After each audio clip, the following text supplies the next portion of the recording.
How's everyone doing?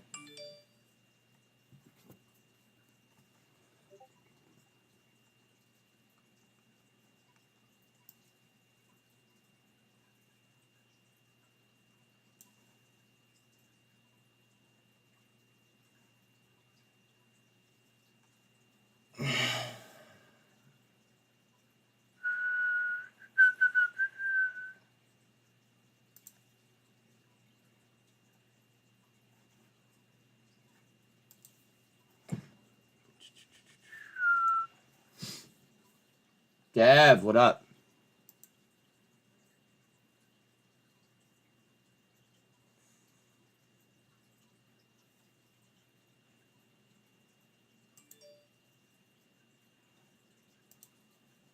Higher lows right there. That's not, it looks like it wants to spin up.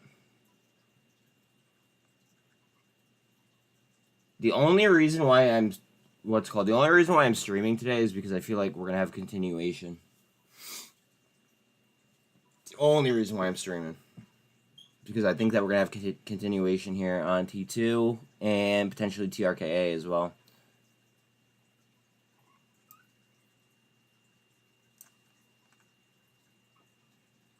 Do you think BBIG is good? Oh, wait, is done for good? No chance. I don't want to comment on that because there's crime that happened.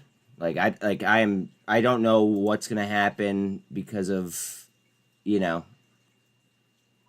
like the different intricate issues that they have. If that makes any sense. Like, BBIG has some intricate issues that they have to get through legally at this point. So, like, I definitely don't want to comment on that. Look at Hawaiian trying to break the 200, coming back.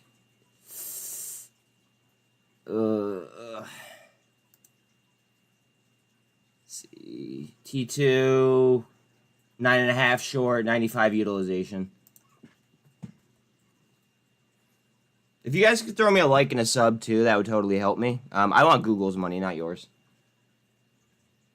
Hawaiian is 1.5 bill cap as per Ortex. Let's see the short.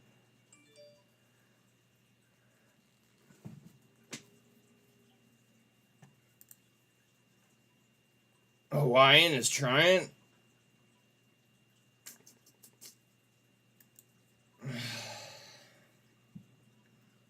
Da da da da.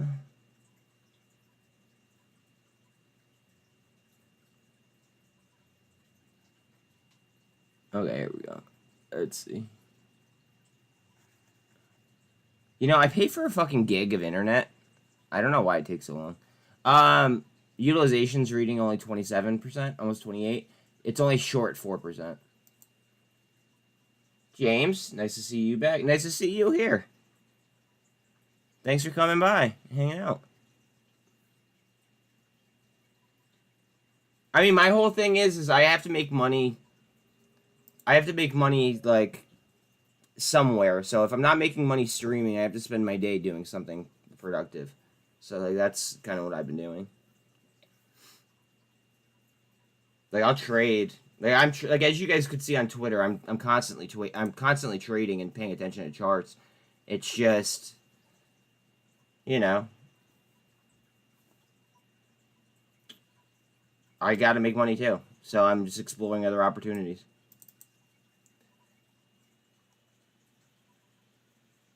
Hawaiian's trying. I understand. Just good to have you back on here helping us all. I'm not. Okay, to be clear, I'm not helping anybody per se. I'm just trading myself. Just to be clear.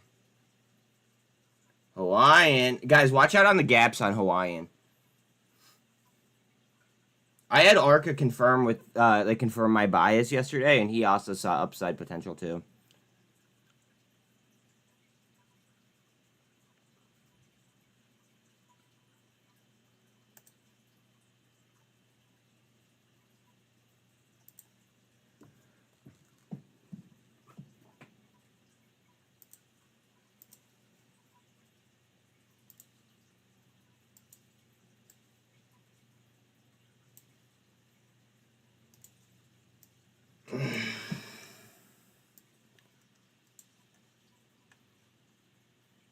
Okay, so on a 4-hour, we're looking to come back and retest that 48 because obviously we got rejected there yesterday.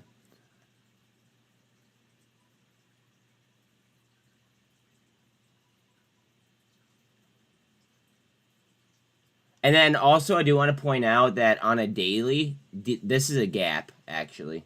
Like, these are gaps on a daily. There's a small gap here on the 4-hour, but on a daily, these are gaps.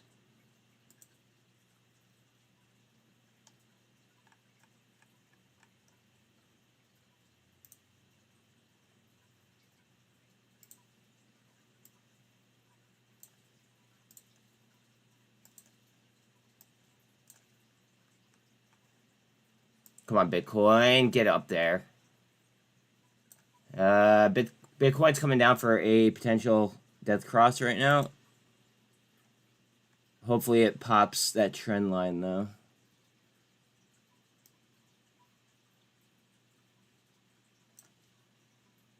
That would be beautiful. And then we're just sitting in a cup and handle on T2 at the moment. I did buy more TRKA yesterday. Just because. ASTI or taxi.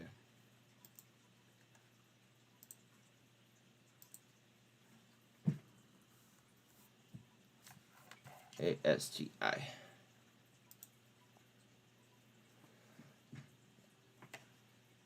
Your cap is still only 4 mil. 56% of the company's on float.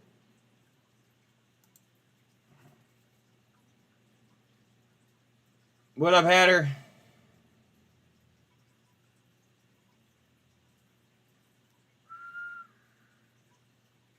Been a minute, yeah.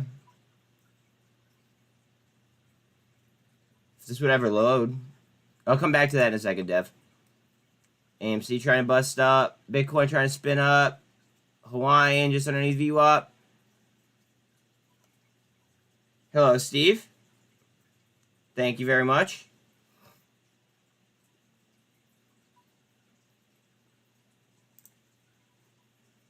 All right, you're 5.8 short on 92% utilization.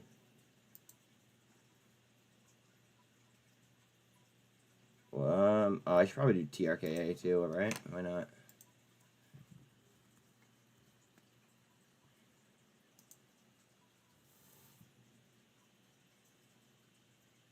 No, but you put the graphs up so we could see what's going on. To me, okay. All right, gotcha. Yeah. You the man, Devin. You the man.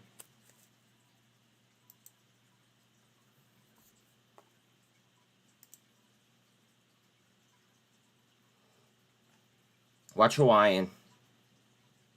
Watch Hawaiian, guys. I have lottos already. I'm telling you, I have lotto options in case it starts to like hit those gaps with some velocity. But options on it are pretty cheap. I'm a few weeks out at the moment.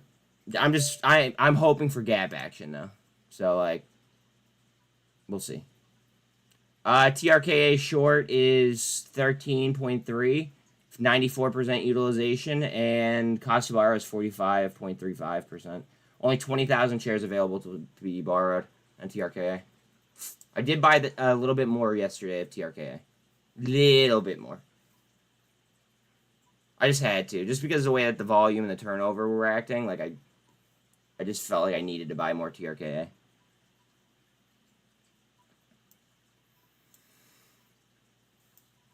Also, if anybody got the 24-cent fill or 25-cent fill on T2 yesterday after my call out on Twitter, congratulations. It was a very nice fill.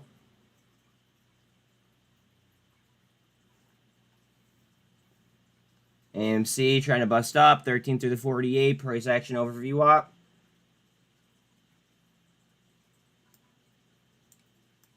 AMC is currently up 3.3 in after hours. Or pre-market, sorry.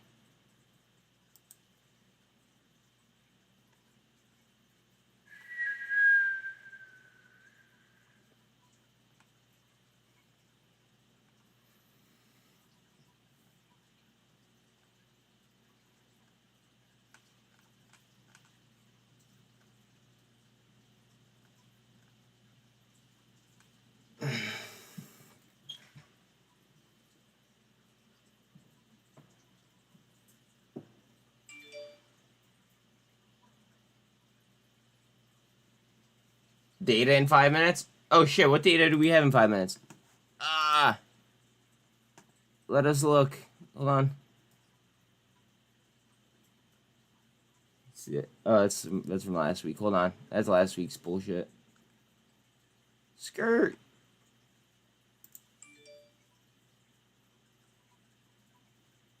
Alright. Today is 31st. Alright, unemployment. Okay.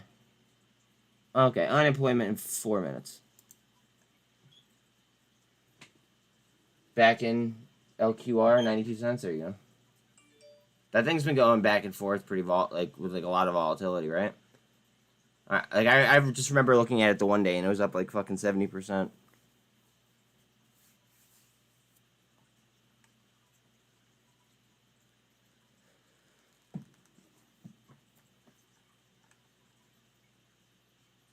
It's a channel trade for now. Where Oatly is due for a pop. What up, Chris? Welcome to chat.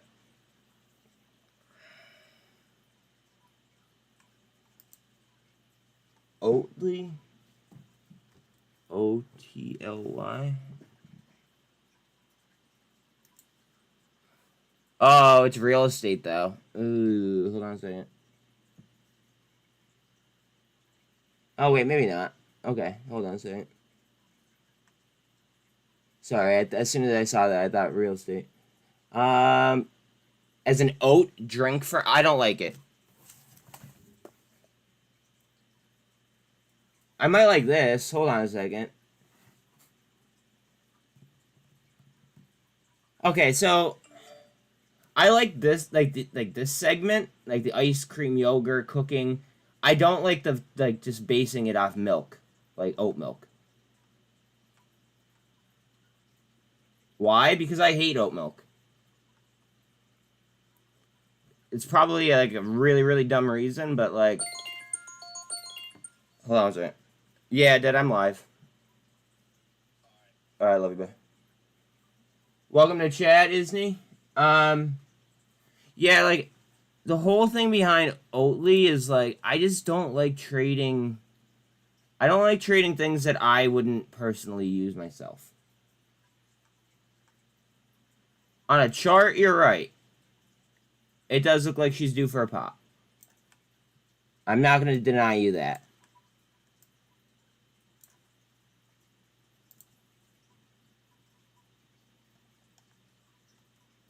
On a chart, it looks like you're going to be challenging this 48 today. Once you get through that 48, if you get through that 48, then you're looking at... You're going to have, like, resistance at, like, 135-ish. Probably some resistance in here at, like, 145. I mean, and then next major resistance is probably going to be, like, 160. Hey, what's up, Booch?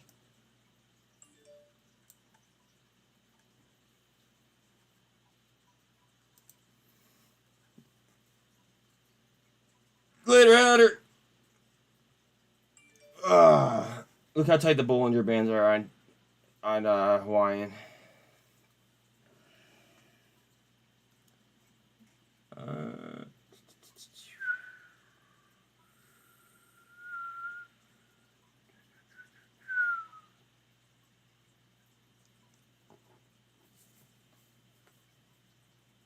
Fucking TO. I called this out fucking 2 weeks ago.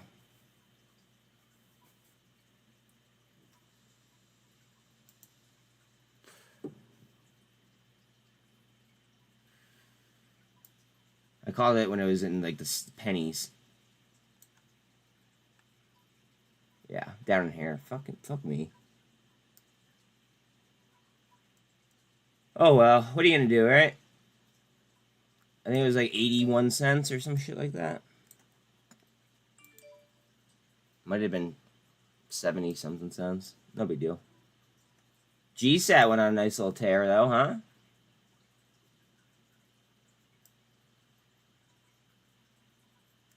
Ooh, it's coming up to a potential parabolic line.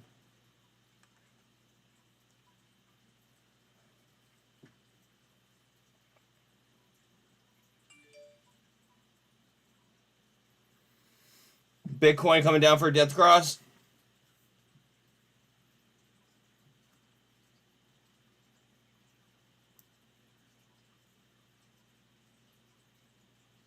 Hopefully we can negate that.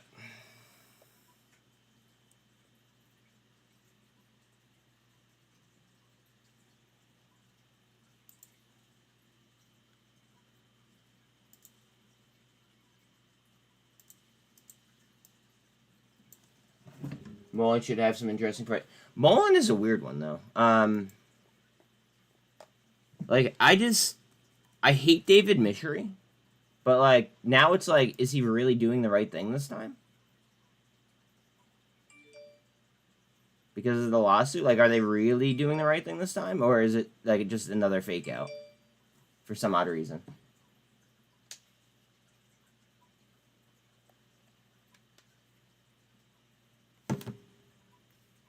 Ooh. Me too. For now, maybe he'll surprise us all. I hope so. I hope he surprises us. In all fairness, though, I stopped DCAing my position, so like now I'm just playing it on scalps. But I have it in a different account at like a really high average. So like I'm not gonna care about it until it hits like a couple dollars. I mean I scalped it the other day for like, I literally bottom ticked and top ticked that big run that we went on. So like I made like a good percentage there. I actually like nailed that trade, to be quite honest. But I'm currently, other than my positions that are like way high, I don't have any other positions in MULN.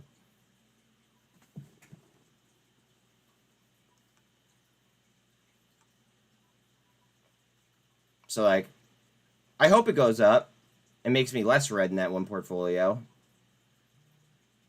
But I just want to see, I don't know, I want to see some more confirmation to the upside, I guess. Hawaiian is coming up for VWAP right now.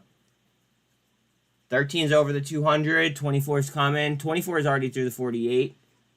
And then obviously the 48 will be trailing. T2 trying to pop the trend at 48.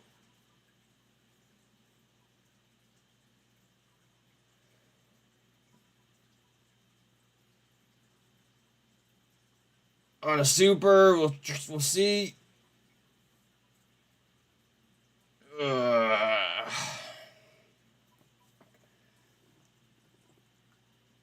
What else do we have going here, guys? Just TO.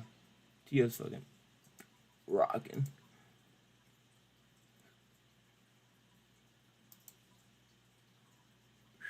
ALLR up 27%.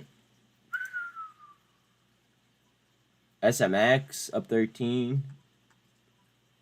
StockTwits actually just tweeted about SMX.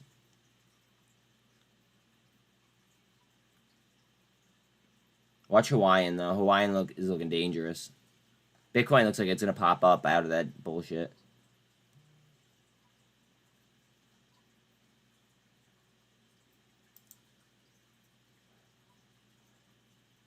Well, hello SMX.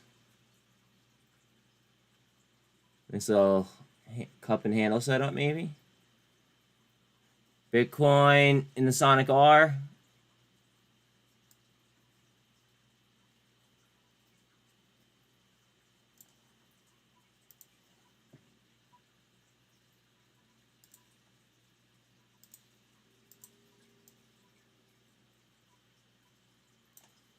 She's going up. Go. Ooh, Aurora up 6% pre after going up 4% yesterday. Pot stocks were hot yesterday. Bitcoin trying to negate that death cross. It's close.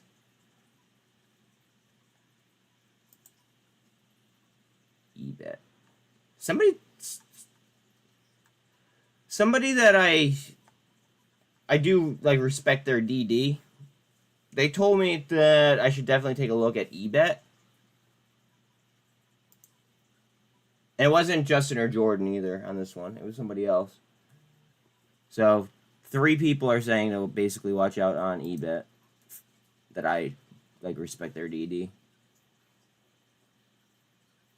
Whoa, Penn Entertainment soars on plans to launch sports betting business with ESPN. Okay. With that, Penn immediately has the upper hand, in my opinion, when it comes to that entire sector. Are they going to get bought out?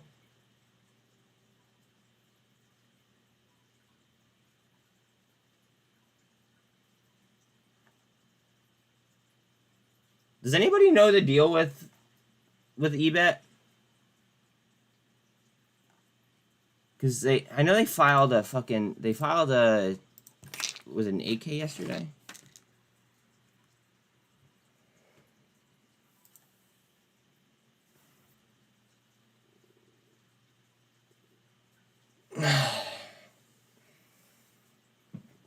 Cap is 19 mil, sorry.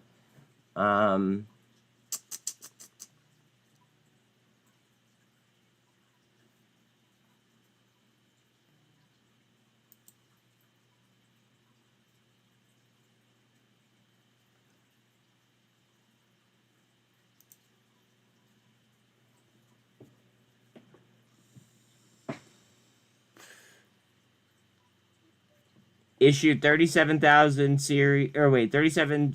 37,000 shares of its Series A convertible preferred stock. I don't like that, actually.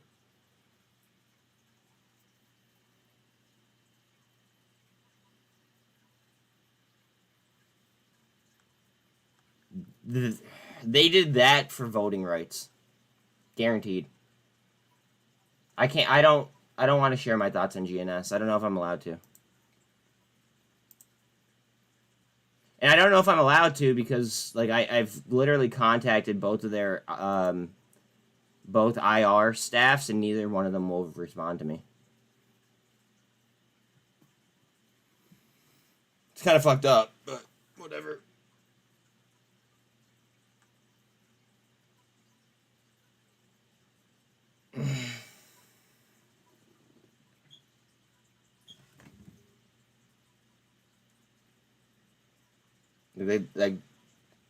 They just ignore me,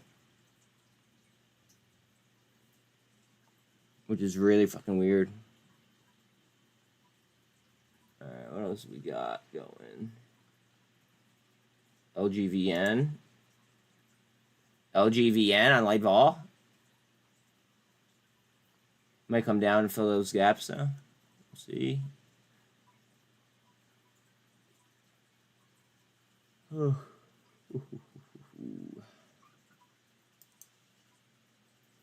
TO just climbing higher.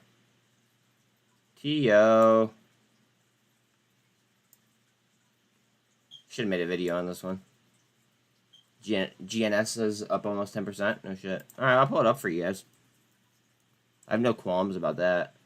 I'm limited on what I could say.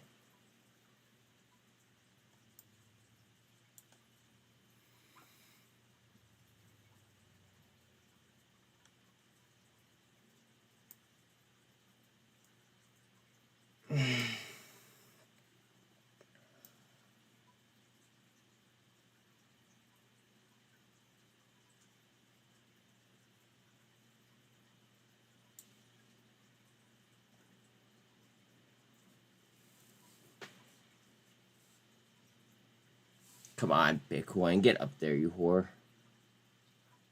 Hold on 1 second. Let me get some indicators here. What the hell?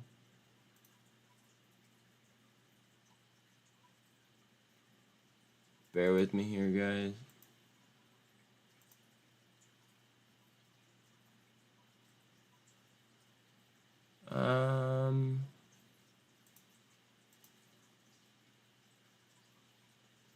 RSI. Give me the RSI, please. Thank you. Oh, how about the MACD? Let me get the MACD too.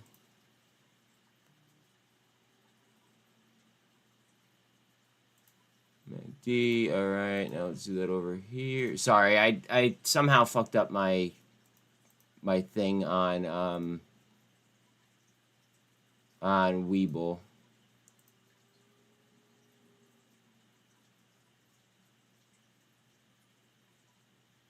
My my indicators. MACD. Give me the RSI at least, and then I'm good. RSI. Okay, that'll work.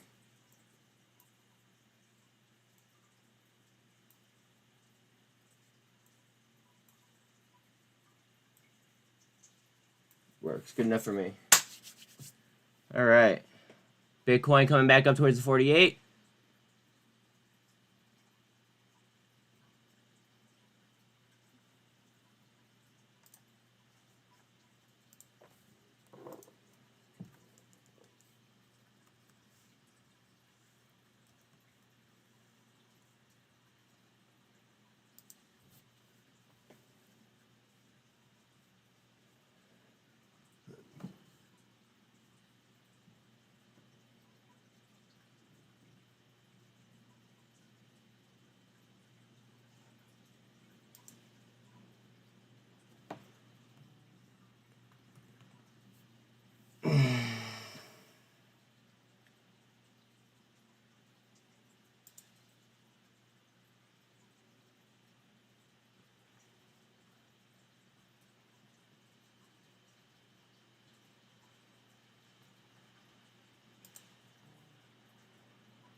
Did that really freeze?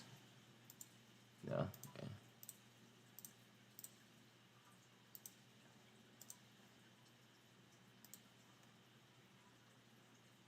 Hawaiian?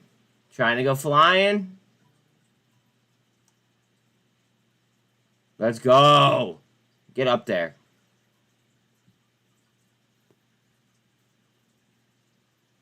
Ugh. And we do have the depth cross on Bitcoin. Hopefully we can get out of there ASAP. I guess that's not going to show me the chart.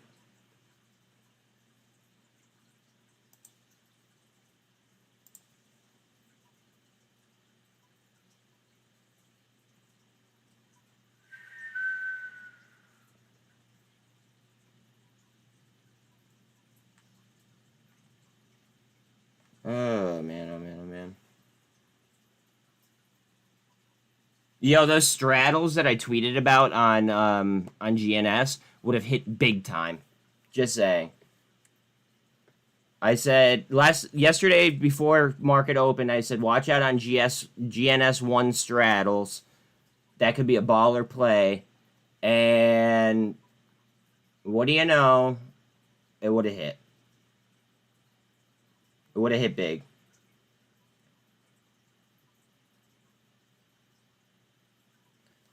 Would have hit big.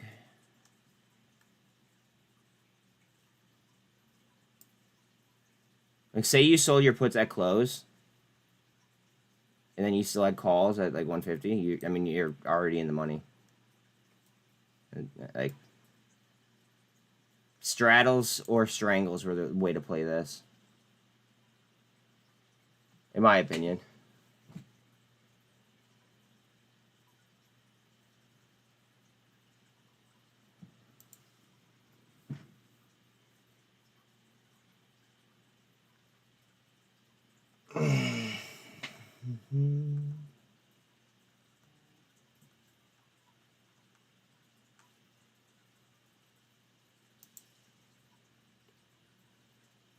MNTS is up 8.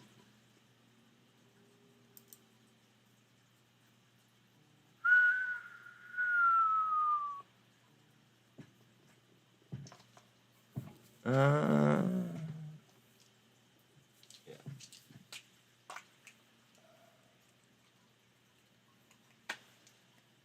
Oh, man. What are you guys feeling most bullish about today? Good morning, Talal. How are you, buddy? What stock are you guys most bullish on today?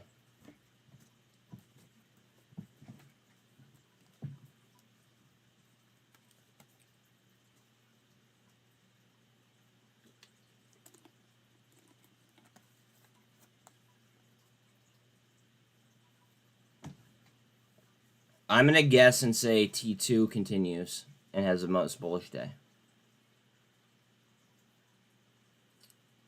I think that we see continuation into a rip, which is why I'm streaming right now.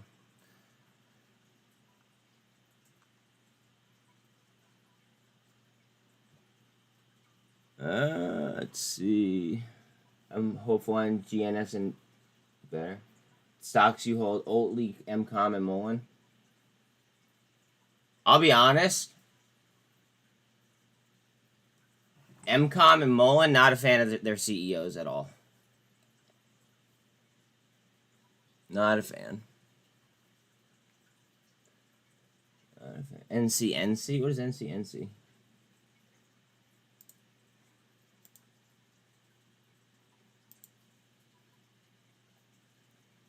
NCNC.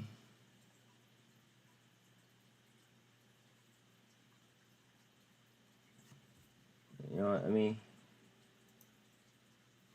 do something real quick. Okay.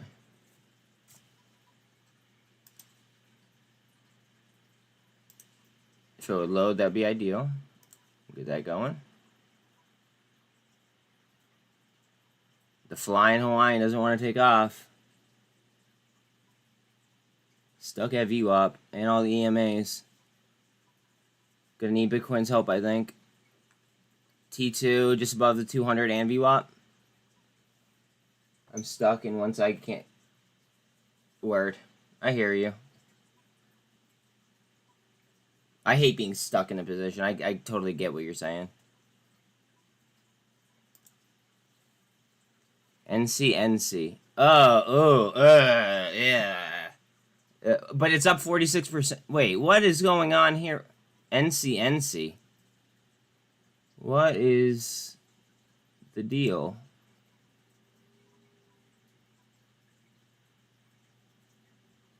Talk about volatility. Is it like heavily shorted as well, or no? Love to know.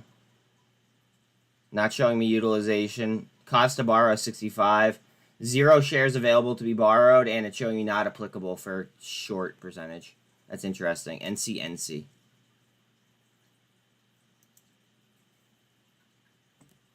And now keep in mind that this just SPAC'd, I believe. So I have to do a little bit more research onto it.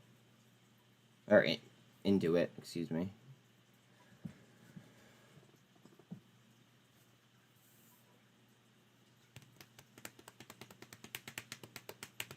Why is this not loading?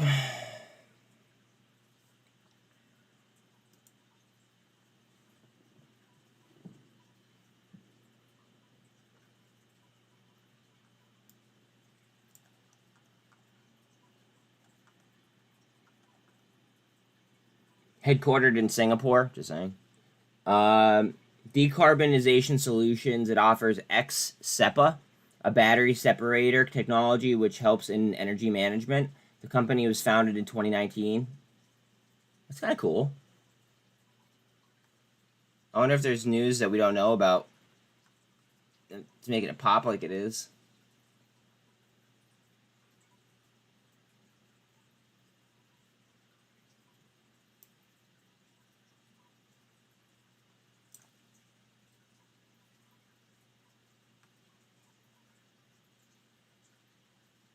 I mean, yesterday could have been the bottom. I mean, that looks like a double bottom at they came down to a double bottom at close, and then obviously we saw the rip up. Then in pre-market, it got too hot, double topped, failed cup and handle, slid,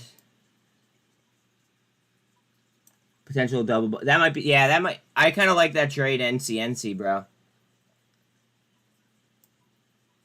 I gotta look more into the data though. Let me just flag this out real quick.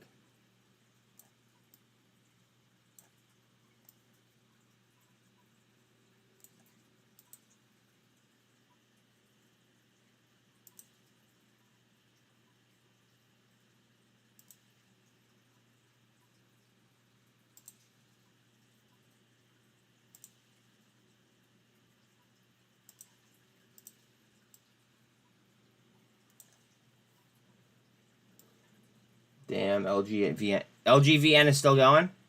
Oh, shit. Alright, so we broke the original bull flag. Next trend line that we're going to have to break is at, like, around VWAP. On NCNC. That's going to be worth watching. I'm actually going to put an alert right here. Above the 200. Over 200 EMA.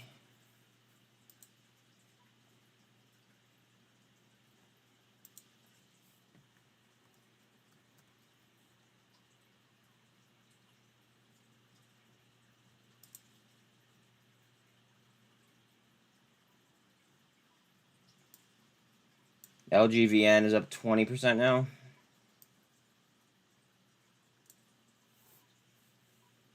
GNS took the pre-market high. Still off a big cup from yesterday. If it comes back up to that level, I mean, that would just be one enormous cup.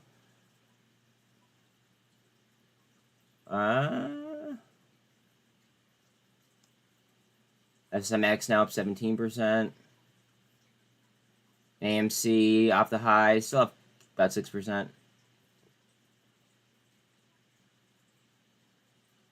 I'm sorry, I have to watch He.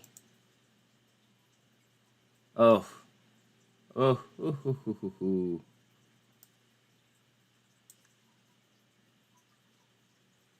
Hey, Bodie, what's up? I forgot to say good morning to you when you said NCNC.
Sorry, I'm trying to draw this line, but it's not fucking fitting.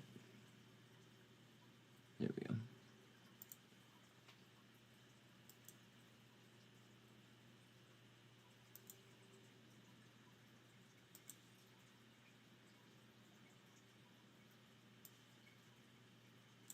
Hawaiian's trying up.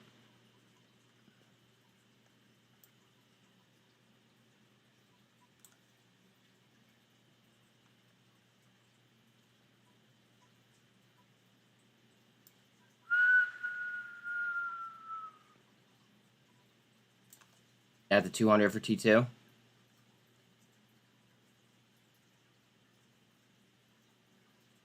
GNS still at pre-market highs.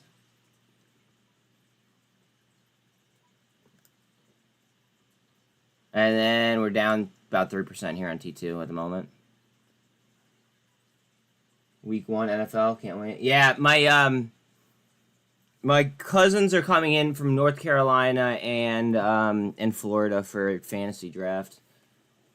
Also, my one cousin also has like a huge Memorial Day party, so it's kind of like a, I don't know, fun weekend. They get here today, actually. Thanks for reminding me. Talking about the NFL. I'll have to get in touch with them after work.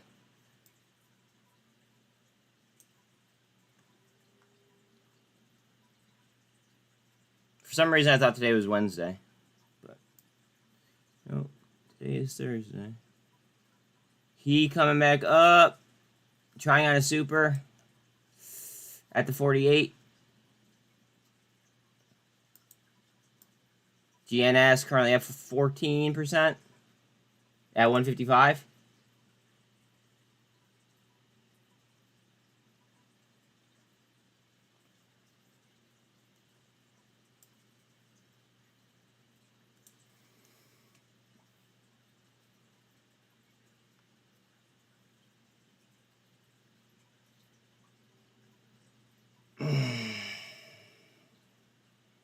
TO's up 23.5%. Go. TO's just rolling right now. TO is rolling. T2's trying in between the 200 VWAP and then the 48. Price actually kind of stuck there.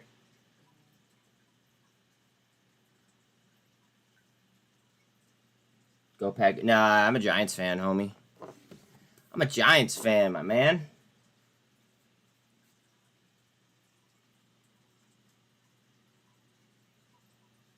I'm actually kind of like stoked about our one pickup. We got Isaiah Simmons, who is like basically like a hybrid. Like he played corner, safety, whatever, and we're running him as a linebacker. So I'm kind of pumped about that.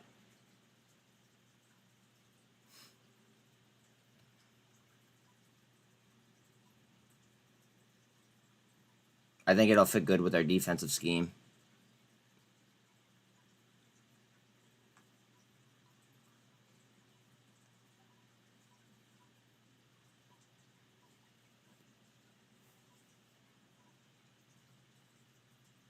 AMC is up 8% now.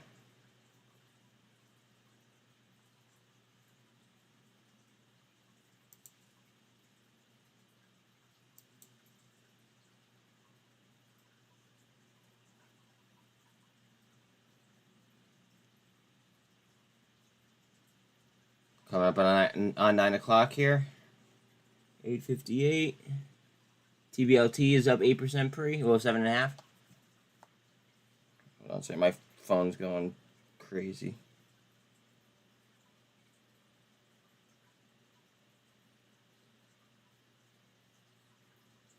Okay.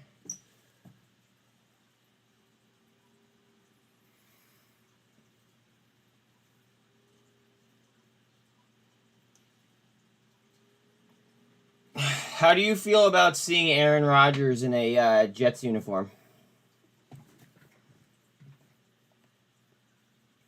Out of curiosity.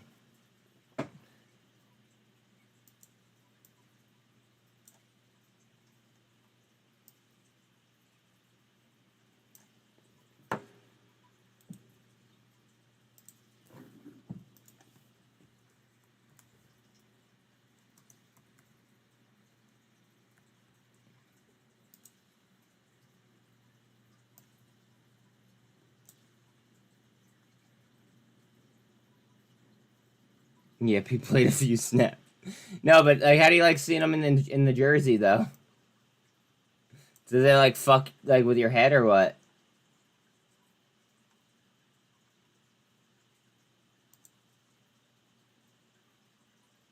Oh, look at AMC's movement.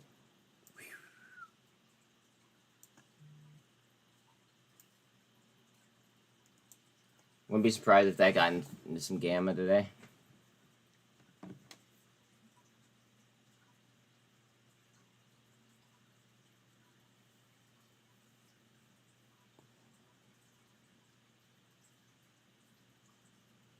Somebody just tweeted that today is T+1 a full moon. It's like, what does that mean? Are we really judging the stock market off fucking like the moon cycles?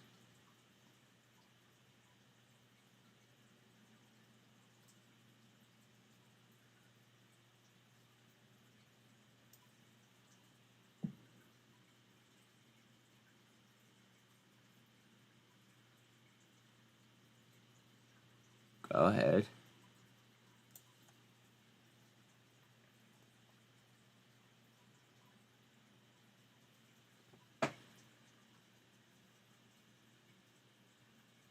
Who's the Jets running back?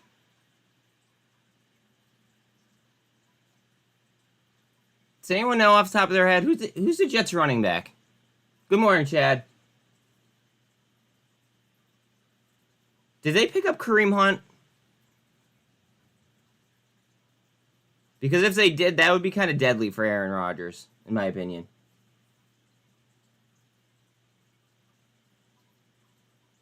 Ooh, Bitcoin coming down to a potential double bottom.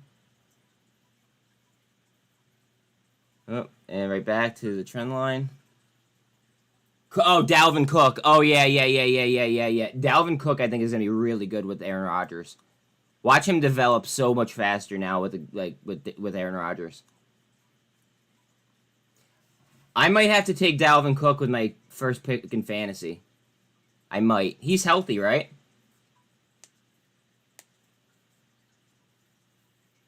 I mean, I want to get the weapons that are around Aaron Rodgers, to be quite honest.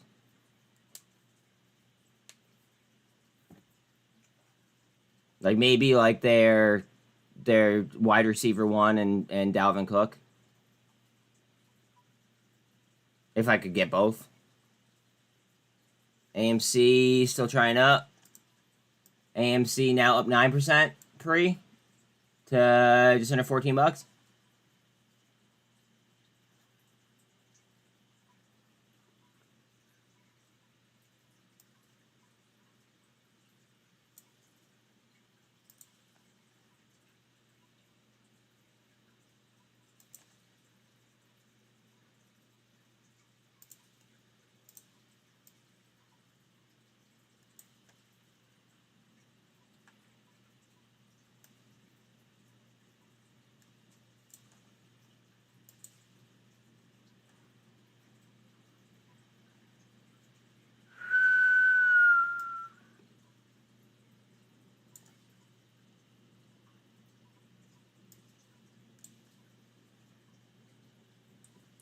Yo, you guys have to go on Netflix later on and watch this show called Snowflakes.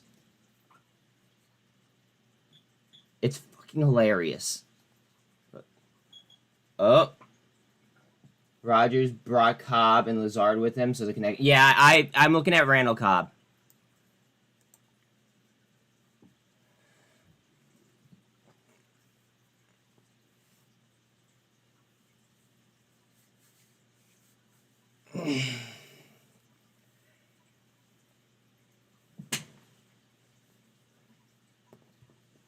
I feel like Cobb is a great receptions receiver or reception receiver and or possession receiver, excuse me. And I feel like he'll be like a very, very highly targeted person in the red zone. I think that they'll have a lot of plays drawn up for him in the red zone, just because of him and Aaron's like past. Yeah, Cobb might be as good as a late pick. He's a great third down guy. Exactly, that's what I'm saying.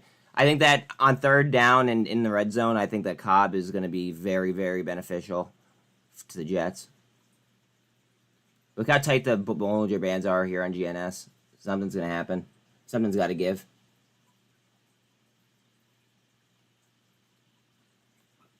Aaron trusts him. Exactly. That's why I think that he's like a good. I think he'll be a good third round pick if I can get him in the third. Like you said. I actually have a really early fourth round. I have 2 4s. So I have a really early fourth. I'm wondering if I could like, depending on how the draft's going, if I could sneak him in the fourth, but that might be stretching it a little bit. I just don't want to reach. You know? We're over $14 on AMC. Watch out that we don't start eating gamma. Like if this crosses 15 with some velocity, watch out. All I'm saying. Oh, let me do this real quick over here.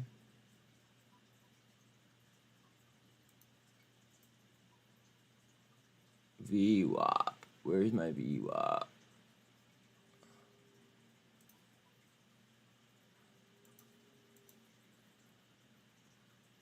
The fuck is VWAP?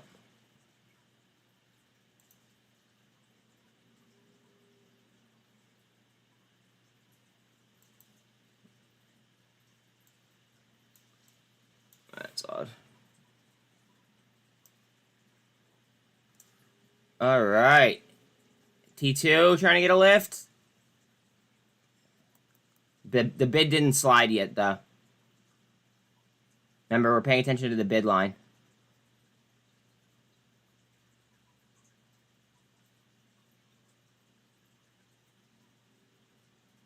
Paying attention to the bid line. Bid line still didn't move, guys. Bitcoin's just above a supply zone. So obviously we wanted to stay above that. LQR went vertical. Fuck, I don't know what to pull off the screen. I'm pulling up GNS, sorry. LQR went vertical. On light volume, yeah.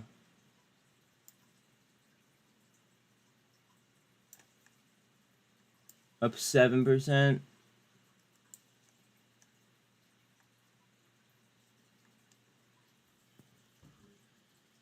Can you let me know if it keeps busting, please? Look at AMC. Fuck.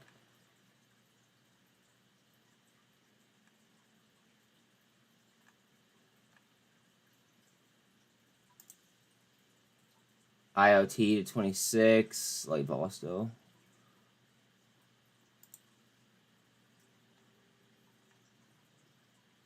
Here's MULN.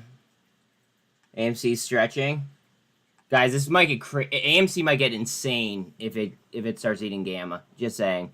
I'm warning you guys now. If it starts eating gamma, watch out on AMC. She might run. See what I did there?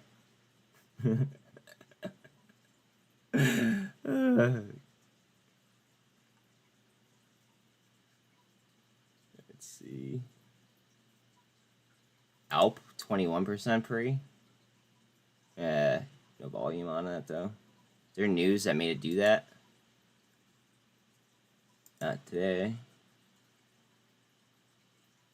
Tilray went up 10% yesterday, 1.5 pre. JTAI coming down to fill those gaps that we were worried about.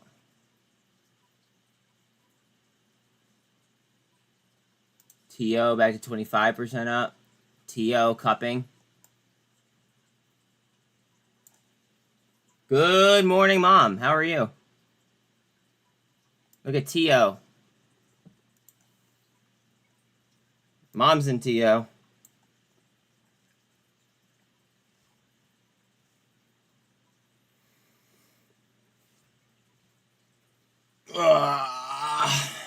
TRKA? What's TRKA doing?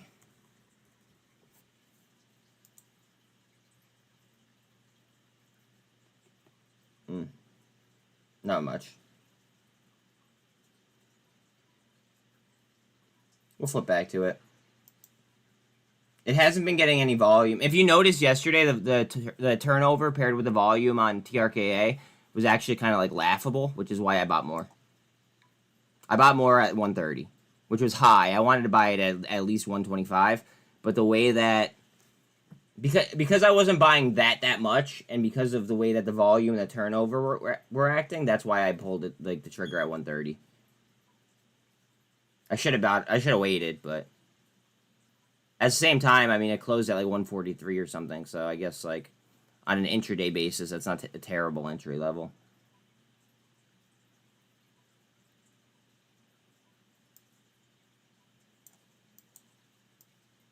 AMC currently up 11.23 pre-market, 11.15. TRK has been sneakily yeah, that's because there's no volume in it. Once volume hits it, it's gonna fly, I think. Or it's gonna get a hard push down and then it's gonna fly. One of the two. Like one hard push down to try to really get everyone out, and then gone. SNMP had a nice day yesterday. I still want that to fill the daily gap down. Tingo, TO trying to fly. Trying to handle right now. Up 27% pre. Bitcoin's on a super.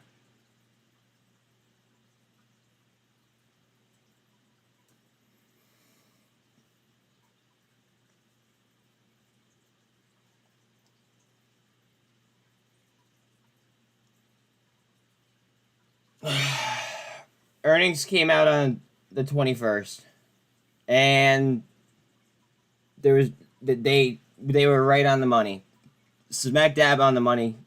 No surprise to the upside or downside. Their next one is November 13th.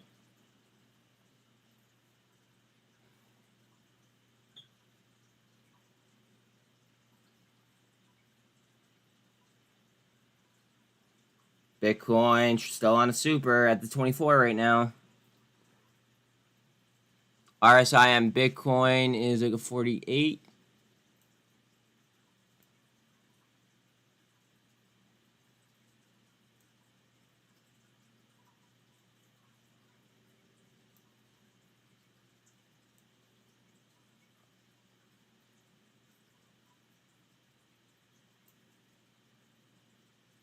Bear with me, I'm fucking with my other indicators. Okay. Whew. All right, Bitcoin towards the 48, over the 24 now.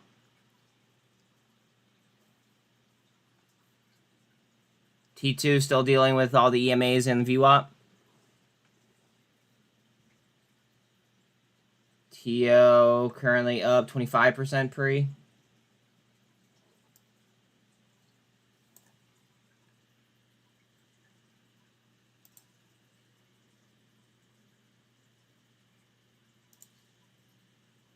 Yep. Take it. Go ahead. I was about to draw a pennant, but there's no point. Messenger? Okay.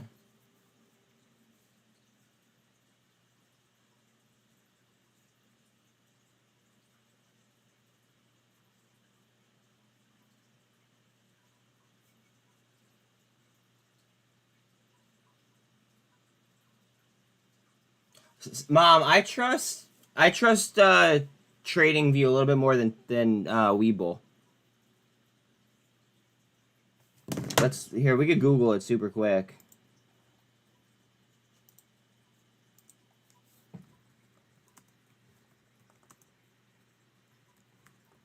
Yo, what's up, Robbie? I'm doing great. I hope that you're doing well. No, you know what? You're right.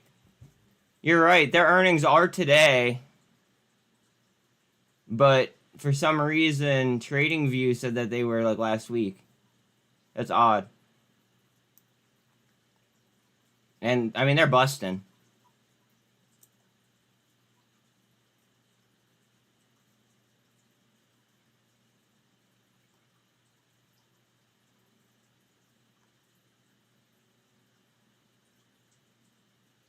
I wish I could take, like, webull and TradingView and take, like, the best of both, like, you know, platforms and create one UI. Like, it pisses me off that there's no turnover percentage on key, like, under the key stats. I don't think. Yeah. Like, there's no turnover percentage. I wish that there was one. Can I add it? I wonder if I could add that.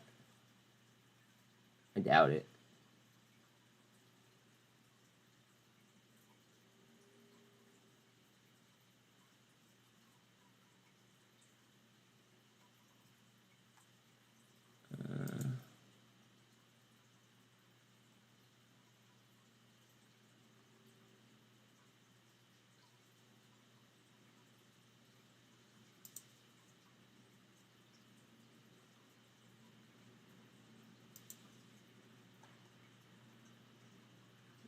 No, I don't know how.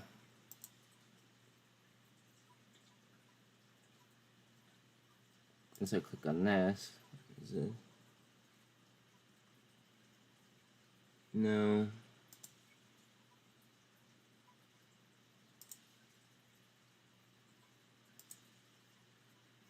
What is this? Can I listen? Wait. Can I listen to what? Oh, the earning. You want me to listen to the earnings call? Hold on one second. Let me see what I can do on my other computer real quick. Hold on.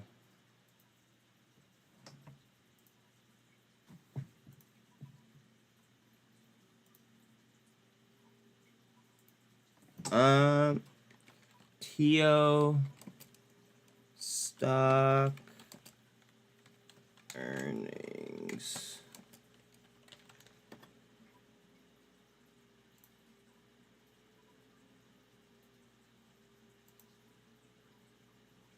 Well, take me to their website, please.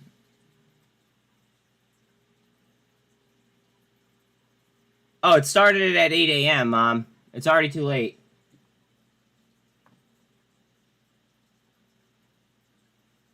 That's probably why it's flying. It's because they reported, and they probably sounded really good.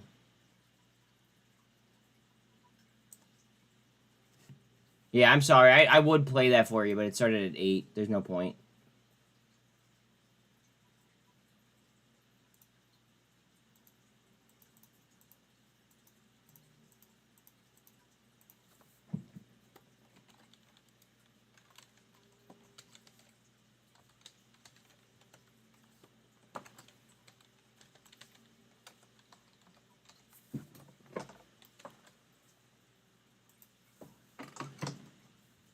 NVAX chart looks good, especially going into fall winter.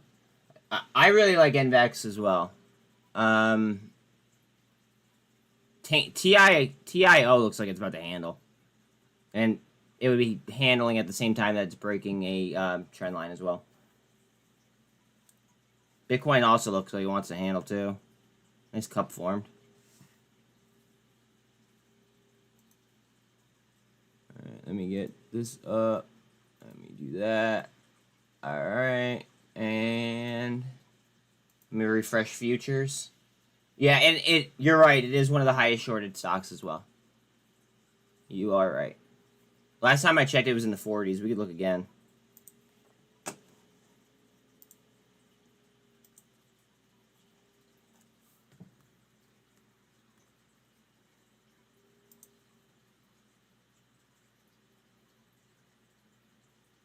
Hey, wow, cap is way down too. It's only 789. It's reading a 789. That was over $1 billion for like the longest time.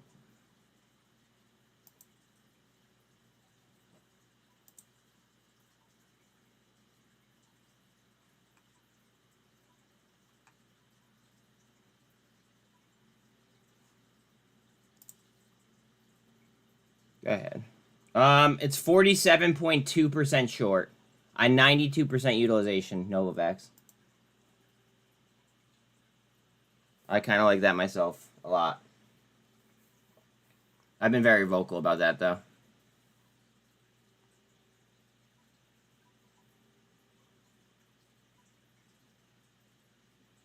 You wonder why it's so high? Honestly, it's been high for, like, at least 3 months. At least 3 months it's been over 25%. I know that. At least, like, it has to be 3 months that it's been over 25%.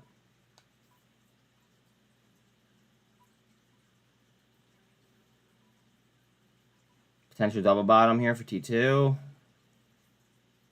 AMC just off the 48. AMC is currently up 9% now pre. Hard down on T2 to the trend line. Also to a potential double bottom. AMC trying back up.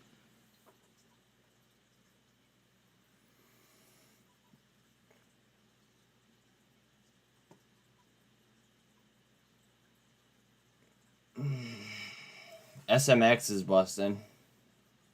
It's up 22%. That was just 17 up.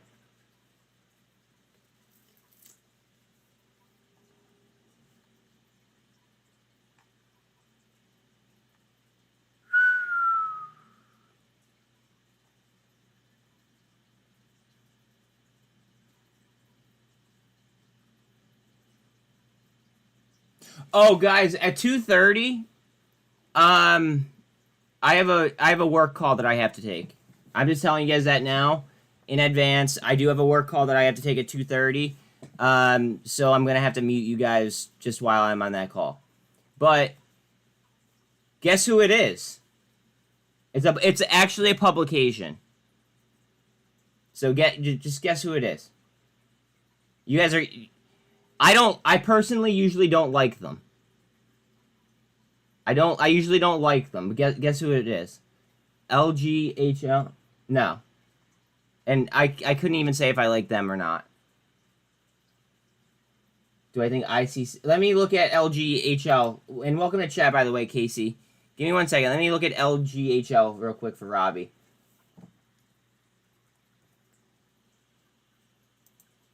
Oh, Lion Group. I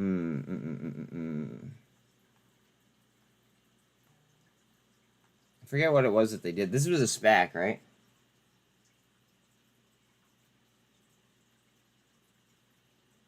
Okay, I like it. It kind of reminds me of TTOO, to be quite honest. And what they do. Let's look at the longer time frames. Oh, yeah, you might be bottom. You might be fishing, buddy. I like that. Ooh, okay.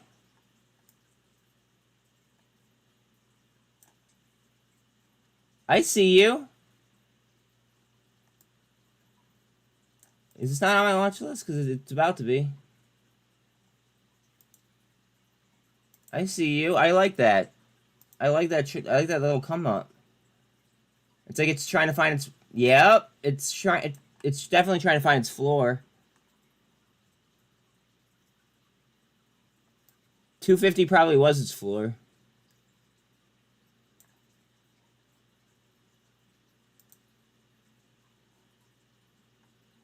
On a 30-minute.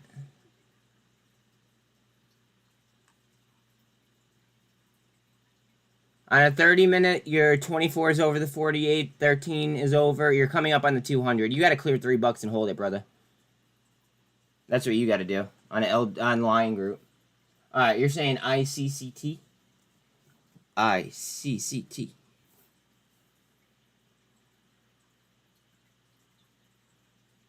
Benzinga.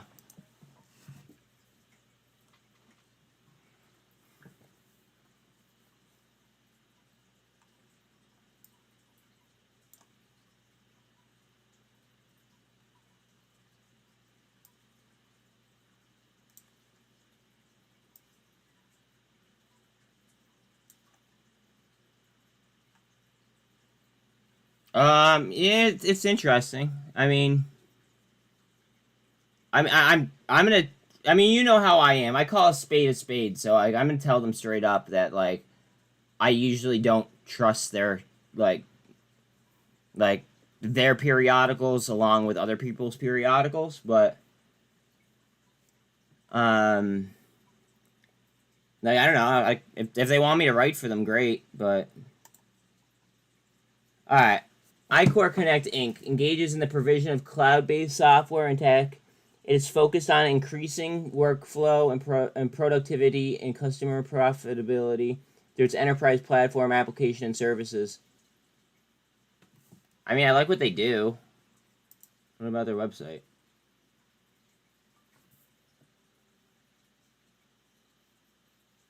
Yeah, but I could help induce change. Yeah, that's what I'm going for. That's why I'm taking the call.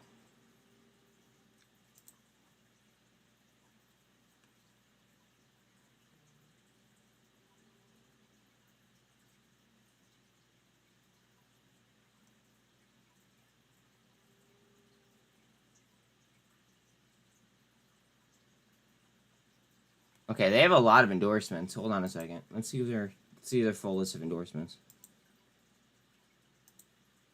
Endorsed by Arizona Dental Association, Best for Dentistry, California Association of Orthodontists, California Dental Association, Colorado Dental Association, Connecticut Dental, Florida Dental, Georgia Dental, Kansas, Louisiana, Maine, Maryland, Michigan, Mississippi, Missouri, Montana, Nebraska, New York State, North Carolina, Oklahoma, Oregon, PA, South Dakota, Startup Health, Texas Dental, Virginia, Washington State, and Wyoming. And that's their state system. That's actually a really good find, bro. ICCT. Let's look at them on Ortex. So there's 4 minutes till open. Remember, I'm not a financial advisor. Please make sure that you call shit out. If something's a rumor, make sure that you say that it's a rumor. If something's news, make sure that you say it's news, etc. You guys know the deal. All right, market cap is reading. Actually, you know what? Let's look at the market cap on here. It'll be more accurate. Market cap is currently 81.25 mil on ICCT.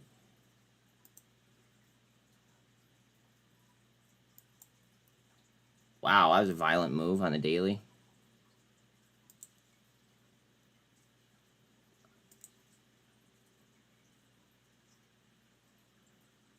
Okay, so the cost to borrow average is 378%.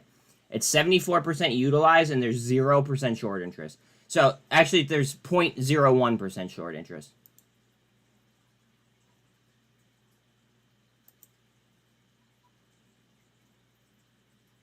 Let's look at it on a daily.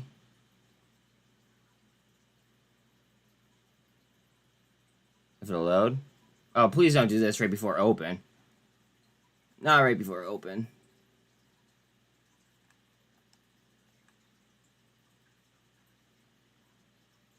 Don't do it.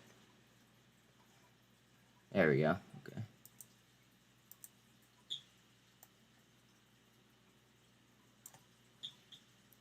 I kind of like ICCT. It's got to get over this level right here though. What is this? 1170, 1170. Is that a hold over 1170?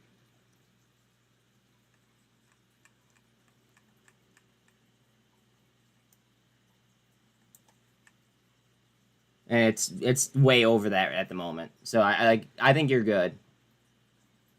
That's gonna be an interesting one that we should throw on the chart. Or throw on the list. Good call out. Good call out though, homie.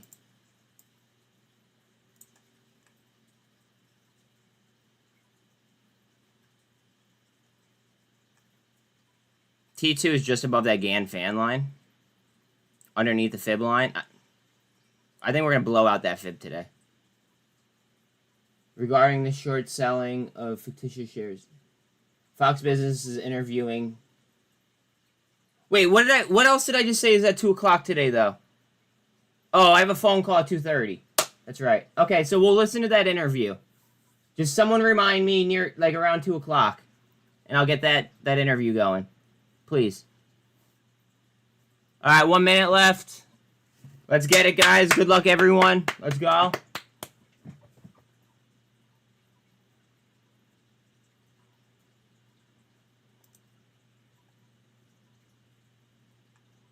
Bitcoin's on a potential double. Thank you, Mom. Wait, here's what I could do. Hey Siri, set an alarm for 1:55.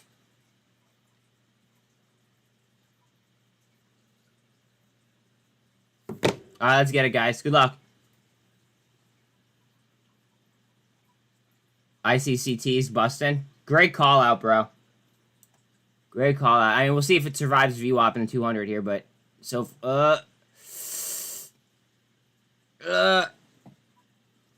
I still like it, but goddamn.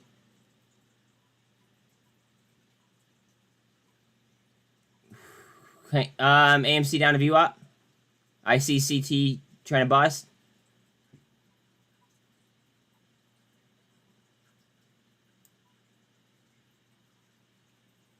ICCT going for the pre-market high. Oh, no, it's not. Sorry. I didn't see that. Yikes. My bad. You got some running to do. Still trying to put in a bottom on... Oh, the Qs are ripping, though. Hold on a second. Let me pull them up on my other screen. Okay. RSI on the Qs is a... Is it a fucking 70? It's an 83. Oh, no, sorry, it's a 73. My bad. Bitcoin's RSI is a 49. NCNC crossed up.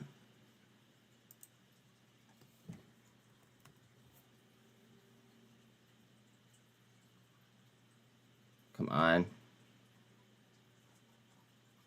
Oh, I felt good.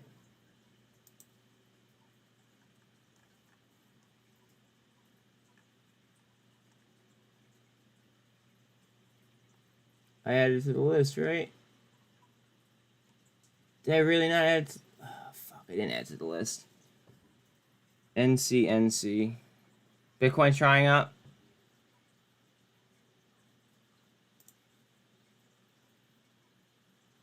NCNC up 55% right now.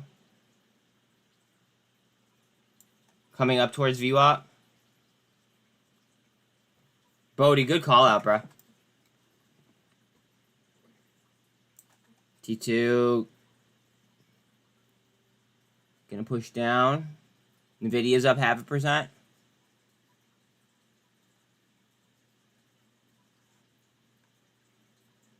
What's Octo at?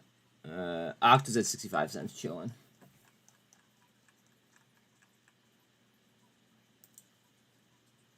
T2's getting a lot of blocks.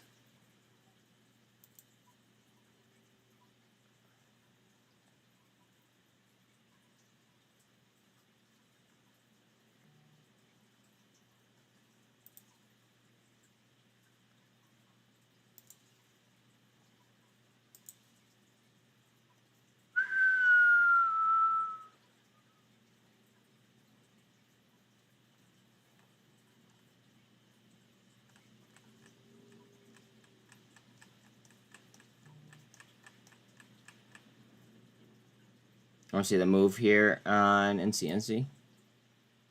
It's in between the 48 and the 200 again.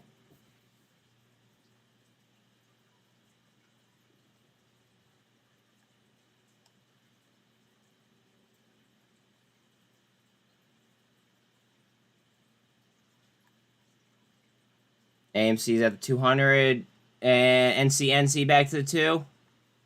Bitcoin trying up, so let's go through the 48, 200, and then VWAP.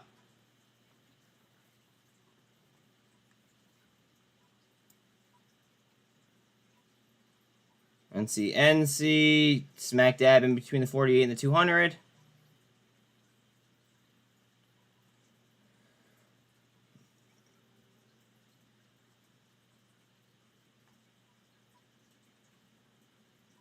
They're trying to super trend Bitcoin at the 48. It's not really going anywhere, though. Trying to keep it down. AMC still at the 200, chilling. TO is now up 27%. AMC coming off the 200 towards VWAP again.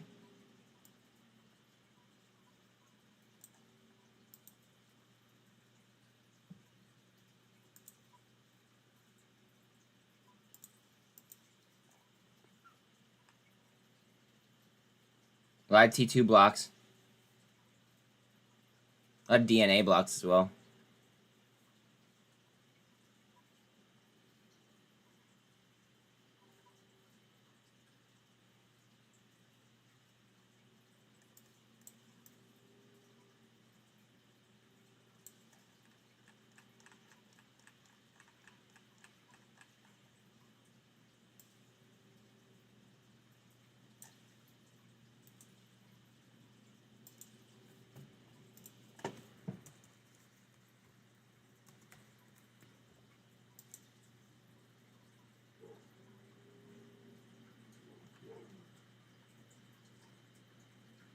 Cosm 120.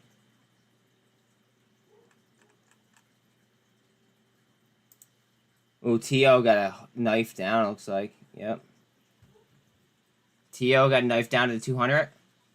Below VWAP. They're trying to super trend T2. Watch us the spin to the upside here, guys. Looks like we're trying. Looks like we're trying. We're also on a potential bottom here for Bitcoin. Just above a supply zone.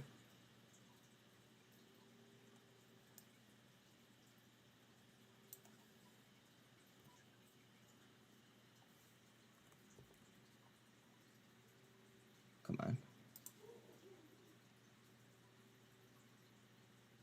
TRKA unch 140, 139. Light ball. Any? Apple came out with some interesting news that might help any out, by the way. Something regarding 3D printing, and that's what any does. If I'm not mistaken. MULN set it up? Okay.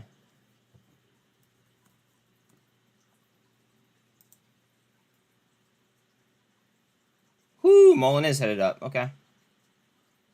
Yup. Bitcoin. Bollinger Bands are getting tighter. Super trend.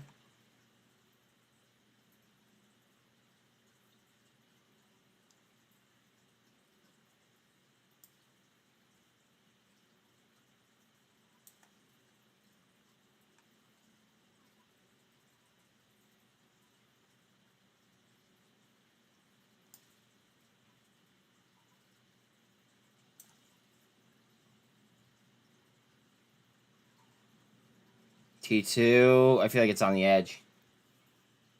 Look at it. It price actioned above the 200. Here we go. There it goes. Come on, T2. The bid starting to move up. Right towards VWAP. Or right towards that fib line. Come on. Trying super trend Bitcoin as well.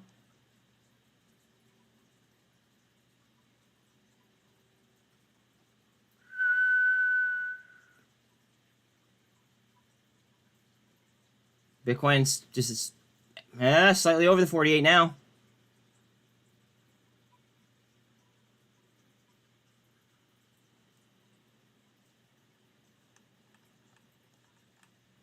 All right, watch T2 rip here. Come on, baby. Right through that fib line.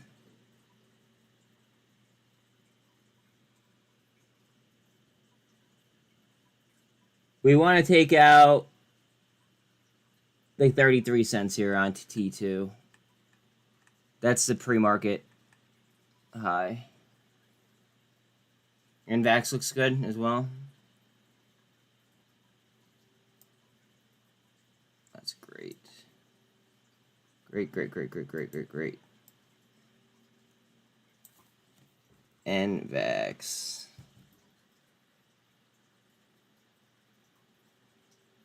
I don't have the patience for this. I'll find it a different way.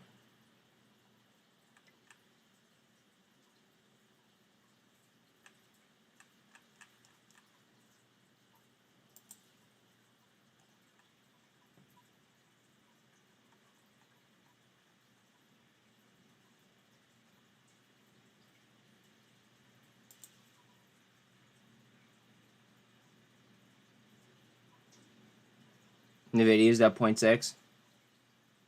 Netflix 0.17%, so pretty much unch. NCNC off the highs, up 37%. Novavax does look good. Looks like it's about to go for a gold cross right here. Bitcoin's spinning as well. MVIS up 4. There's actually a key level here for Novavax.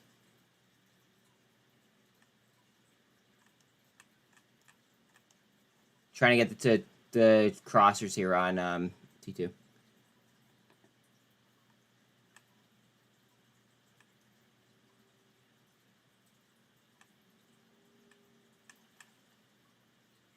AI, where's AI? Oh, AI is down 0.5%. ALLR dropped way down off the pre-market highs.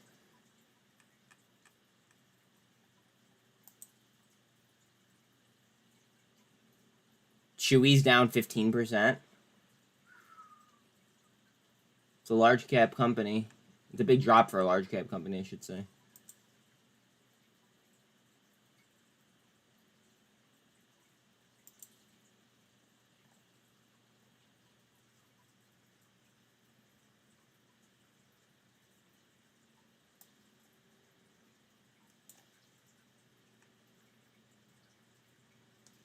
Still trying to get the curl here on Bitcoin.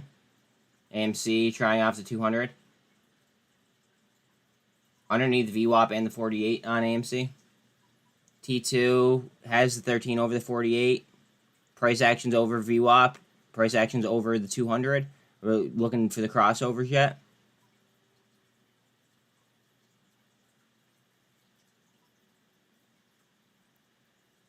Oh, yeah. Oh, that's very, very important. Yes, and the market is closed on Monday. Very, very good. Very, very good point. Thank you, Mom.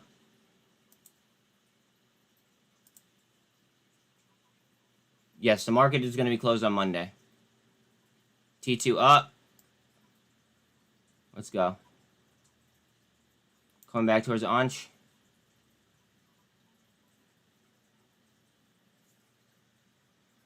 And it is the month end. That's very, very correct. Good point, Chris. Oh, and there's a full moon. Apparently.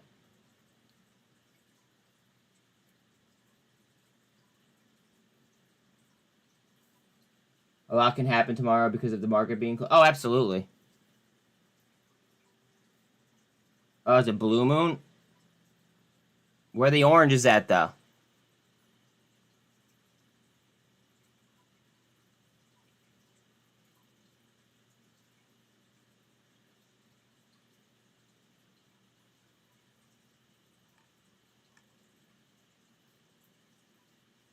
DNA is flat. Second full moon in 1 month. Word. That could actually be like, I don't know, some kind of a signal. If you want to get like really, really conspiracy theory brained, you know? Like, you never know.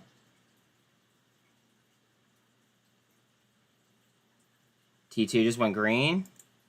NCNC is at 54%. AMC just dropped to 200. Yeah, emotions are super high. Yeah, fuck emotions. Let's go T2. And that's why T2, you had to be completely on, like, no emotion. No emotion on T2. No emotion on T2. Let's go.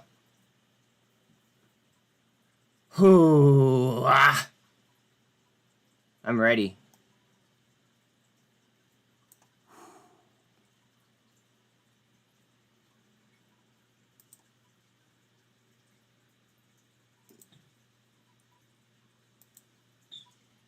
Blue moon brings emotions out is what I mean. Oh. Yeah, I'm not into the whole, like, star theory. Or the astrology stuff. Not me. But, two full moons in a month.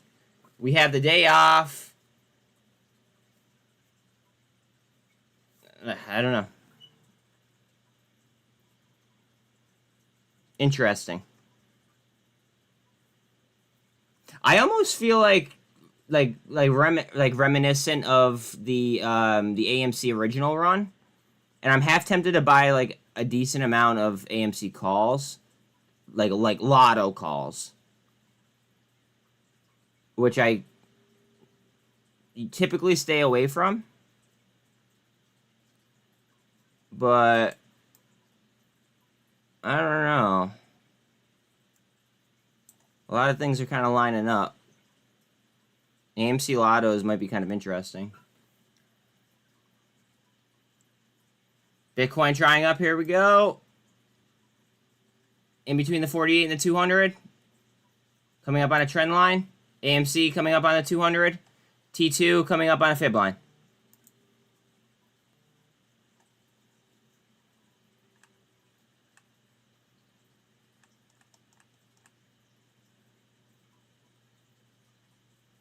SPY is at 452.20. Here comes T2 towards the fib line. And then we have to get through the supply zone.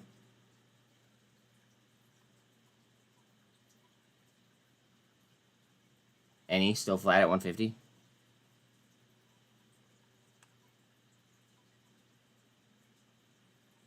NCNC trying to bounce off the 48. Looking for a handle.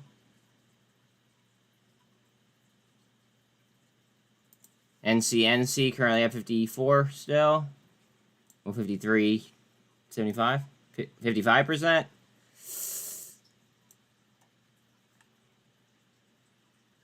ICCT up 25 still.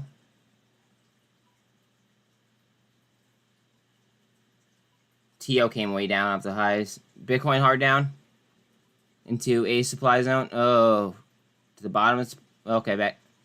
It's literally at the bottom of that supply zone. Looks like I might want to drop it, actually. Yep, dropping the supply zone on Bitcoin. That's not good. Qs are headed down as well. RSI on the Qs is at 47. RSI on Bitcoin is a... Wow, what is that? Why won't it... Oh, it's a 38. It wasn't telling me the freaking RSI on it.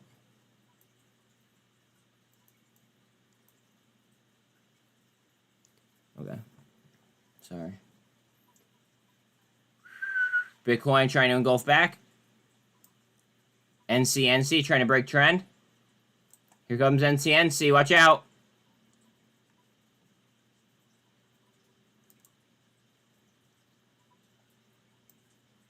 NCNC to 60% almost. Oh, at it.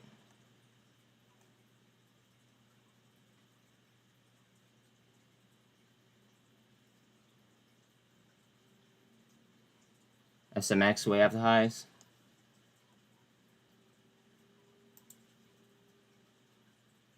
Chewy coming back a little bit. That was just down 15. Now it's only down 13.5.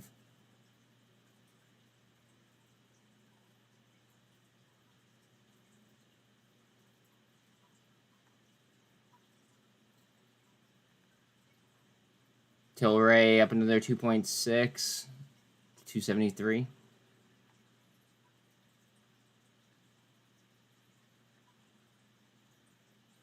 SFT to 125. I like that at that level. I like that at that level.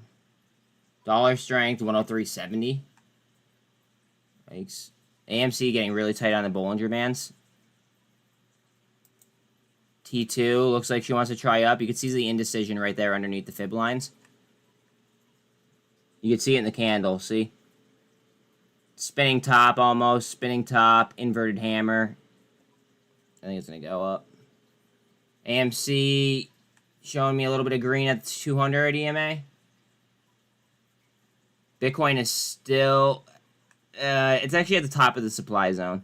Looking to break that trend line. Hawaiian is over 14.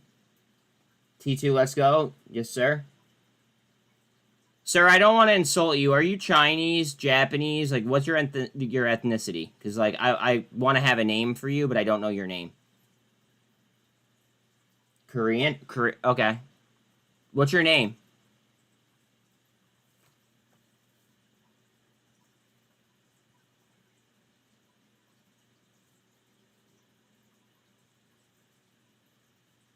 Jin?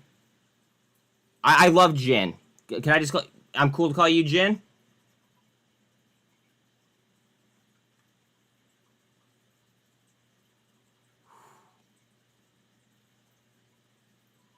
AMC's twisting.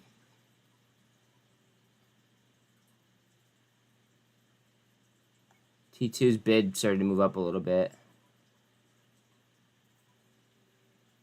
South or North Korean? Yeah, I'm going to put money on South Korean. EFSH is starting to move a little bit as well.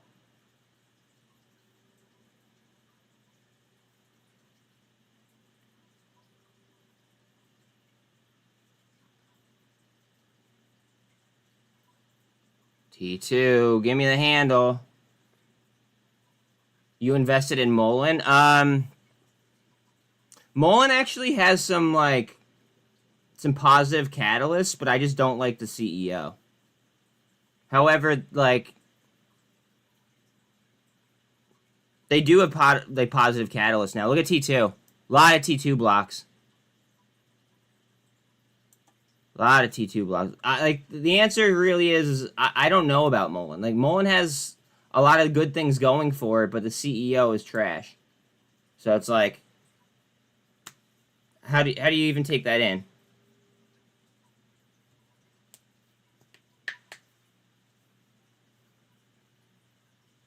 Did you see that Biden is giving Hawaii almost 100 mil for their electrical grid repairs? Bang! Let's go. That's real good for he. It's really good for he.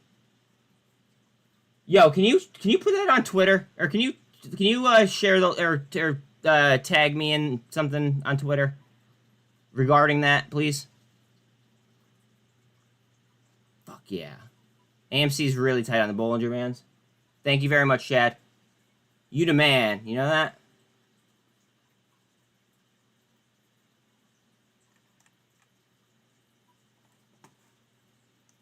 Look how tight NCNC is. As it's grinding higher. Higher lows. This is just engulfing, so I'm not even worrying about that. It's engulfing at the VWAP. This is nothing on T2. This is nothing. Wait until T2 gets into like the 50-cent range before you start, oh my godding it. At least I would. There's no way that follows that trend line. DNA with a lot of blocks at 230.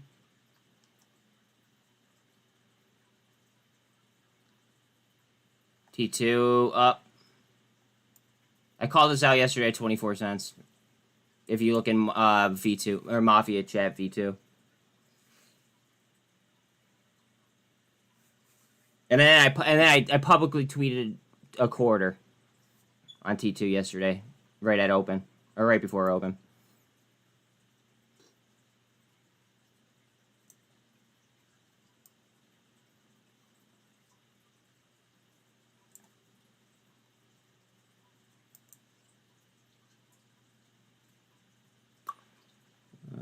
La la la, and everybody's singing la la la la.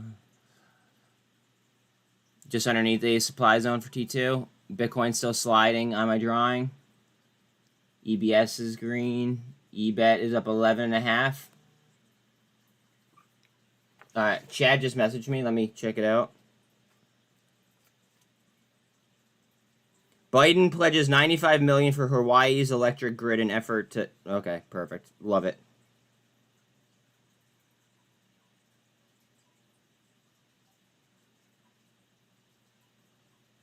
I'm sharing that.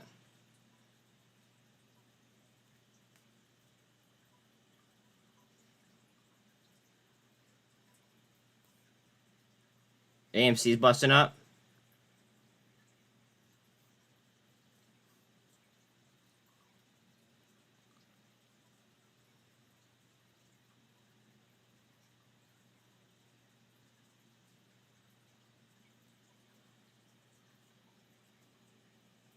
Cool. Alright, so we're just chilling at the fib line on T2. Still waiting on the gold cross for NCNC. AMC's above all the EMAs as well as VWAP and the trend line, just waiting for the crossovers.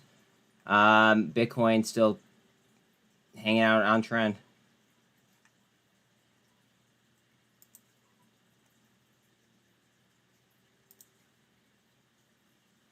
Ooh, ICCT got a hard down. Ugly.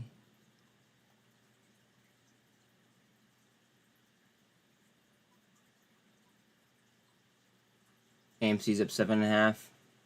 Bitcoin's trying through the supply zone.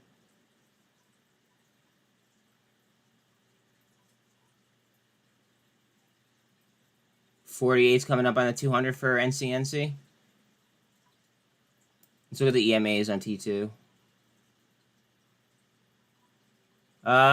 We have the gold cross on the 1 minute for T2. 48 is also through VWAP on T2 at the moment. Hard down on AMC, right back down to the 200. Bitcoin's trying up towards 48 again.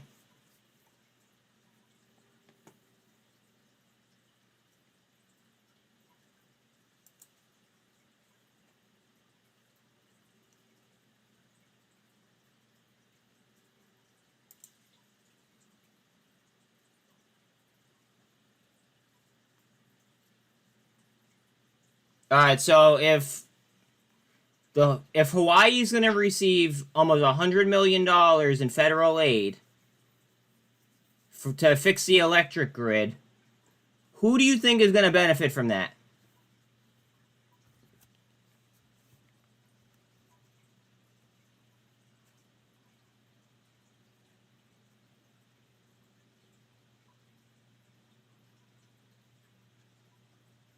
Well, I'm actually gonna tweet that. Actually, no, I'm not. I don't want to be too cocky.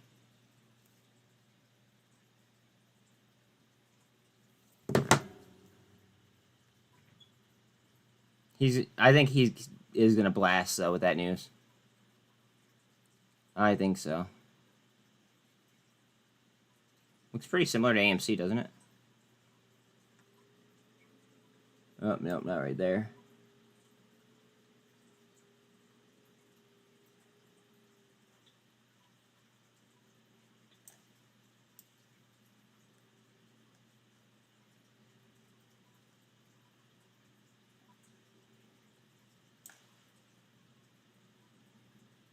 Six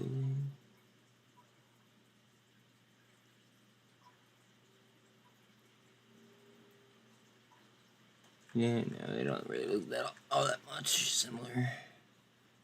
Okay. EBET is flying. Yeah, I mentioned that at Open. I didn't take it, but I mentioned it at Open. Wow. Fuck. Wait, I should have taken it. Yeah, somebody go back and clip that. Real talk. I literally said that EBET, that 3 people that I trust with DD mentioned EBET, and that I should like to look into it for shits and giggles. I didn't take a position and it goes up 18%. Like, goddamn. Whoo!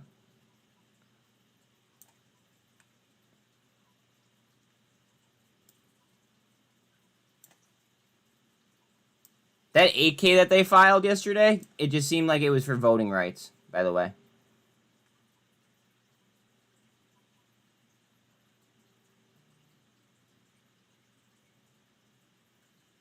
He is denying their part in the fire. I'm reading. They said there was no power to the lines when the fire started. That is their response to the lawsuit filed against them. Good. I don't want them to be like responsible for anything.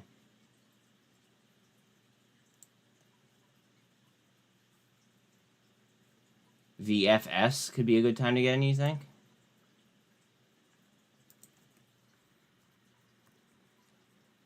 What is VFS? I feel like we've looked at them before. Qs are reaching higher. Bitcoin, not so much. Let me zoom this.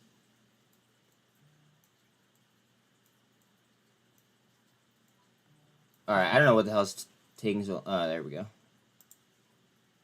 Okay. VFS.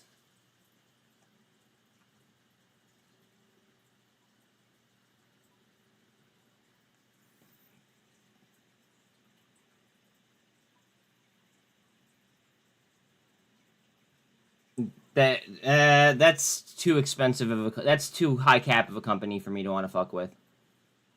Like, the market cap on this company is $175 billion. I like messing with, like, mid caps and small caps. Like, I am about to pivot into, like, mid caps more than just small caps. But 175 bill is way too much for me. It just takes too much money in order to move it. Heads up on EFSH. That might make a move right here. EBET still climbing. EBET might just blast, guys. T2 coming down a smidge.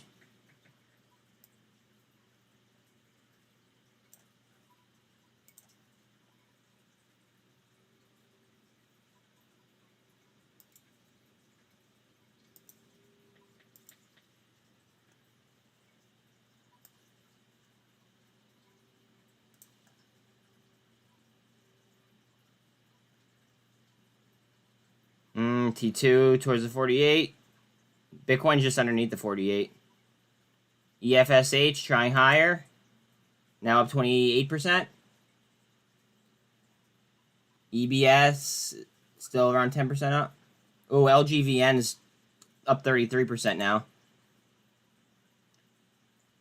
LGVN with that move. I see you. Okay.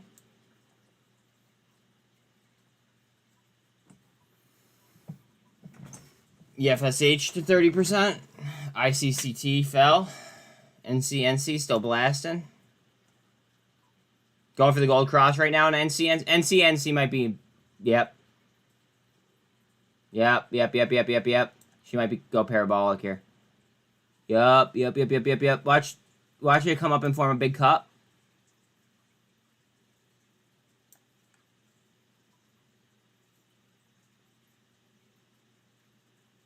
Really wouldn't be surprised.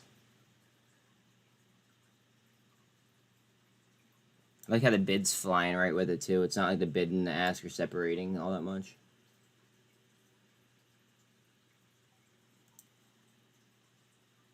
Still on the 48 for T2. And then EBET is up 18%. What did I want to look at? I want to look at...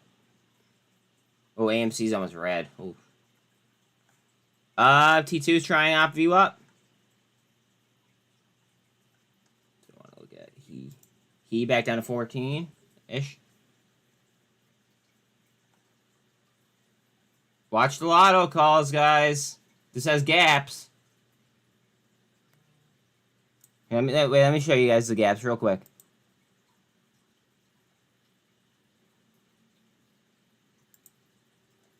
Look at the gaps on this thing.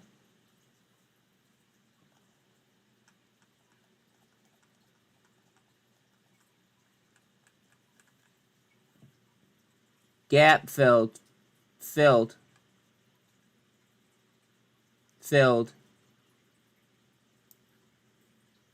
So now we're on our way towards like 20 bucks. And then there's a gap on the daily from 22.50 to about 32 bucks.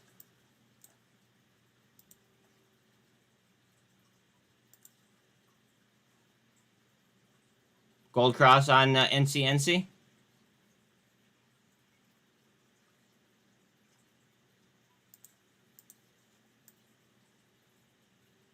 Hard down on he.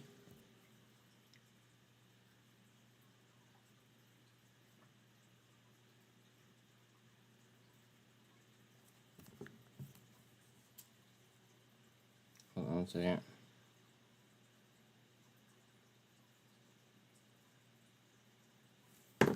Watch out on the he lotto calls, guys. Saying. I have them. As a disclaimer.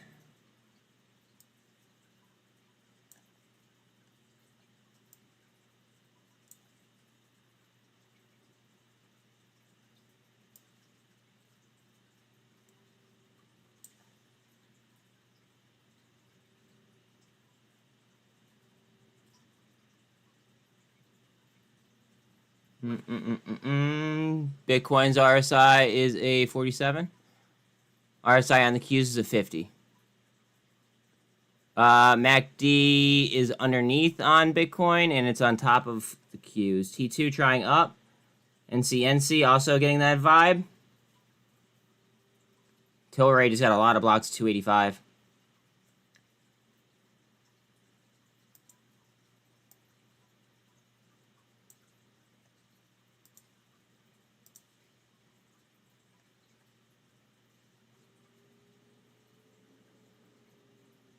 Bitcoin back into that supply zone.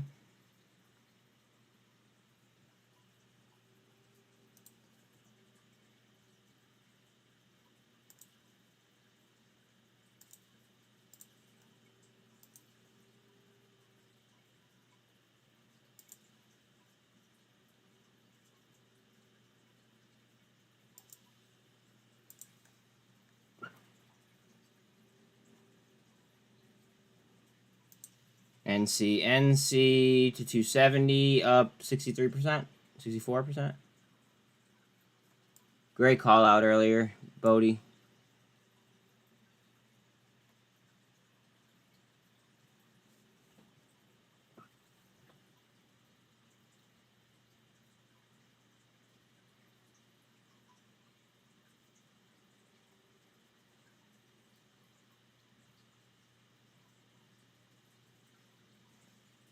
So, Bitcoin's in support. Well, I'm sorry, in a supply line. Trying to get out right now. EBET off the high, still 14.5 up. EFSH now 32% up. ICCT. I did not get in early enough. No, I did not. Bodie called it out, and then it just started to rip like 2 minutes after that, Jin. I didn't have time. I am in Hawaiian Electric and calls though. I took lottos on it though for like far out. They're like $5, so I figured why not.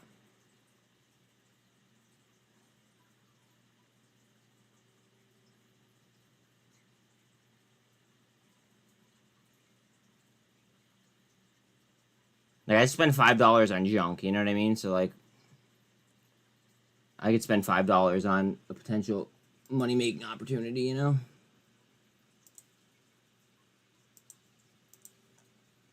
T2 trying up.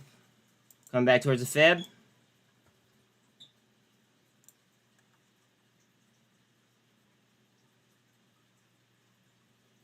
Hawaiian might be at the bottom there. Just under 14. Looking for a double bottom on Bitcoin. Hard down on NCNC.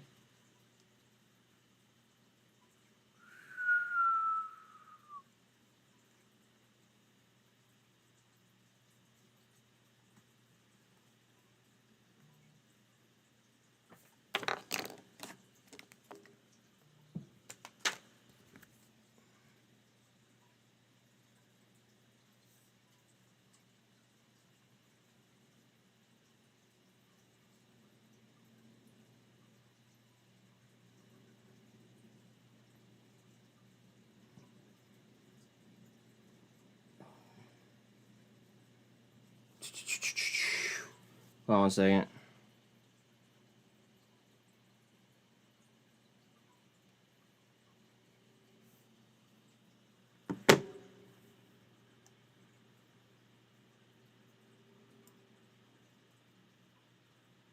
T2, come on, baby. I see you. Just underneath that fib. And then NCNC coming to the end of the drawing.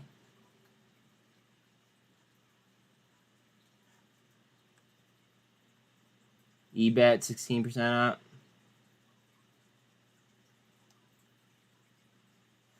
Coming up to a fib.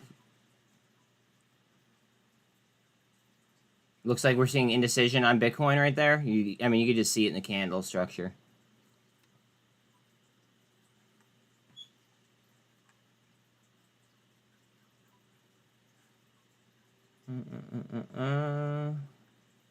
NCNC's pumping. Uh-oh, getting a drop on Bitcoin. Don't like that. LGVN is up 34% now.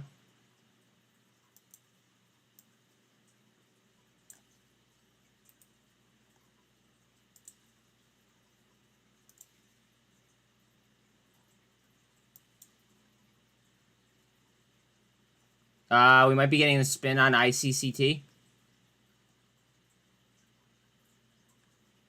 Bollinger Bands are getting tighter. Currently up 28%.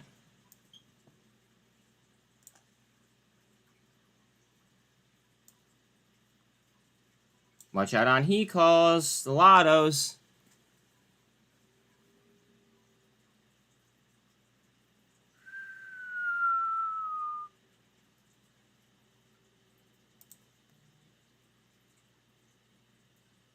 EBET spinning up again.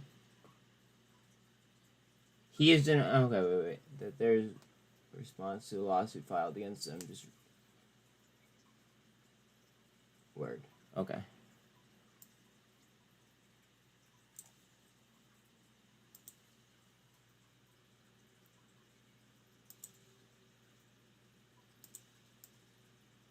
Heads up on EBET, guys.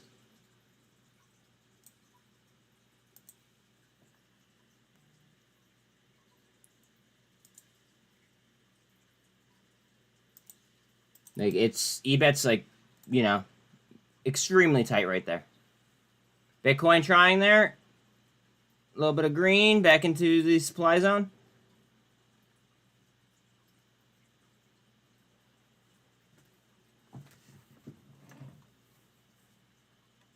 Hold on 1 second.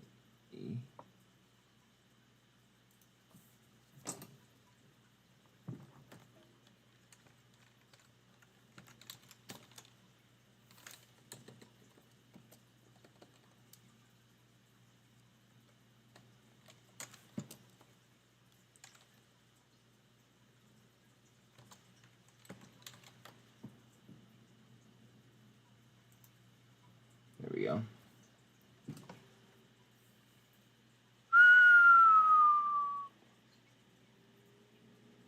Oh, I should add NCNC to that too. Bear with me.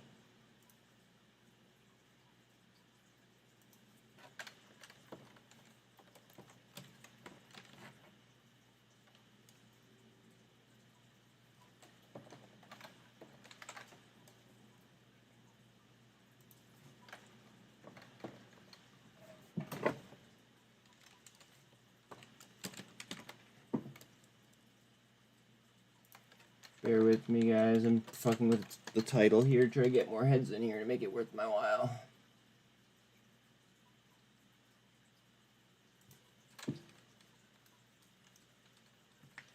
Oops. Well, what did I just do? Okay. I just clicked the fucked up button. Alright, there we go.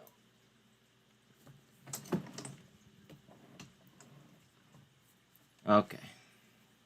He looks like it's trying to break sideways off the downtrend. EBET looks like it's trying to pop the pennant. Bitcoin looks like she's trying up. T2 also looks like it's in a cup and handle setup.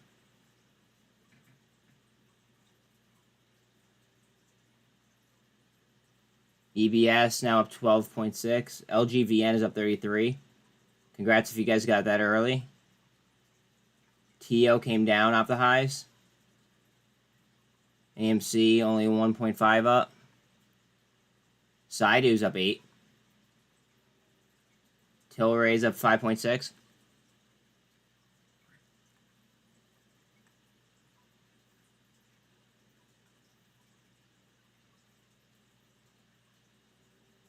SFT at 125 I really like a lot.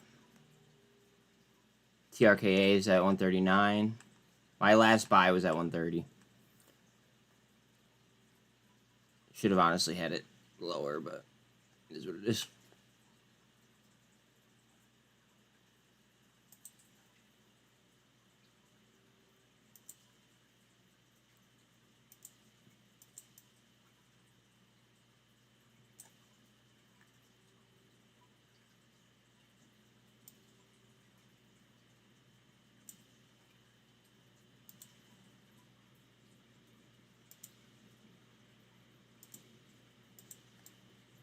All right, T2 is breaking a pennant down off the fib line.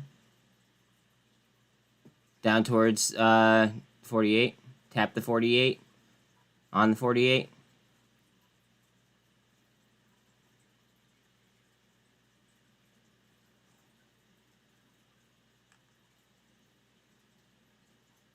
LGVN is up 40% now. Jesus.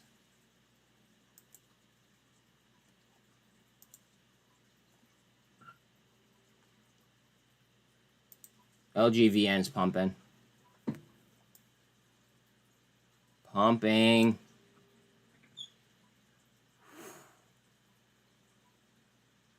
LGVN, pump.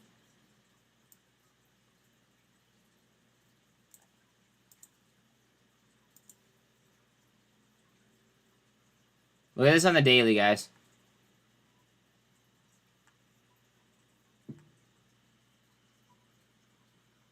Interesting. And if we get over some key levels here, it could really fly.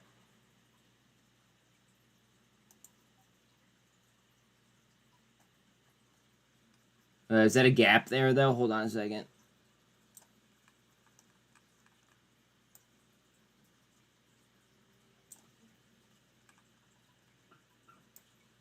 Might have a gap.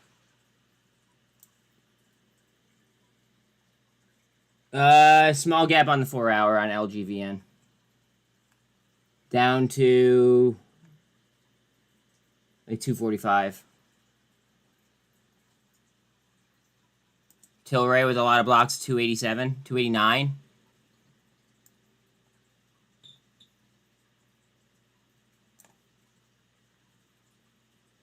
EBS now up to 16%. Aurora is at 11% now. Wow, look at that move. Look at that EBS move. Jesus. Whoo. It's a hot tamale.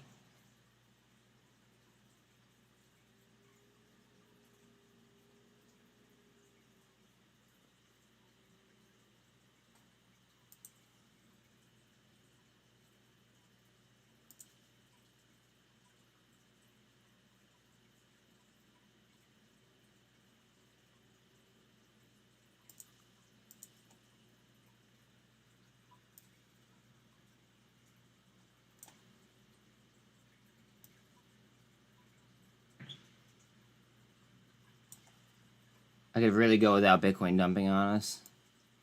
That'd be great.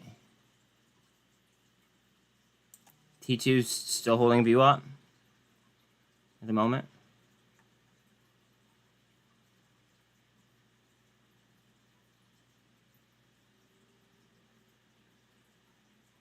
Bitcoin trying out of the bull channel. Let me just peep my phone real quick, just see anything blown up.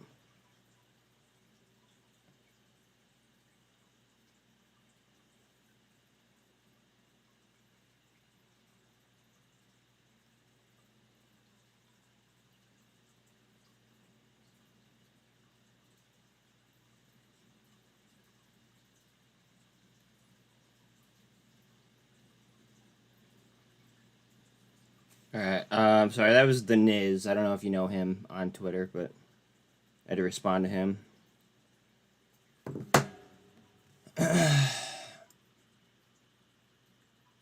And let him know that you guys don't like when I'm on my phone on live.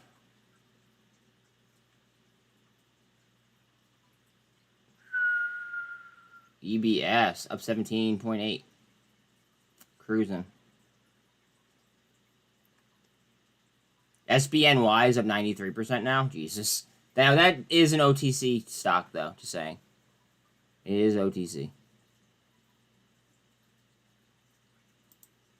LGVN to 40%. Hawaiian is curling. Guys, watch out on the Hawaiian lotto calls. Just saying. Like, how much are they? Hold on a second. Let me look. So I have next month's. I have the next month's monthlies. The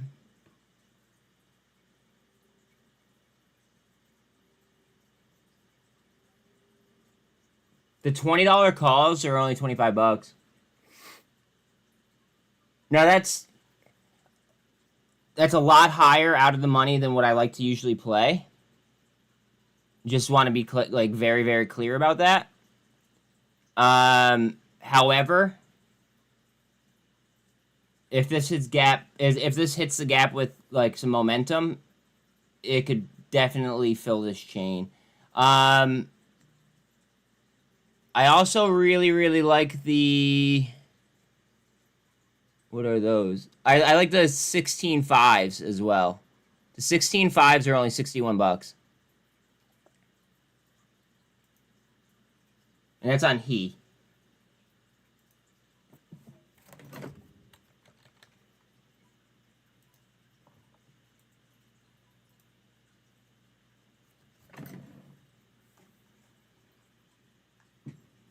Bitcoin at the 48. RSI and Bitcoin is at 54. RSI on the Qs is 65. How do I...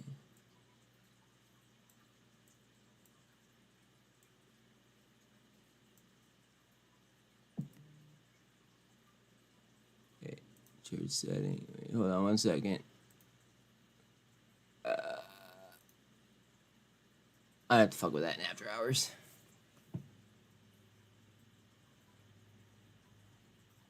Go ahead, Bitcoin. Carry us. LGVN. Up 40%. He curling. Look at the look how tight the Bollinger Bands are.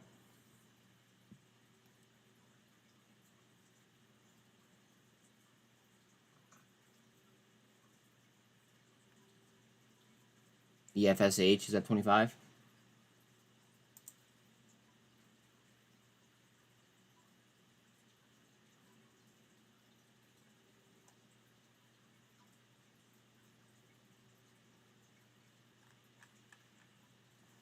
T2 down to VWAP. Don't like that.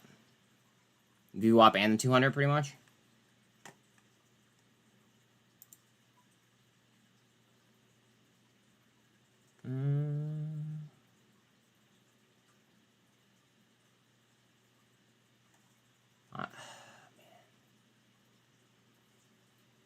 I'm gonna pull up NCNC. NCNC's at a potential double bottom. It's already up almost 40%, but it's at a potential double.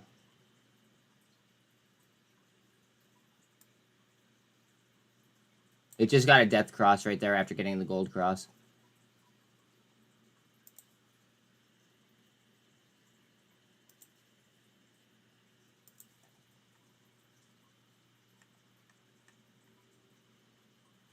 T2's at VWAP. Still has a 200 as support underneath it. Bitcoin, just under a supply line. The 48's in the middle of the supply line. NCNC currently up almost 40%, trying off the double bottom. A little bit of lift would be beautiful.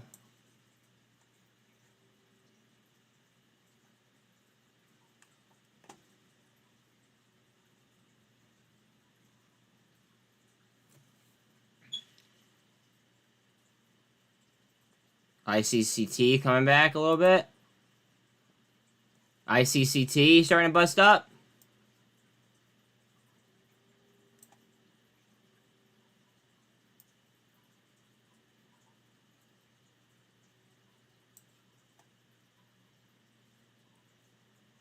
Hawaiian is at a potential hard bottom.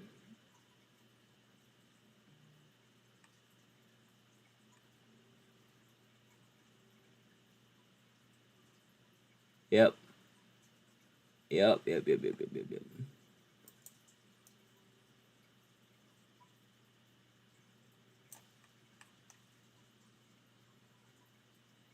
Bear with me. There's a method to my madness here.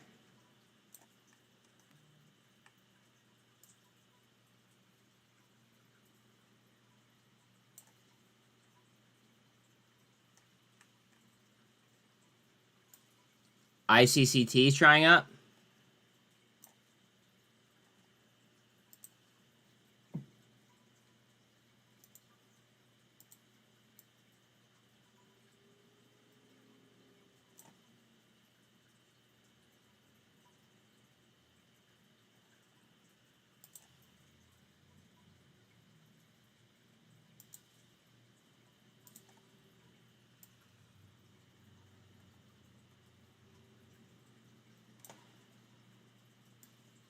T2 trying view up.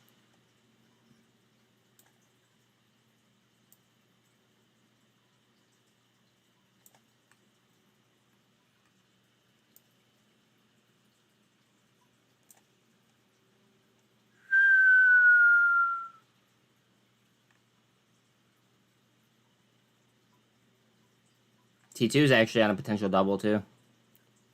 Bang. Bang, bang, right on VWAP. ICCT coming up towards VWAP right now. 13's going to be coming up on the 48. Alt is up 12%. EBS off the highs.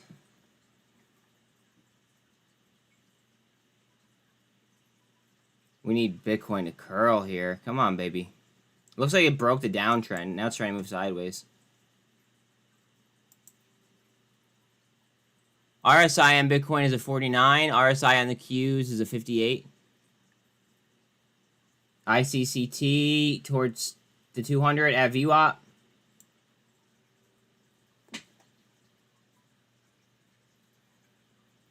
Bitcoin into the supply zone towards the 48. Here we go. Let's go.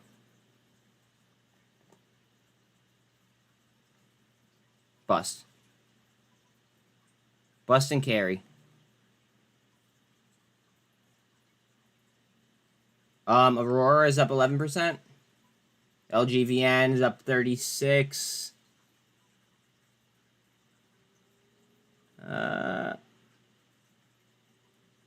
Saita is up 7.3 now. Saidu off the high. Tilray slightly off the high. Open to 413. Wow. TBLT off the high. Cosm still sitting at 120. And MAD up almost 1%. TRKA chilling at 139. Ion Q 1725. SPY 452.50-ish. Here comes Hawaiian off the bottom, maybe. Potential double bottom.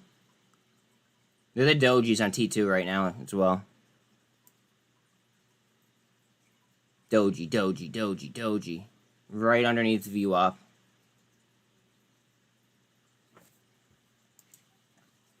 Bear with me 1 second.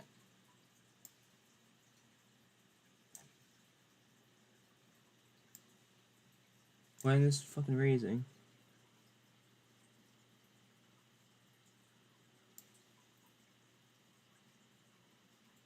There we go.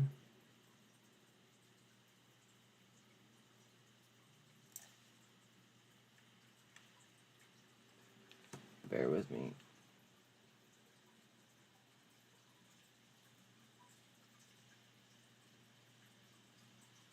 Anything super, super important?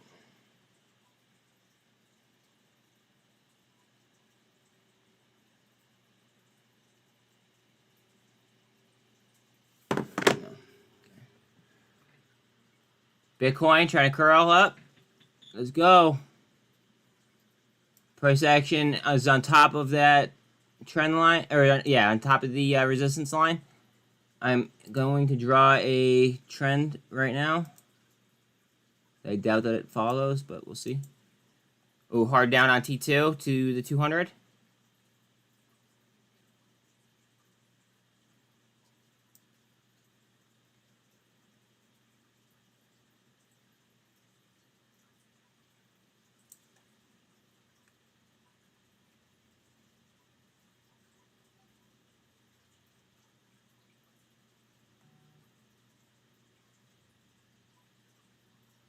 Hawaiian is trying.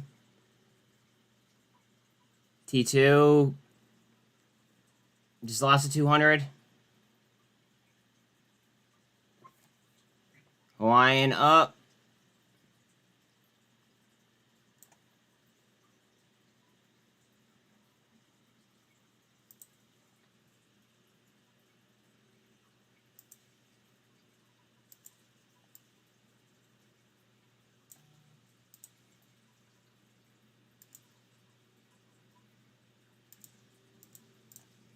Alright, let's see how that works.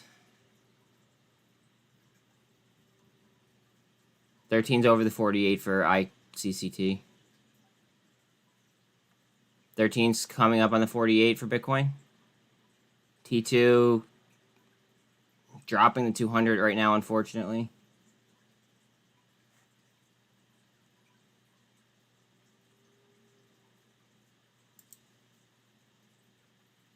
Should we? It's coming back. It was down. What's it called? 15.5%. Now it's only down 11.5%. So she's moving. Tilray with a lot of blocks at 291. So Tilray's moving north.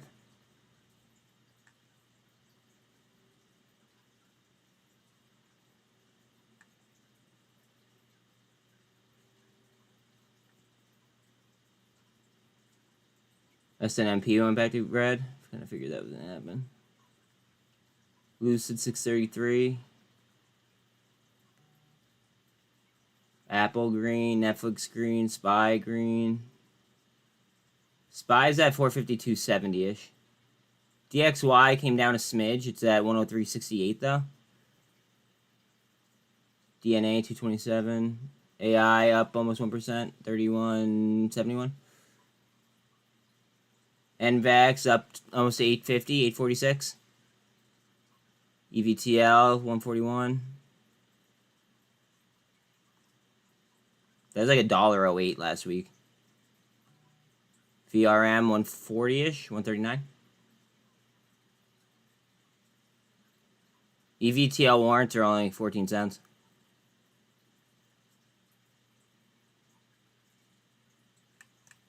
What was NCNC at? NCNC off the highs, 36% up.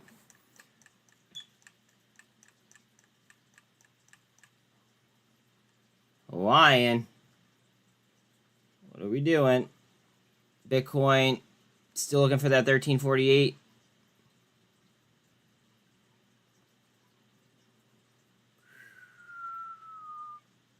ICCT pretty much dried right up in volume at the end of this drawing. It's at 11.5 million in volume right now. Let's see it pop. Hawaiian with the super trend. Let's go. Let's go Hawaiian. Did anyone buy any lotto calls on Hawaiian or no? Is it just me in Hawaiian lotto calls? Wish we could short YouTube. The number of ads is criminal, by the way. I mean, YouTube's owned by Google, so I mean, be my guest. But at the same time, I would never short anything, especially Google. But yeah, good morning to you too, bro. The T2 didn't like the super. They tried it towards VWAP. Coming to the end of the drawing on ICCT.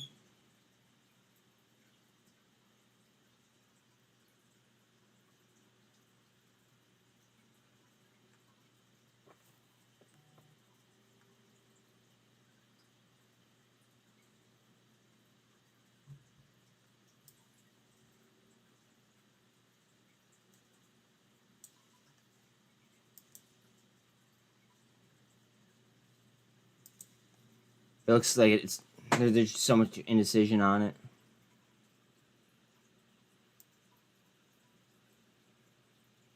Go ahead, ICCT. I know you want to. Price action is over the 200 on T2. Slightly. The bid is on the 200. Should be more specific.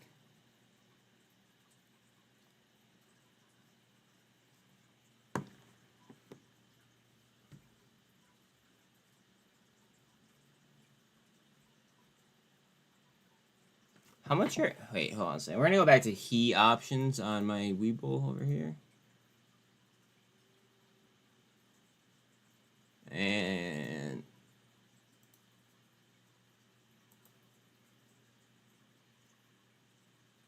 Alright, call me crazy. Call me crazy.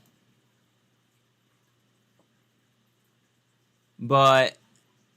There's options that are 200 days away on on Hawaiian Electric that are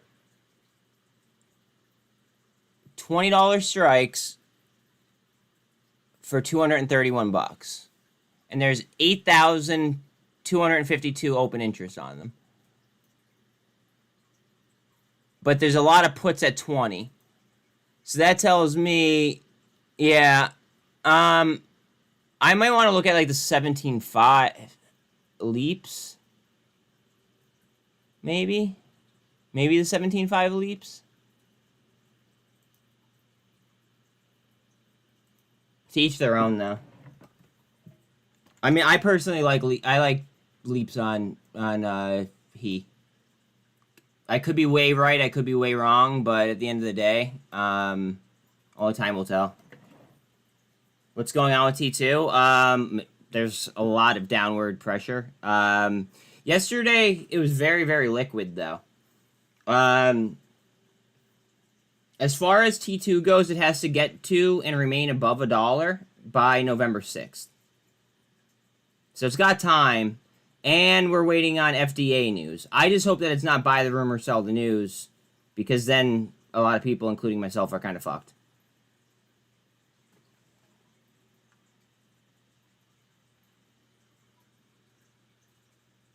Here goes Bitcoin.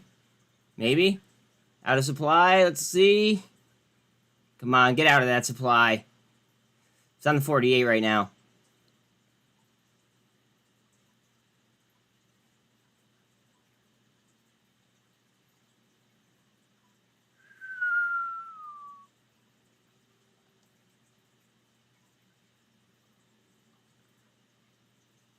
EVLV is 673.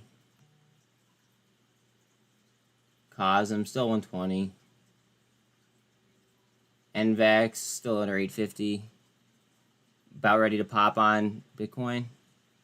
Just waiting on it. ICCT trying to go.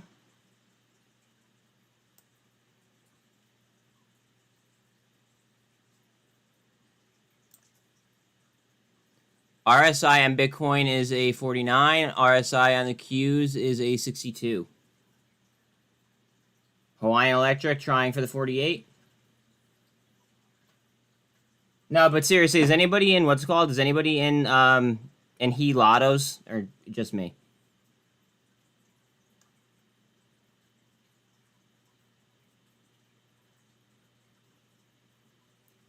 Because it's kind of feeling like just me.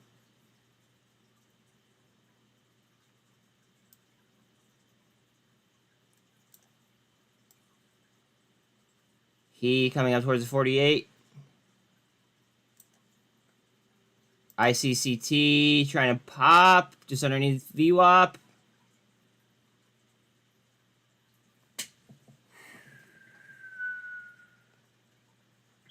Up 35.5%.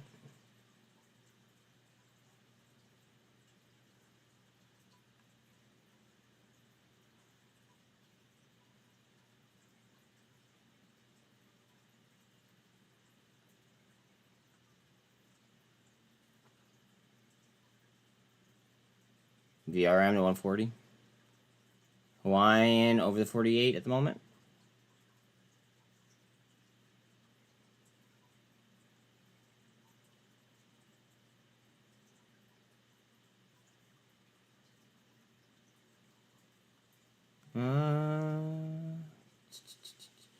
NVEX still 846. NVIDIA 495. 1110 on Robinhood. 227 on DNA. Dollar strength 103.70-ish. 103.69. Right there with you, man. In it for the FDA every day, any day now. Just drop it. The fucking PR could be anything at this point. Yeah, for real. Honestly, I wish that they would just get bought out by somebody bigger. Am I the only one that thinks that?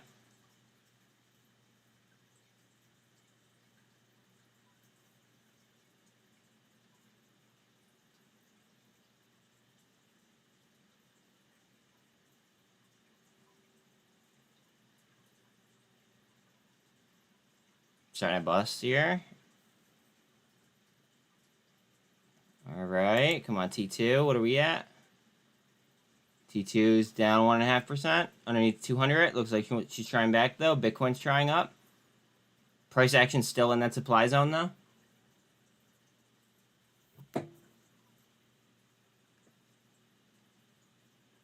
Oil is green.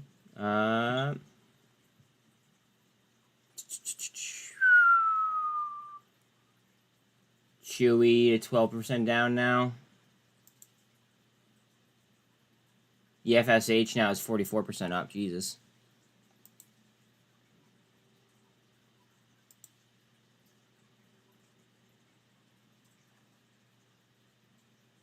Ooh, look at that pop. Big leg up. Hawaiian trying. T2 also trying. I want to see Bitcoin get on top of this trend line. They have the potential. I think if they get FDA news that opens the doors to government contracts. They already have government contracts. The government paid for their R&D, basically.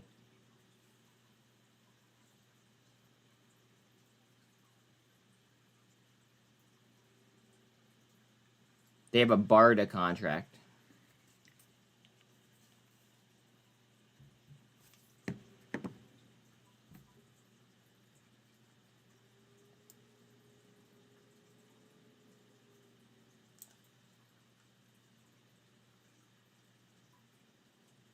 Bitcoin trying to overtake 48. Wow, this should be over 1 if the government's getting involved. Free money, basically. The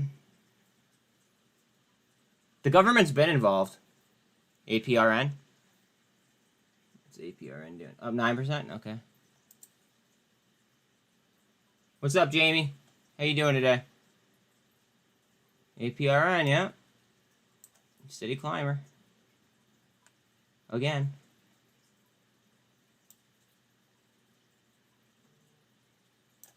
Still looking for the crossovers here on Bitcoin. It's close. 13's through the 24. 48's coming.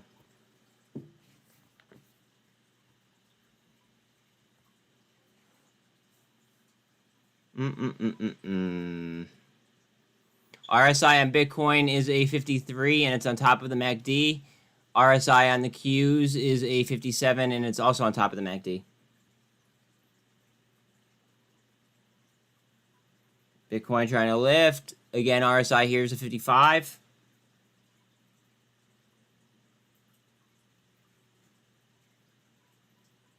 Bollinger Bands are pretty tight on APRN as well.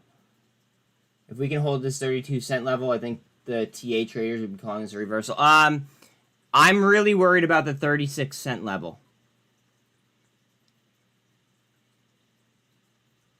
From about here to about 30. No, wait. It was yesterday at 24 cents. 24 to 30. Yeah, so we want to clear 36, if I'm not mistaken, on T2.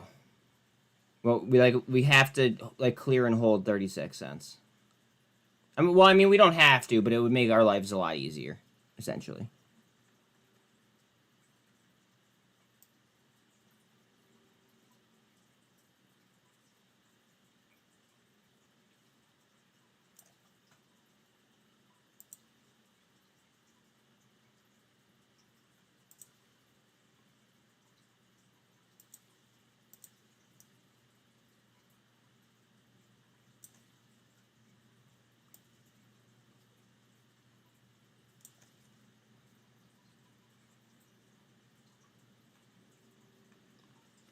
Bollinger Band's getting tight there. You can see it.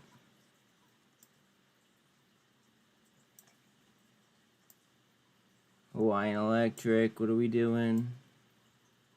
Just underneath 14. Looking for the crossover to get 14. And then T2 is about to lift too, I think. As soon as Bitcoin goes.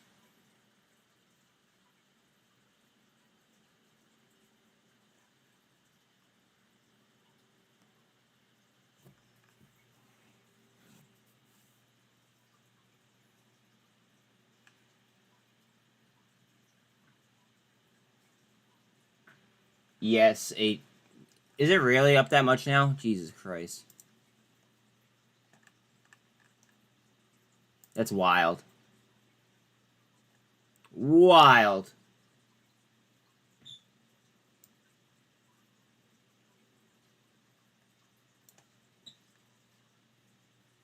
Wild. Yeah, I mean, I called it and I missed it myself. You wouldn't believe how many stocks I call. That actually, this is Bodie's original call out. I just want to be clear.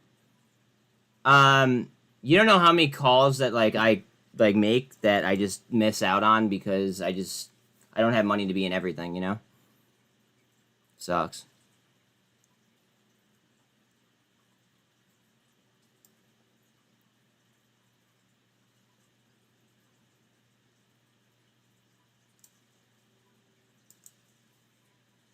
You're in heat calls? Okay, cool.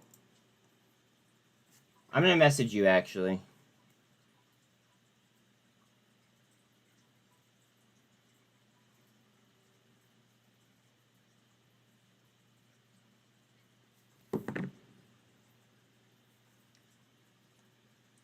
Just one. Oh. Well, then is it like really close to the money though? Is it like not like that big of a lotto? All right, guys. So I'm like, let me just tell you something here, guys. I have a call at 2:30 with Benzinga. Benzinga wants to call me because I guess they like the shit that I put out. Okay. Now I usually do not like Benzinga. I don't like Yahoo. I don't like I mean, there's several publications that I'm not like really the biggest fan of. I will tell you this though. If I get a job with Benzinga, if they want to hire me as a 1099 employee or whatever they want to do, I will not mislead you guys. I will tell you guys exactly what is on my mind.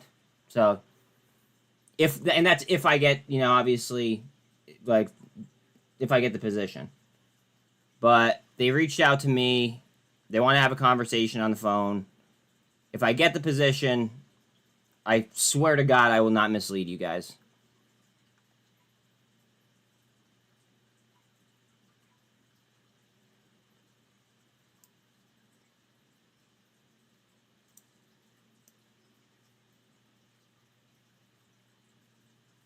Oh, I'm gonna tell them that. I have no problem. Exactly. Oh, that's what I'm gonna say.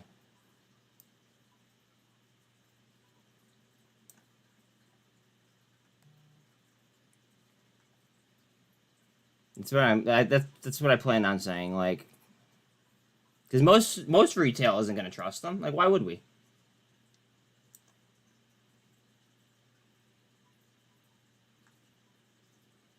It's in their best interest. Yeah, that's correct.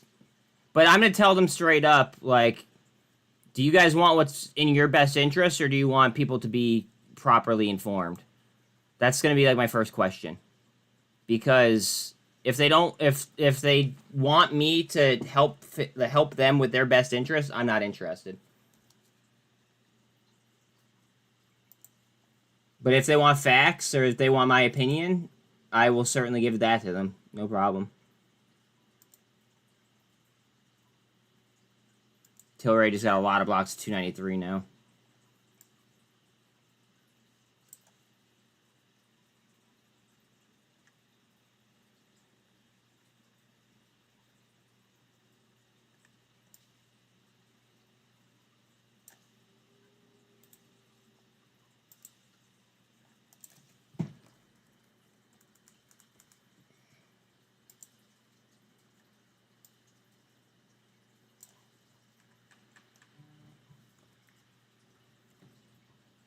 Bitcoin to 200. If Tilray would load, that'd be great. Tilray stepping it up.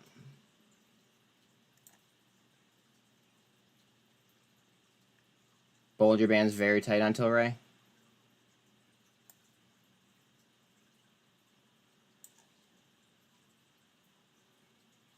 Bitcoin wicked above the 200. Didn't like that. Came right back down. Price action just underneath the 200.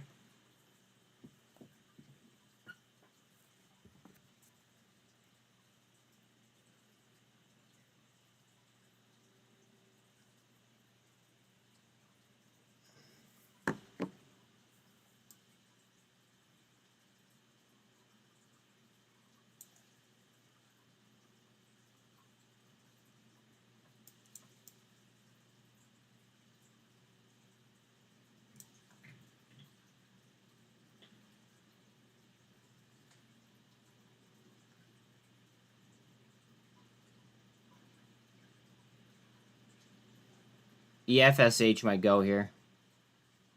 Bitcoin's underneath VWAP still at the 200.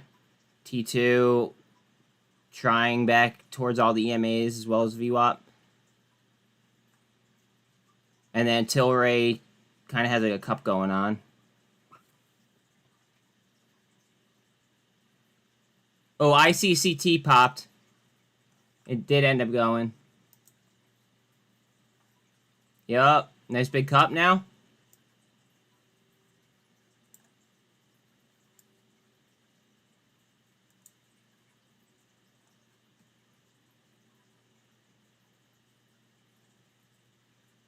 Oh, and when I take that phone call, I'm just going to put... I don't know if I said this already, but I'm just going to put you guys on mute. So, like, you guys are still going to be here.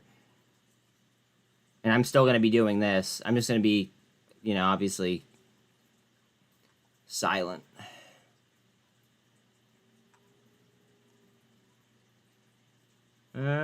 Open up 3. I'm surprised that open is up after, like... Wasn't there, like, bad real estate data yesterday?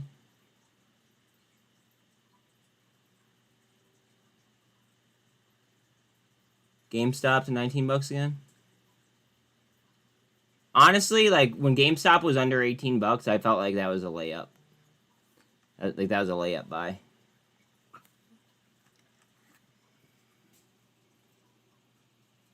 U.S. Commerce Secretary, Chinese counterparts asked that I relax export controls, and I was very firm in saying that would not happen.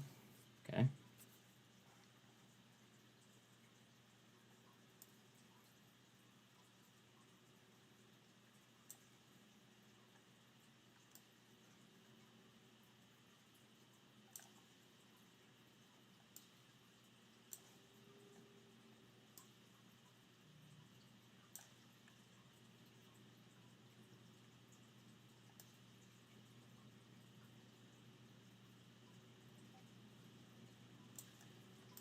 Looking for a handle on ICCT.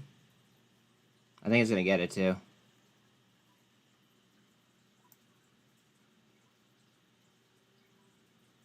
EFSH trying up.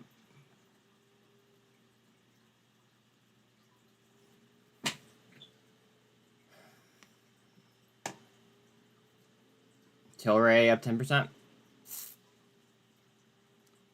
ICCT is up 50%-ish. Bitcoin RSI is a 57. RSI on the Qs is a 41.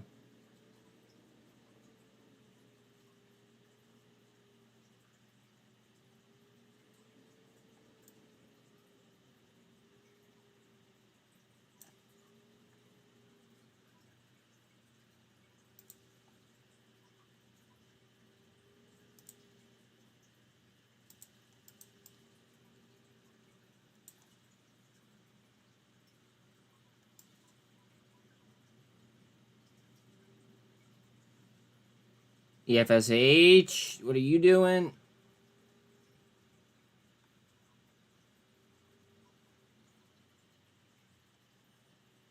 $11.5 up on Aurora.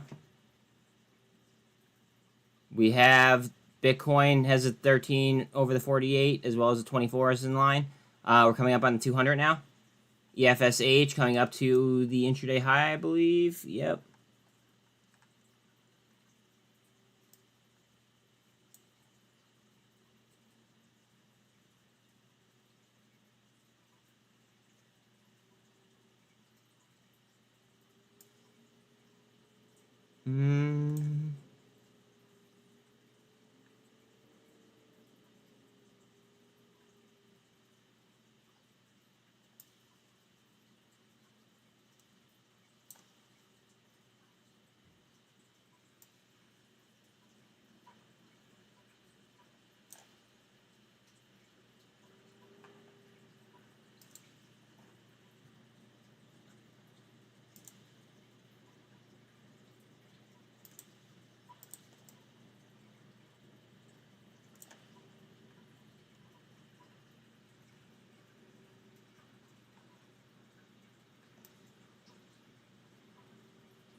The FSH going for another leg here.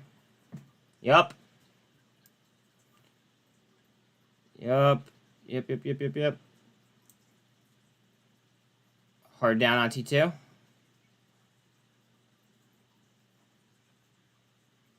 Still in between the 48 and 200 on Bitcoin.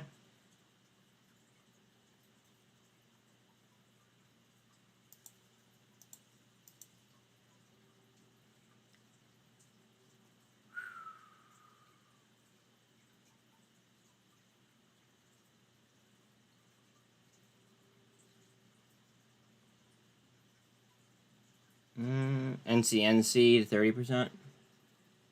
Tilray up 11. LGVN about 20% off the high. EBET way up the high as well. EBS down off the highs.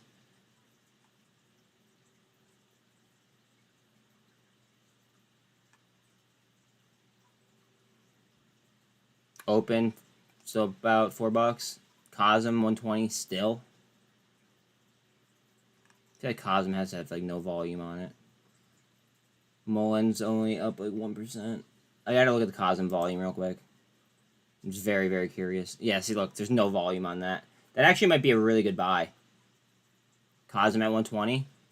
That could be like a really good buy.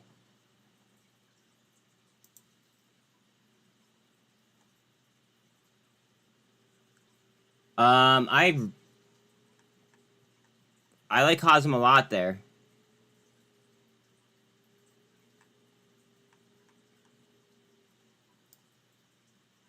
Wow. There's a lot. Look at Cosm on the 4 hour. Guys, Cosm's gonna pop, I think.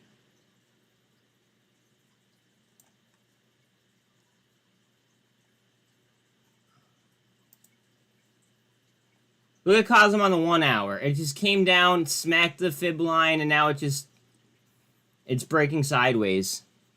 That's on the 1 hour.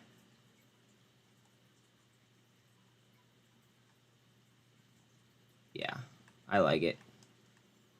Look at the 200 coming down on the 5 minute. So really, it just needs a nice little shove.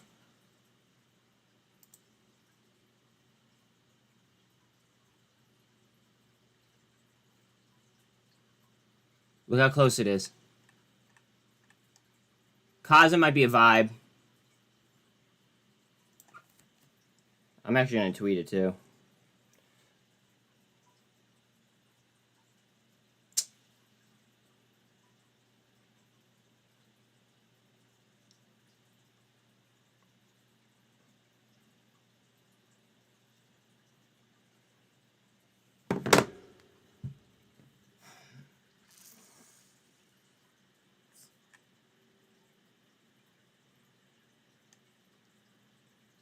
TO almost all the way down. Tilray with another move up.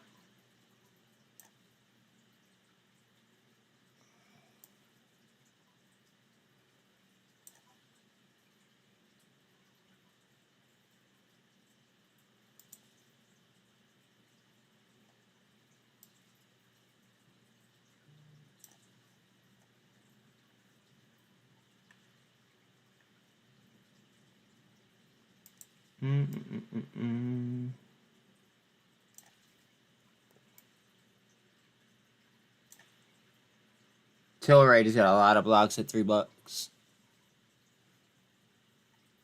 T2 just off the... T2 looks like it's about to get a death cross. Price action's just underneath. We might try to get a move up in order to go ahead and invalidate that.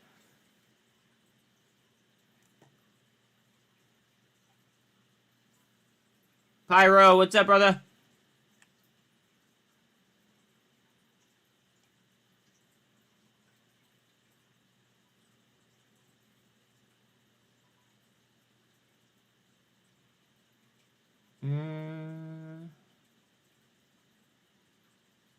Sticks all the way down to 108. Wow. 1405 still on he. VRM to 141. MULN up 2%. Rig is up 1%. Block to 58. Q's up 0.5%, 378.78. Okay.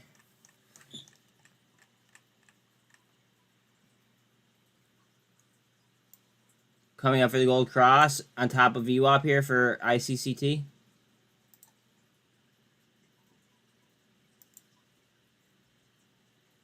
This is a bull channel. It's in a bull channel too. ICCT is gonna go up, I think.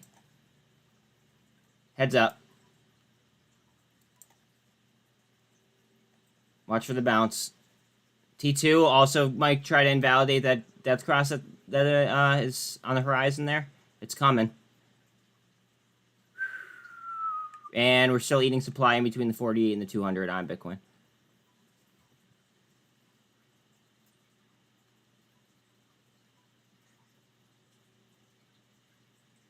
Aurora up 12.5. Kind of following Tilray's lead, I believe.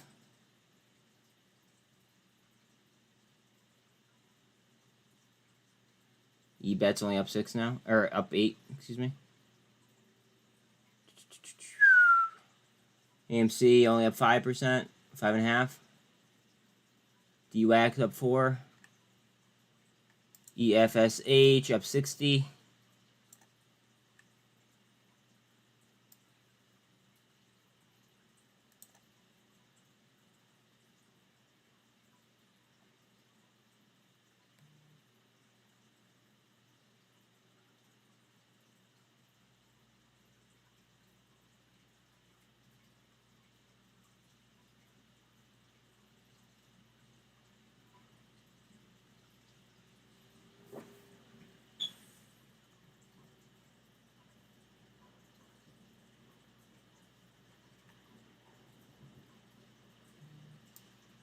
EFSH to 63, 62%-ish.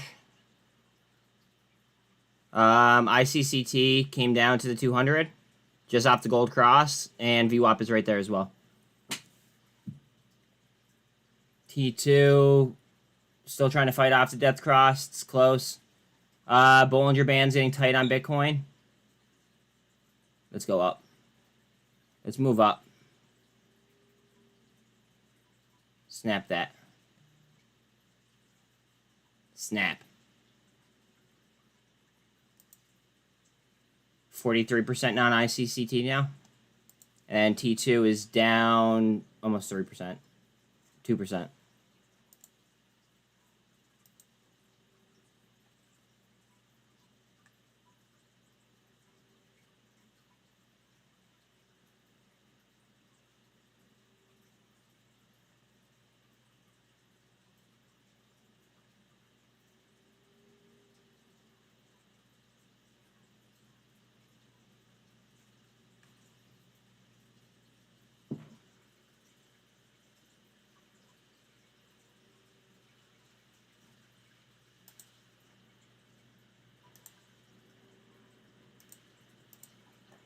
That's engulfing. That's why I drew through it.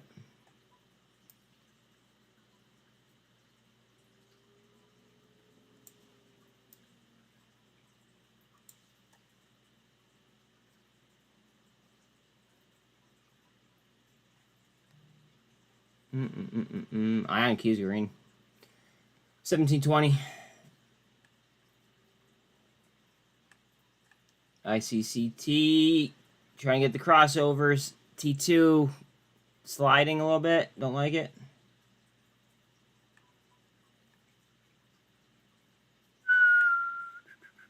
And Vax launch.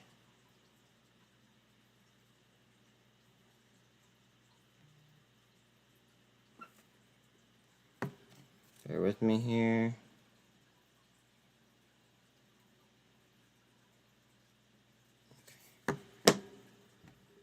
Snap up 1.5. Carvana up 1%. Bollinger Band's getting tighter on ICCT. Just off the gold cross. Price action's over the 200.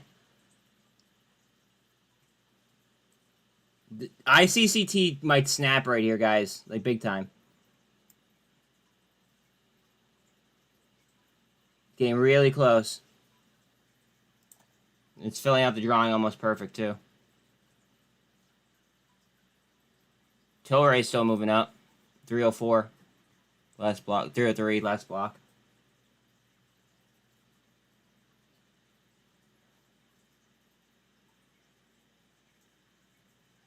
Tilray's up 14%.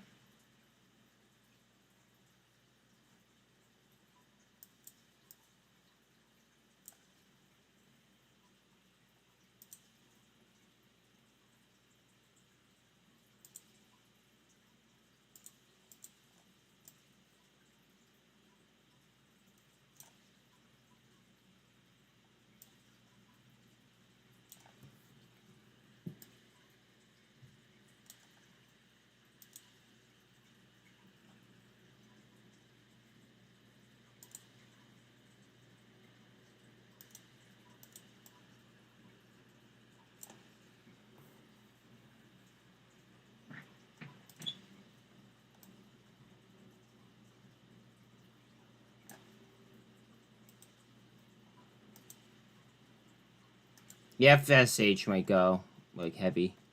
But I need the screen.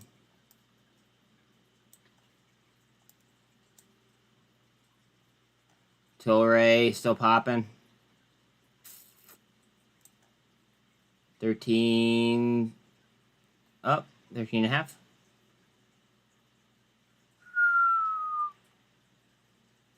LGVN is up only 25% now.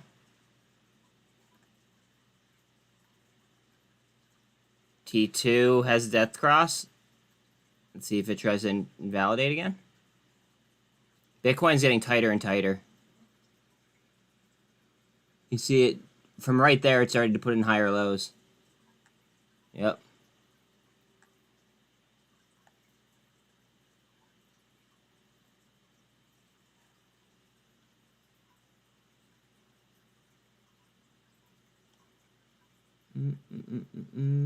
AMC to 6% up.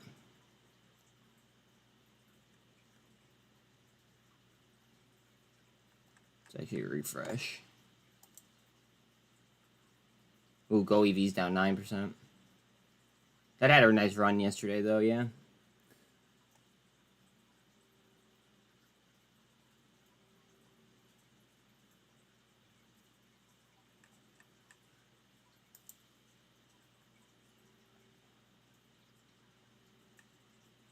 Going for the gold cross here on ICCT still.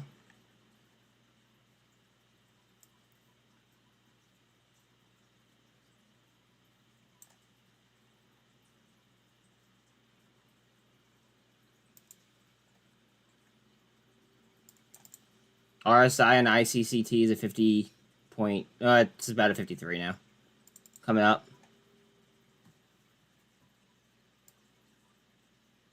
Tilray's still blasting. Bitcoin just underneath the 200. ICCT has the gold cross, pretty much. I mean, it's on top. Yep, barely. Still underneath that trend line, though. I'd like it to get back into that drawing. Tilray is still making new highs.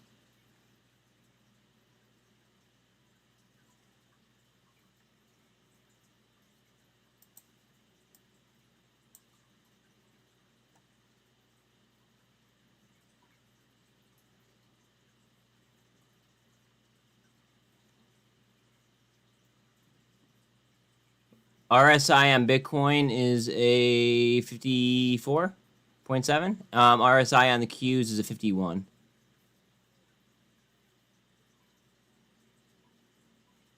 Bollinger Band's getting a little bit tighter.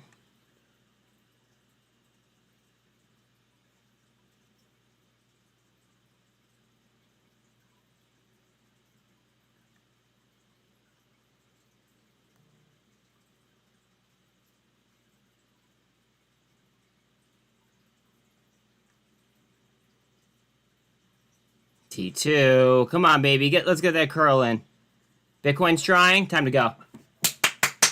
Time to go. Let's go. Let's go.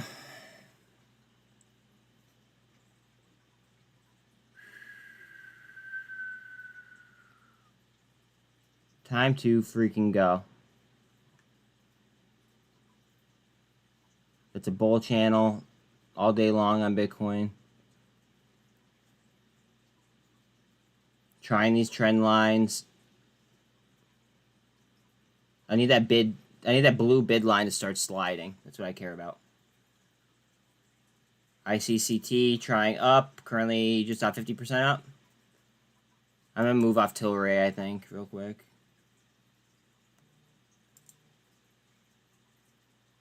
Aurora is making the same chart movement, pretty much.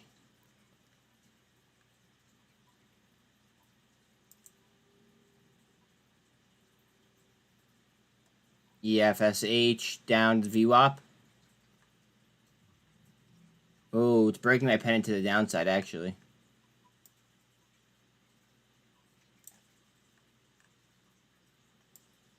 It could engulf, though, and get right back in my drawing. That wouldn't be that bad. All cannabis stocks are popping? Yeah. Well, we talked about that yesterday, like via Facebook Messenger.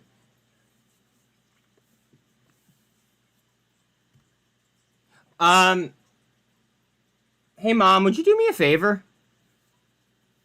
Actually, you know what? I'll do it. Never mind. It's not that big of a deal. It'll take me 2 seconds. I want to go ahead and I want to invite those who are not in my group here. I'd like to, invite everybody to join. Share group. Copy link. YouTube. Bear with me here. Let me make sure my... Oh, starting to pop. There we go. You hear a lot of people. God damn it. I thought I shut that off. Go ahead.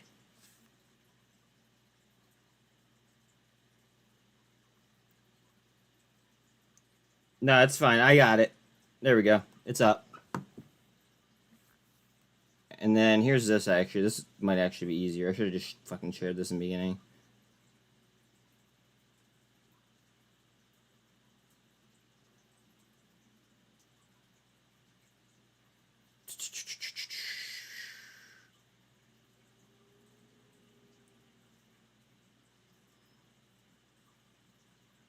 Copy.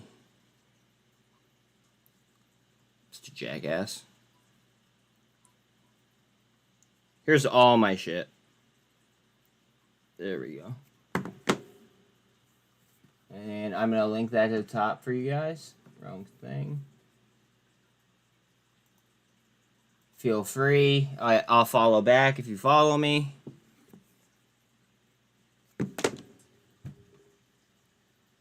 Alright. EFSH, FVWAP. Just underneath the drawing. We'll see if we could get the curl in. Bitcoin trying up over the 200 towards the Sonic R. Breaking a bull flag as well. T2 following this trend line down, which I'm not really the biggest fan of. And ICCT is actually following a trend line up.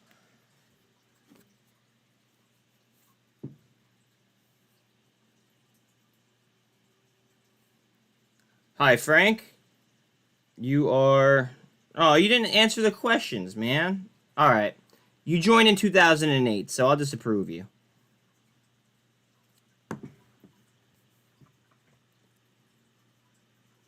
That way I know you're not a bot, You've been in there since 2008.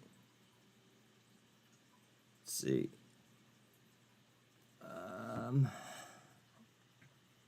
Okay, we're getting, like, no price movement here on T2, which is kind of interesting. Very, very small movements in the stock. Is it a hard bottom? That's a hard bottom.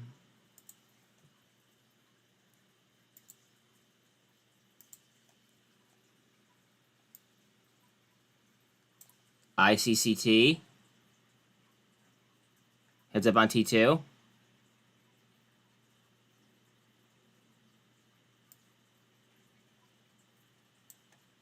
Bitcoin Tried over the 200, didn't like it. Back in between the 200 and the 48.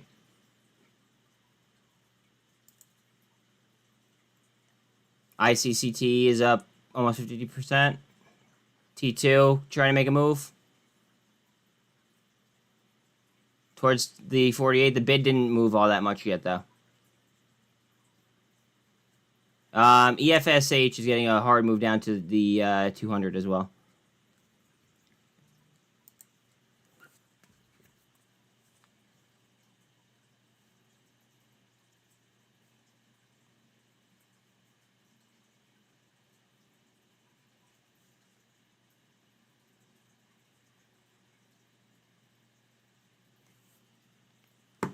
ICCT getting a pop. Let's see.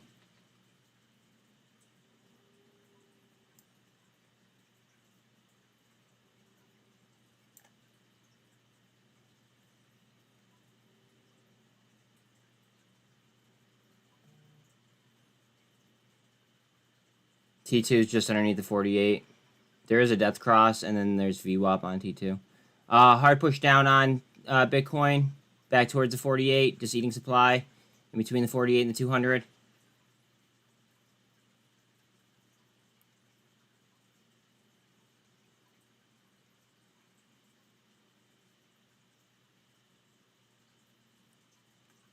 Hard down on ICCT. Ooh, hard down on ICCT. Ouch.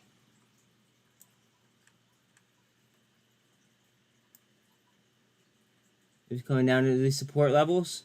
Alright, so there are support levels here. Let me draw them out quick. That should be support. And then honestly, like, that should be support as well.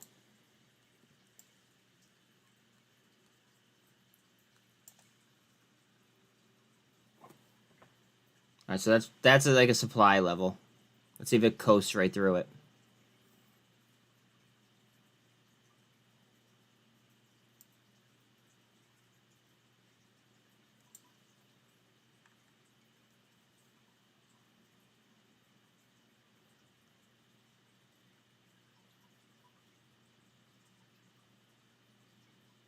They're trying to super trend Bitcoin down to the 48. I think that this is all a head fake. I think they were spinning back, though.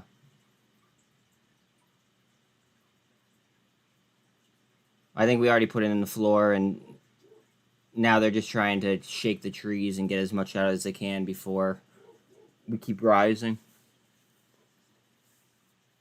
That's the way I'm seeing it. Did this halt? Did ICCT halt anyone?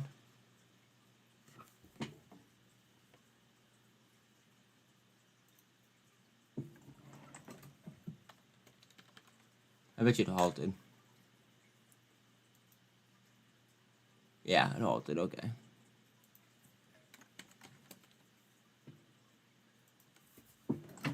Alright, can somebody let me know when it unhalts, please? If it keeps going down. I'm going to turn an alert on in case it comes up. But in case it unhalts and goes down, can somebody let me know, please? Purdy, please.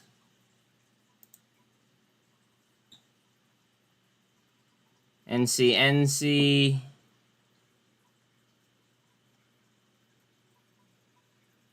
Interesting level there, actually. Wonder if this drawing will be accurate.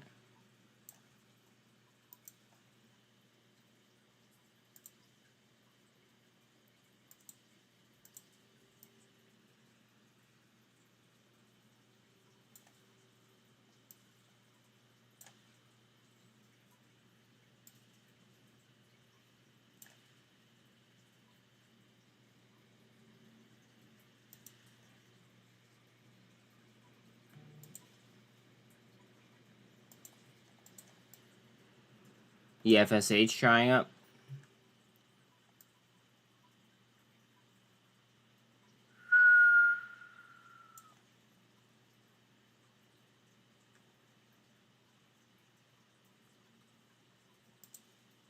Currently up 37.25%.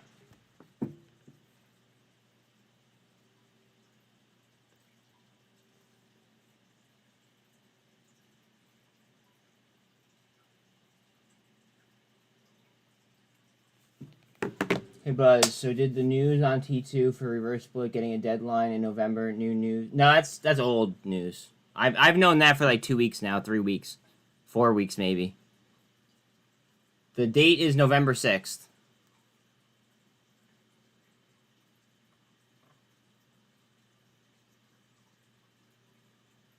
Yeah, Bears are playing games. Yep.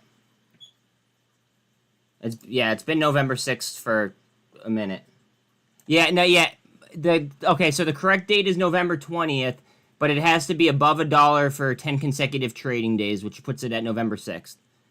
Unless there's a holiday in between, which I'm actually unaware of. So if there's actually a holiday in between, then we actually would have to add a day. So then it would be like November 5th. Because it needs to be 10 trading days.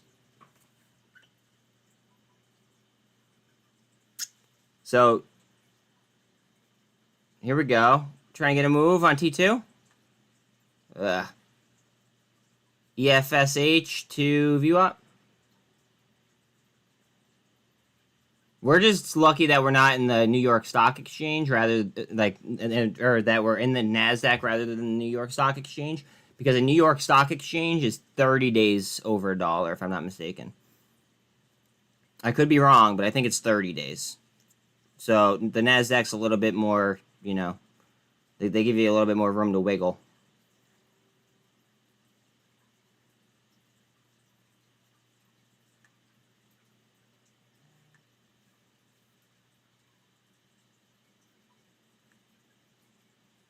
Bitcoin's still trying. It's in the bull channel, so I mean, see what happens.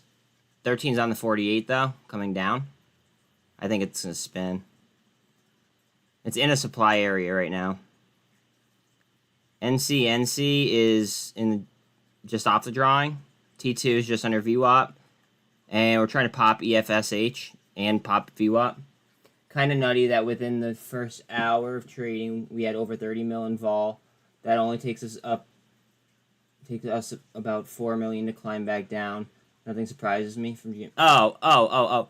Yeah, but I mean, you also have to take into consideration supply and demand, though. So, like, maybe they were just like, you know, actually, what was turnover on it? Hold on a second. Let me get GME's turnover going. Let me see what that is. Turnover on GameStop is only 0.65%, which is really, really, really low. That's they're just trying to shake the trees on you, homie. That's it. That's it. Like the turnover is only 0.65% on 1.98 million in volume.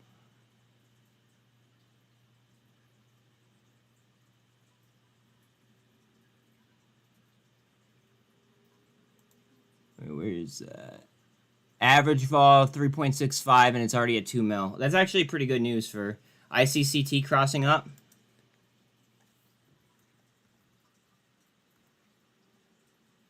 It's actually pretty good news for GameStop. Like it. Ooh. Okay, so cross up. Oh, I must cross down. I guess I had a line down here. Oh shit. Okay. Back into a supply line. T2 working over VWAP now.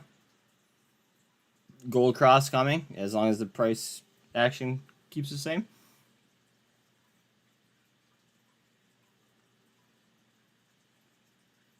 Tilray is up 15% now.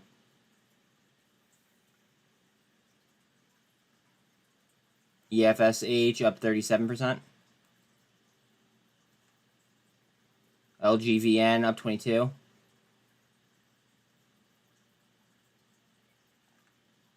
What's ICCT is up 36.7 at the moment. Just underneath VWAP. What's volume on this bitch? Hold on a second. Let's see. Volume is 17.37 mil. Average is 14 mil. Cap on it's 111 also. And it's still trying to pop out of that bear or the bull channel.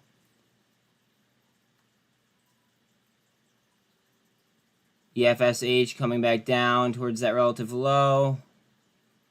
Bitcoin trying to pop up. RSI. Oh, wait. I moved GameStop in place of Bitcoin. Give me 1 second. BTC. RSI and Bitcoin's a 41. Sorry, it's a 48. RSI on the Qs is a 49.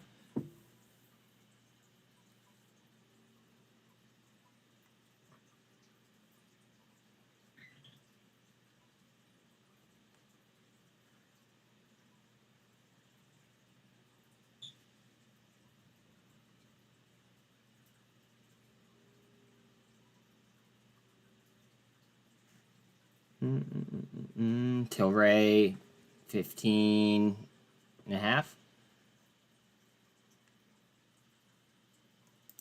ICCT RSI is a 38, and it's inside the MACD.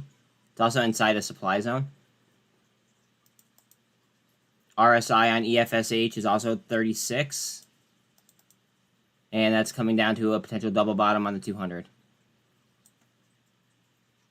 Just off a gold cross for T2. Let's see how volume is.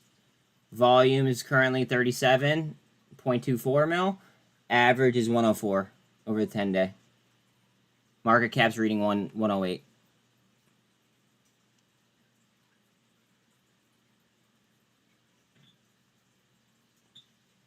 And it's about unch right now. Just off gold cross.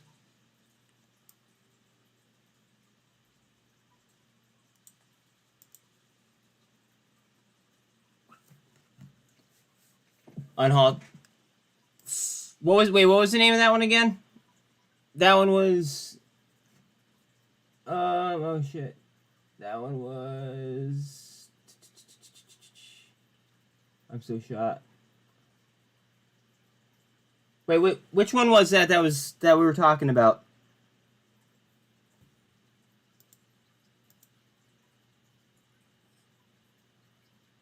Oh, yeah, ICCT. That's right. Jeez, I'm so it's on the screen. That's why I didn't even think about it.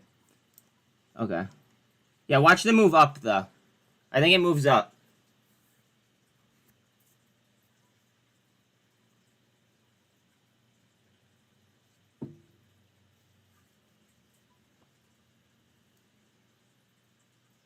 May all of your manifestations turn into reality soon.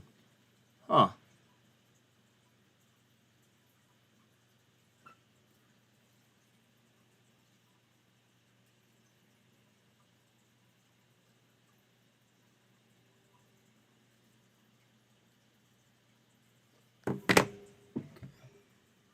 EFSH trying out the 200.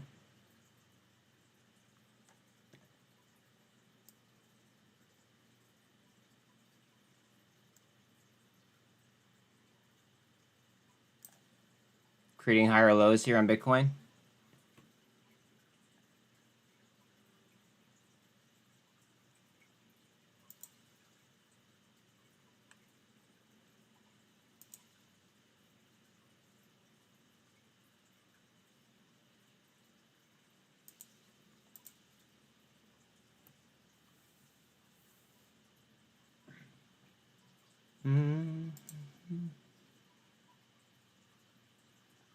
ICCT still up 33.5%. Remember, it just got halted down. Obviously, did not like that halt. It came down to the bottom of a support or supply line. It halted, came down a little bit after the halt, and then moved back up.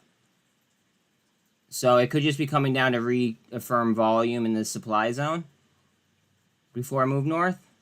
But I don't like this red jelly that's forming. That's not good. It's one of my indicators showing negative pressure. EFSH, Bollinger Band's getting tighter.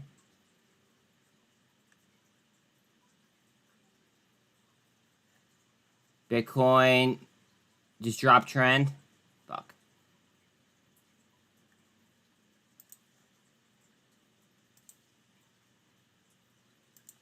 Alright, it's in a descending wedge right now.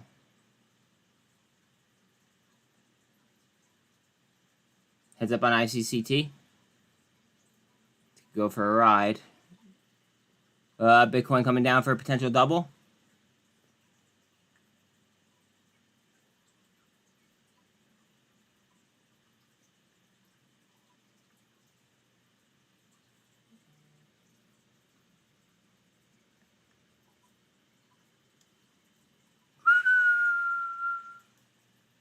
ICCT trying to eat that supply up towards that trend. They're trying T2 on a super trend down. Didn't like that. It's still holding the 200.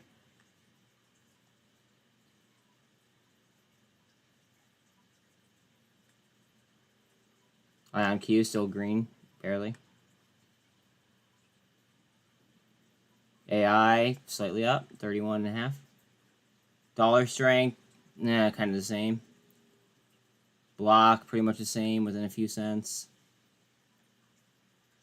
Cosm still holding 120. Snap 1036. TRKA to 141. Same. AMC up the highs 4.8 up. VRM up to 145. That's a nice move from 140.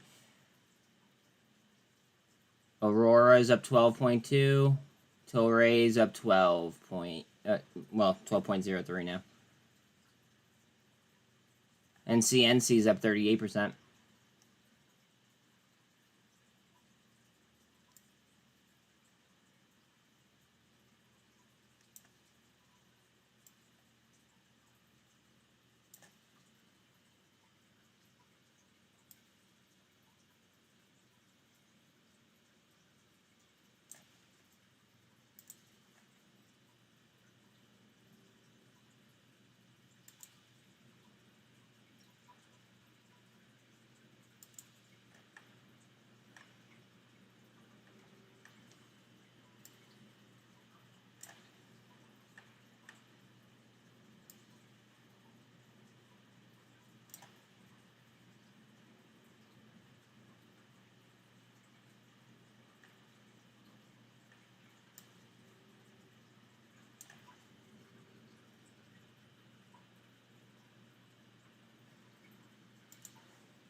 Ooh, ICCT dropped the supply zone.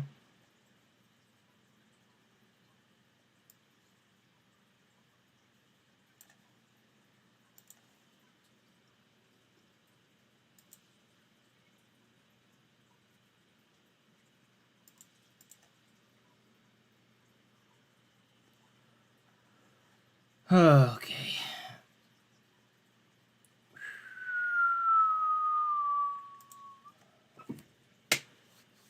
Did it seem like the market just turned negative? Yeah, it did. It seemed like well, honestly, it just seems like it dried up like it slowed down in volume. That's what I'm feeling. Like a little bit like the lunchtime lulls.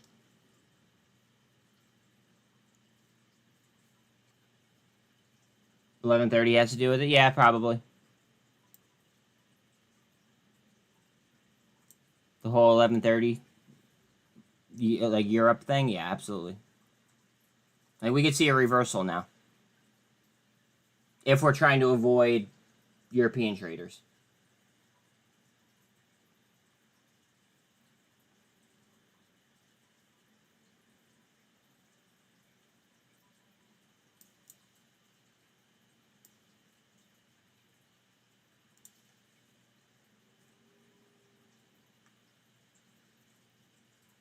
$37.5 million traded on T2 right now.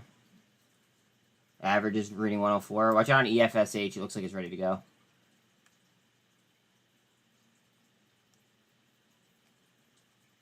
MULN.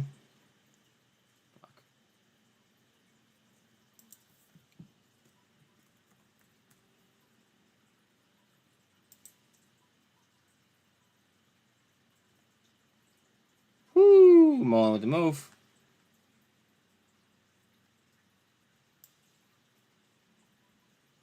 This is another one that I think would be great with straddles and strangles.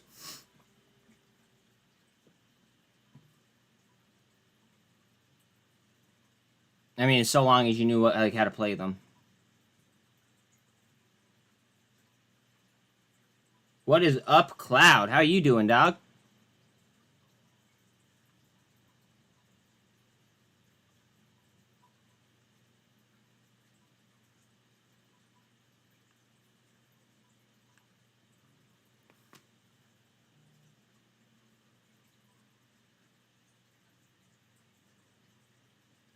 NCNC's over 40% again. Over 13 on Tilray.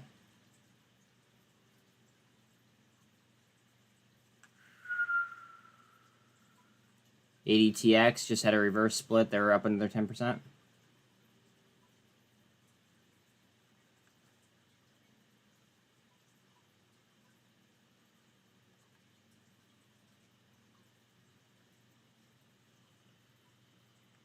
Patiently waiting for next squeeze. Yo, for real.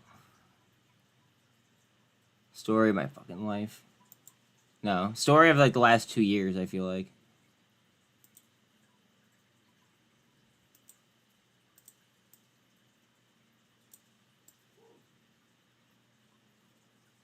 NVAX is so frustrating. Yeah.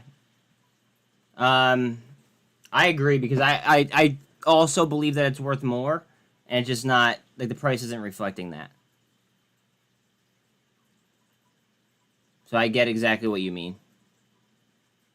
MULN up 5%? Yeah, MULN's up 5. Have it up. Thank you for that. Nice little pop. Out of nowhere.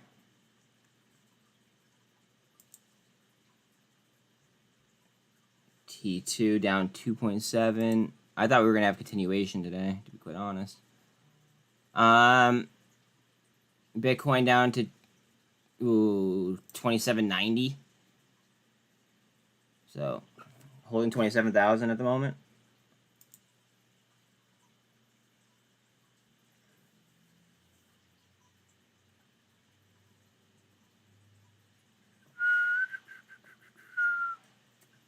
MULN moving because David just tweeted and confirmed. Oh, yeah.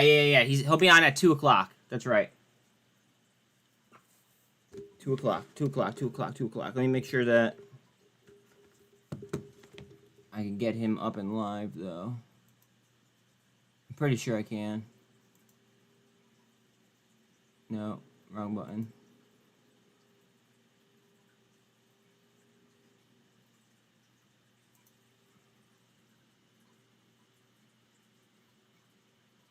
I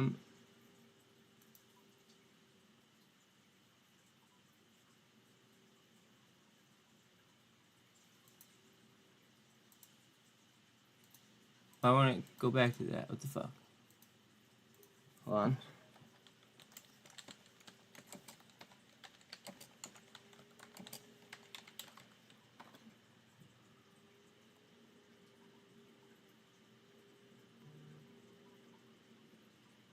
Is he on business news or just Fox News? Fox Business News, I'm assuming, right?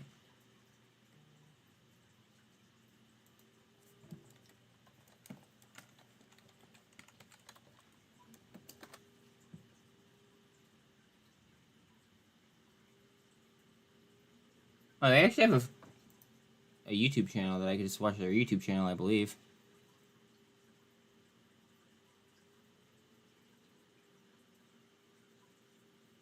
Two o'clock.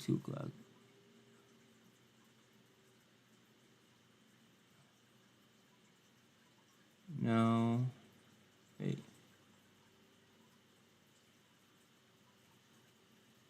EFSH trying up, Bitcoin getting a hard down. Sorry, I'm trying to find this MULN interview for everyone. Bitcoin's getting a real hard push down, though. Wait, are the Qs... The Qs aren't following it, though, so that's actually okay. This is okay as long as the Qs don't follow it. I'm watching the Qs over here.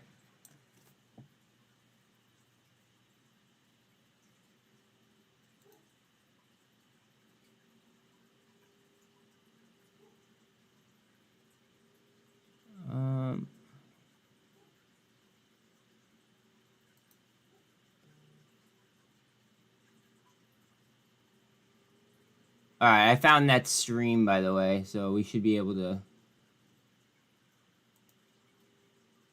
watch him with no problems. Yeah, okay. Yep, all I have to do is turn on volume. So we're good. We're good. All I have to do is turn on volume and he'll be up and live. See, look, ready? In 1 second. They are the fastest chips in the world, and they are the base. So as soon as he comes on, I will go ahead and clip that.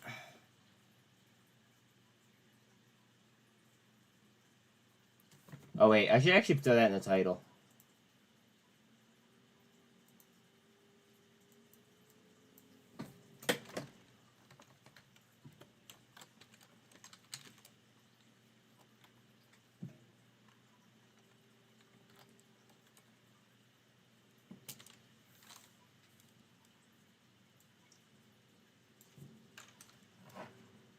Put mystery live at 2. Good enough. Okay. Alright, so we will have him. EFSH trying up.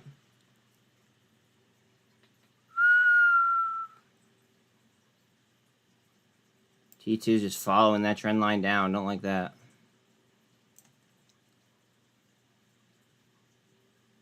RSI on Bitcoin right now is... It's way oversold. Let's see. A 14.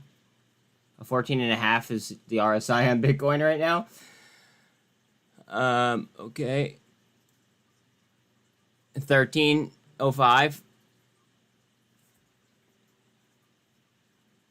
Watch out on what's called. Watch out on movement to the upside, guys. Just because the Qs don't look that bad, they could definitely bounce off the 200 right here.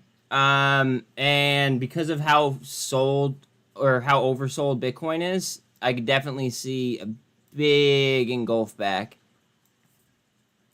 Like, look at this. Watch out that that's not a big engulf back because Qs aren't dropping like that. They're dropping slightly, but they look like they could be getting ready to spin.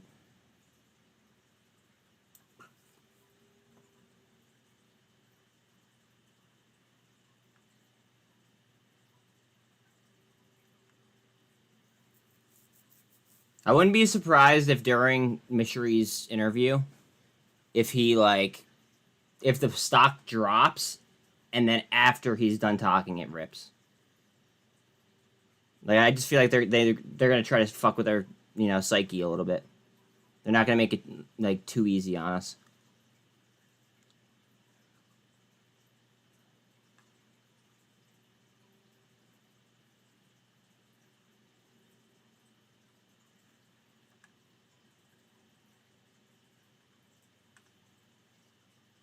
Hopefully they ask about NASDAQ extension because they're due to go OTC on September 5th. No shit. I didn't realize we're that close to their date. TO is now red.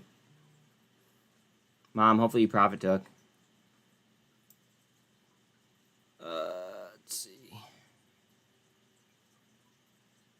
EFSH trying up. Currently up 47%.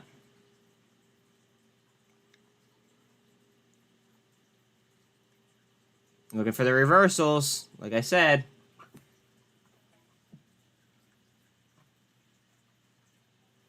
Engulf. Big reversals. Come on, baby. Big reversals inbound. ICCT is only up 18% now.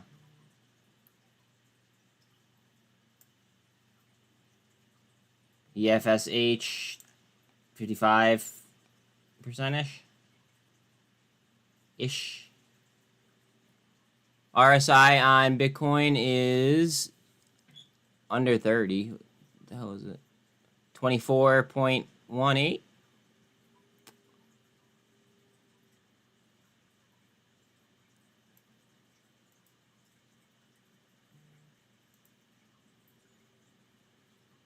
Hold on 1 second.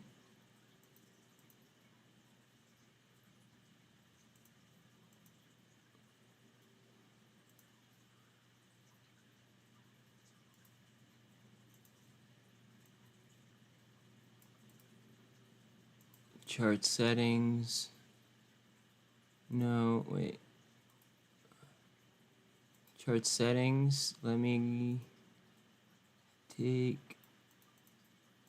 No. How come it didn't work?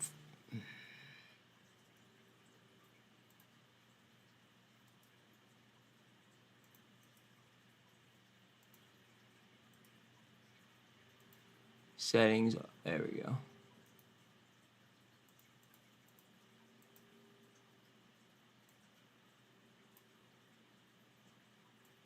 Sorry, guys. I just had to fuck with some shit. All right. Let's see. RSI on T2 is currently at 44. RSI on MULN is currently a 59. RSI on EFSH currently a 72.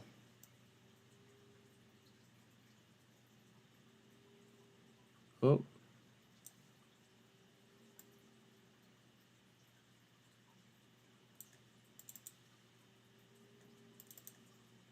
Starting to get a little push, a little shove. Tesla going to 260, nice. Okay. Hopefully, if it looks like it's dipping, David will execute a lot of buybacks. I mean, honestly, he should have. I would have already done that before what's it called? Before I announced the lawsuit, I would have done that entire buyback program. I would have made sure that was handled.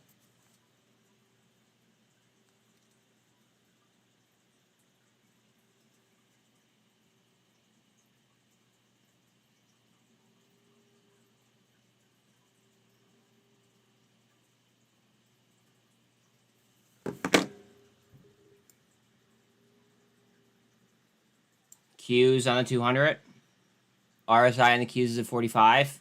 It's under the MACD on the Qs as well. It's trying to swing through it right now. We really, really want that to happen. We don't want to lose the 200 right here. That could be bad with how far down Bitcoin is.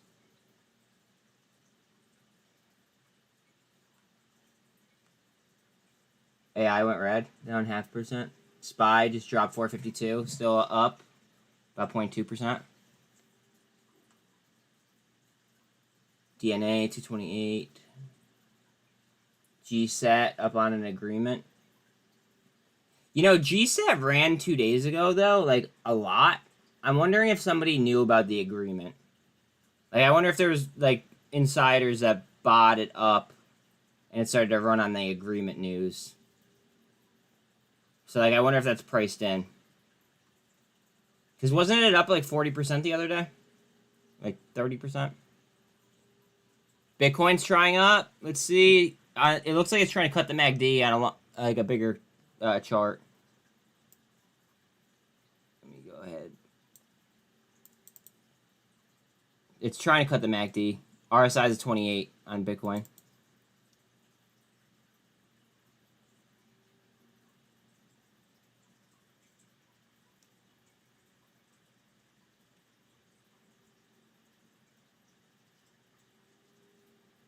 Heads up on MULN. I think MULN goes here.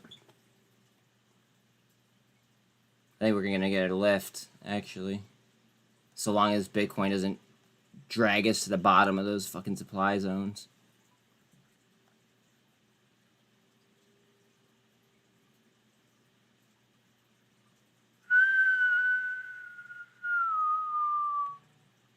NE to 145.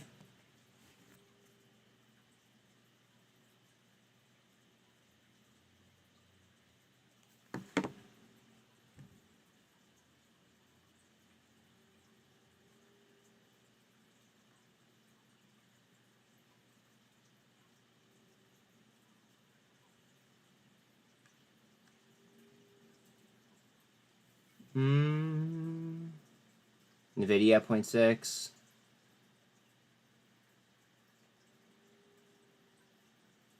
Bollinger Band's getting a little bit tighter there on MULN.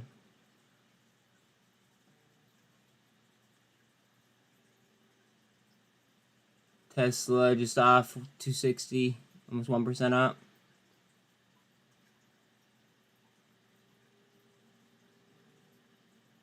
Cosm still 120. A lot of DNA blocks at 229. A lot of them. Amazon's up 2%. TRKA still 141. ARC up 4.6. GameStop just up 19 bucks. AMC only 3.8 up. VRM to 142. T2 getting a hard push down as Bitcoin's trying to spin up. MULN very, very tight on the Bollinger Bands, as mentioned. EBET now only up 7%. SHFS is up almost 13. NCNC 42% up. West Christian will be on with Mystery. Oh, shiza. That could be could be really big for MULN.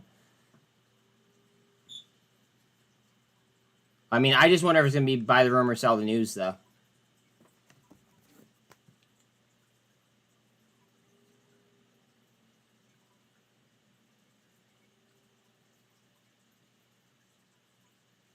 No shit.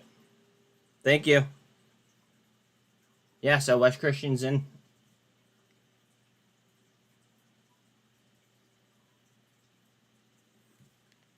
Ugh, what was that?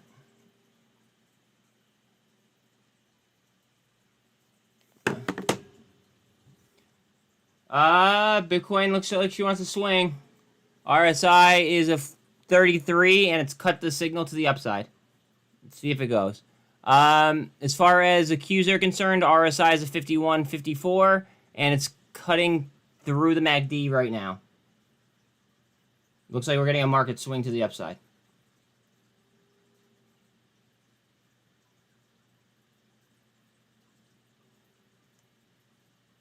I'm gonna pull this down for right now. I'll put an alert in case it hits the high of the day.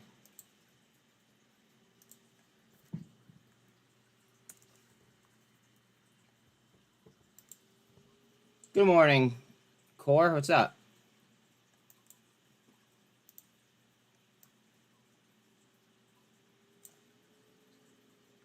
MNTS now up 18%. Whoo, flying.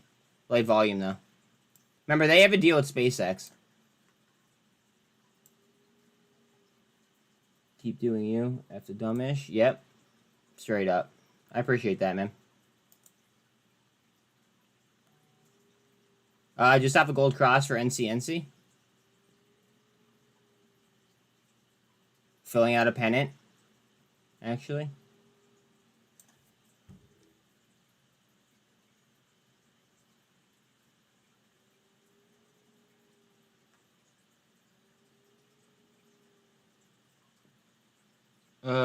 Let's go.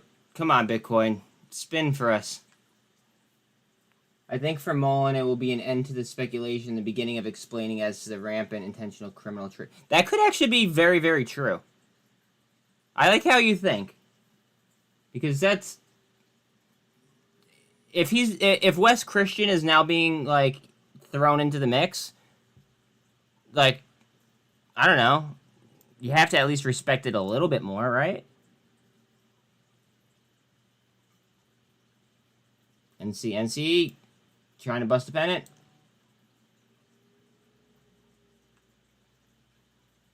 Like, I hate Dave Mishery, but I respect... What's his name? I respect West Christian, so...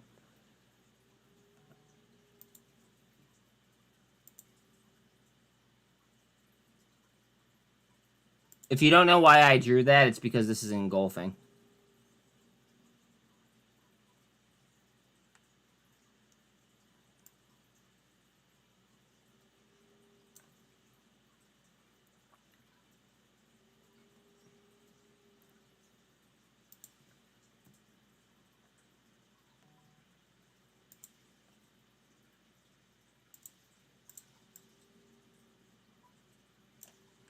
Really tight on MULN there. Bollinger, you can see it in the Bollinger Bands too. They have proof of the activity, yeah.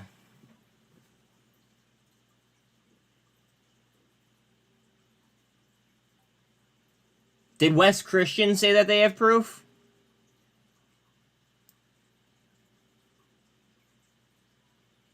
Or did MULN say that they had proof?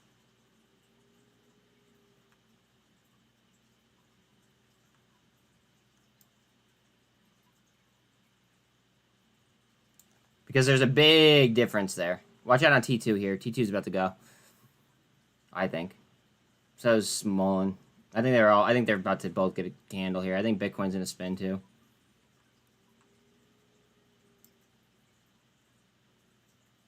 There goes NCNC.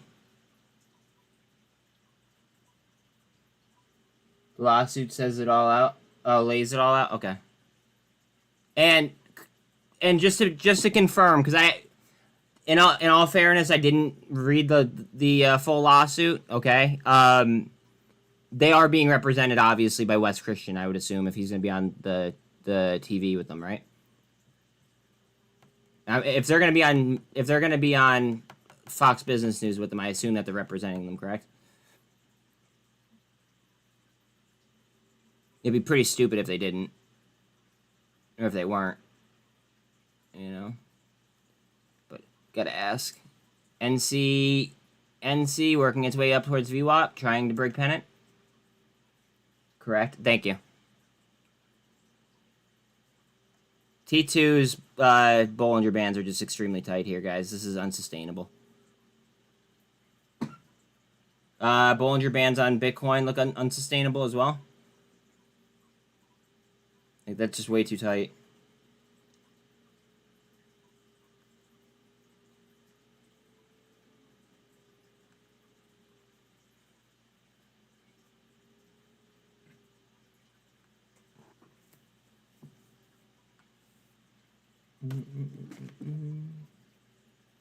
Heads up on T2, guys. I don't know why. Get that feeling.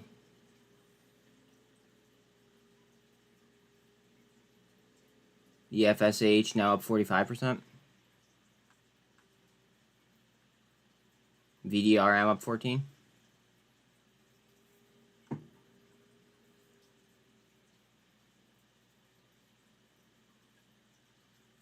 ARC still has 4.5. Oh, just under 14. We have 14 on Hawaiian Electric.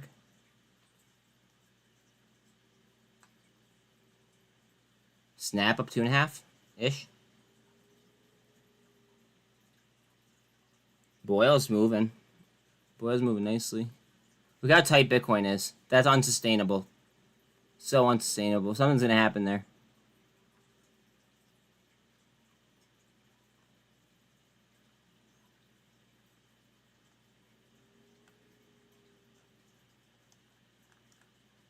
I don't know if that's good or bad, but something's gonna happen. Way too tight.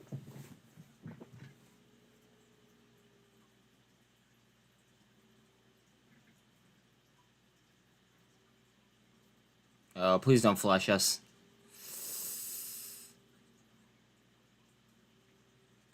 You can see the indecision on T2 as well. Like, look at the wicks. Bang, bang. That wants to go higher.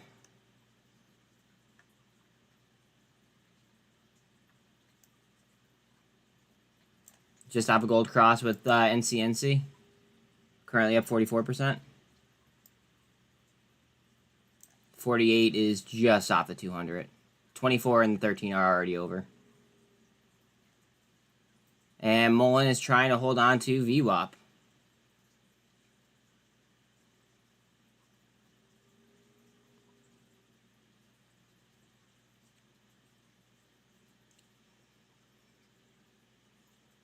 Go ahead, T2.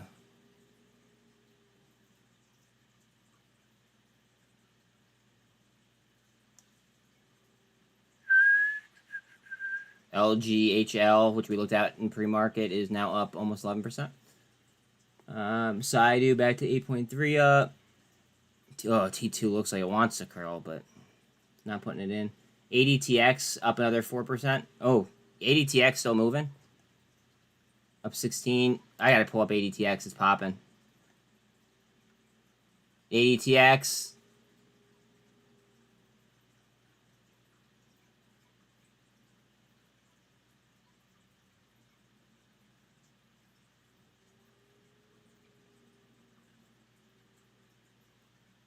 MCOM is trying to go green. Okay.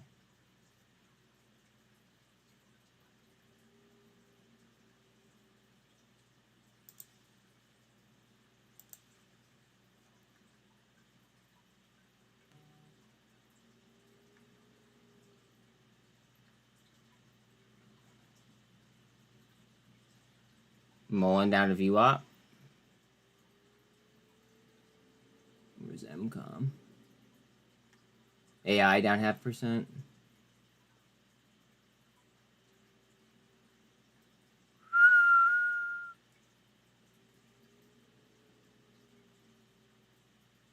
NVAX down out to 817. I'm half tempted to buy fucking NVAX.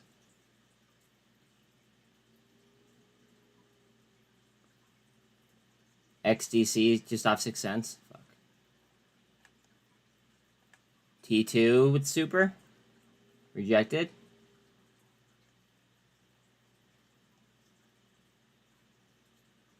Did I take MCOM off my list? Is that what happened?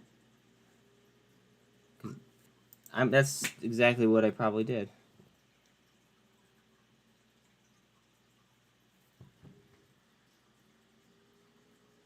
Come on. Alright, I can't sit there and wait.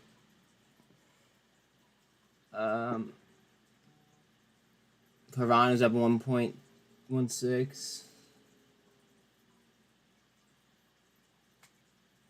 I have noticed that when MULN runs, MCOM runs a little delayed. I've actually noticed that before too. I just never put money on it, and I haven't really stuck with paying attention to it, like to that metric.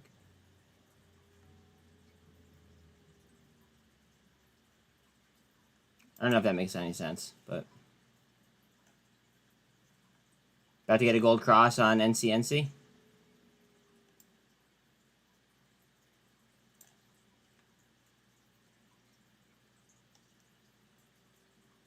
Just saw VWAP.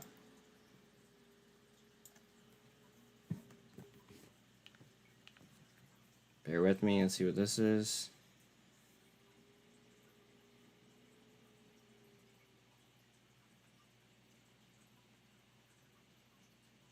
Okay, sorry.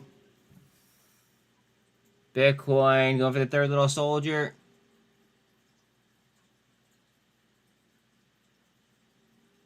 MULN off VWAP.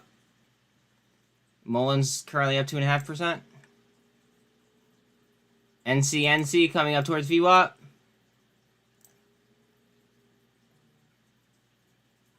NCNC up 50%.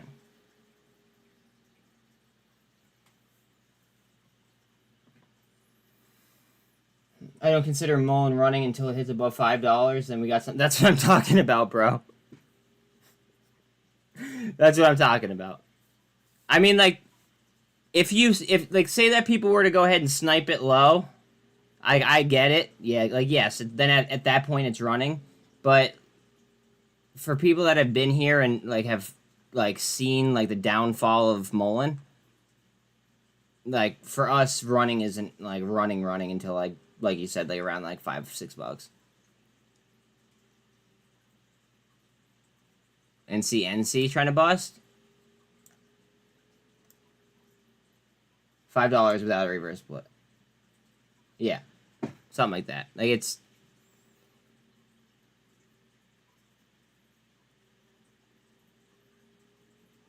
I'm not gonna be excited on MULN until it's at like fucking like a number that is probably not gonna hit. Let's be honest. It was hella work to average down to 226. I bet it was fucking miserable work. To be quite honest. Birthday was miserable work. I slept okay. I only woke up once with pain, but yeah. I hope that you're having a great day, babe. I will talk to you when the market is closed in about 4 hours. Love you. Bye.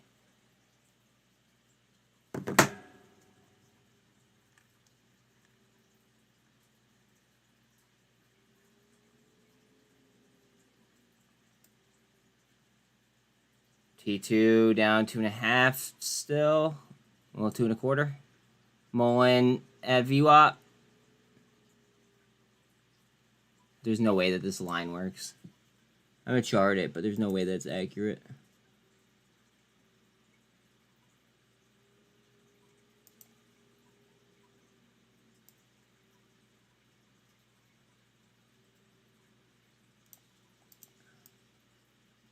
There's no way that line's gonna be accurate. Okay. NCNC has a gold cross. MULN can make a mofo contemplate self-deletion for... Bro, please don't talk about that here.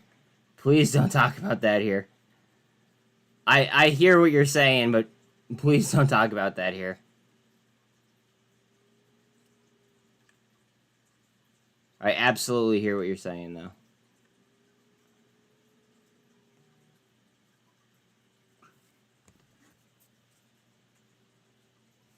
Let's see.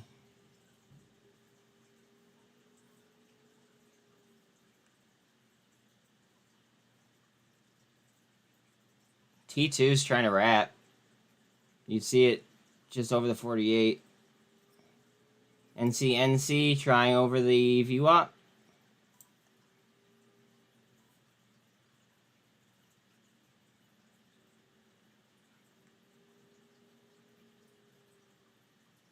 MULN trying to super trend up.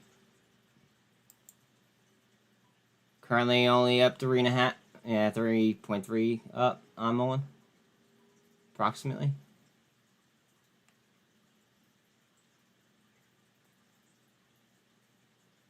RSI on Bitcoin is a 43. RSI on the Qs is a 59. And we're inside the MACD on the Qs, and we're underneath on Bitcoin.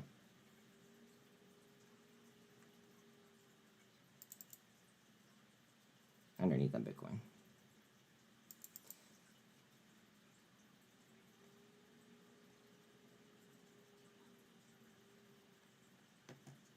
MULN trying to get that spinning. T2, a little bit of green. My average is now $20.80. I don't have any more money at the time to buy more cheap. But that's what I'm saying. It's just like I just started to invest in other things that I thought I would make more money on. There's MCOM. Yep, green, slightly. I'll click on it for a second, and then I'm bringing Bitcoin back. Yeah, right back. Excuse me.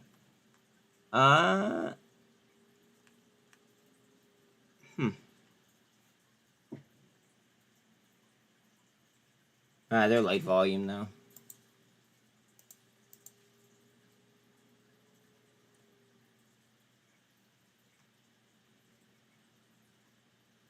T2 still trying to overtake the 48.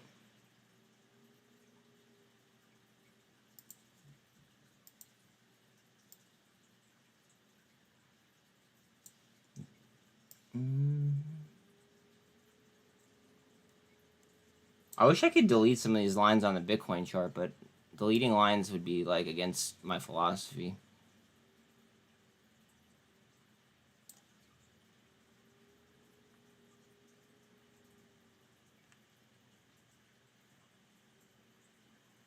MULN came back down to try VWAP again.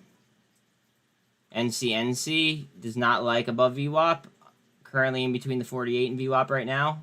48's just over the 200 on NCNC.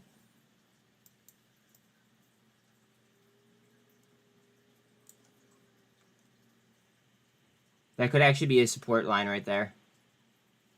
Right on top of that nonsense. I'm going to draw it out. Right in here on this stuff.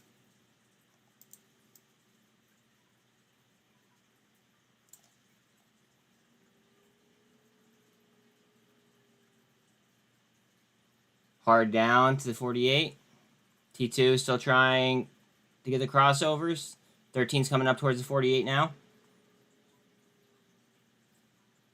24 is going to be lagging it. RSI on Bitcoin now is a 36. RSI on the Qs is a 51. RSI on T2 is a 58, and it's crossing the MACD. RSI on NCNC is a 47, and it has a gold cross. Give me 1 second. MULN's RSI is a 48 almost, and it is just under the MACD. Okay, let me try to catch you up. Do you have a buy level on Acer? No, I don't have a buy level on Acer. I typically don't like to call out. Oh, wait, hold on a second. I typically don't like to call out levels like that. I mean, like in advance. Simply because I don't want to ever be like, you know, perpetrated as somebody that like told somebody to do something. You know what I mean? But when I see something, I say something.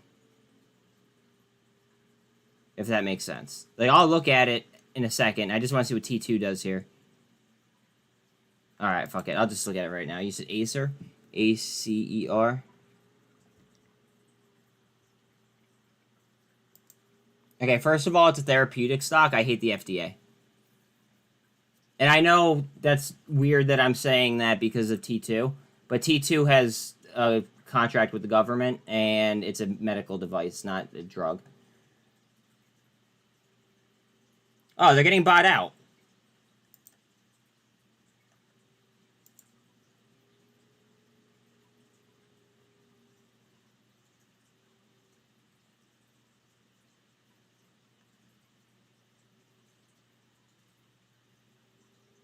It doesn't say what price they're getting bought out for, though. What the fuck? Alright, so they're getting bought out, but it doesn't say what price they're getting bought out for. Oh, merger deal. Merger. Wait.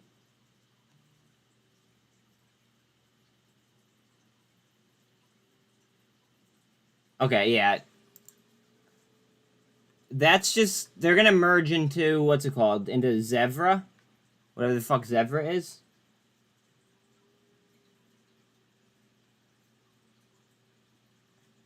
I mean, congrats if you hit on it, but I mean, at this point, it just like... I mean, it's up... Like, you'd be paying twice as much as what you would have this morning. You know what I mean? Gotta think about it like that. At least that's the way I like to think about it. Let's get he real quick. Jen, can T2 FDA yeah, it definitely could happen. I bought Acer this morning at 77. Nice. Good shit, bro. I mentioned it earlier. I thought you had mentioned it, or before someone else did. Oh, yeah. Chad did, I believe. Your thoughts on when you buy... I would have already bought it. I would have bought it at the 25-cent level yesterday when I mentioned it on Twitter.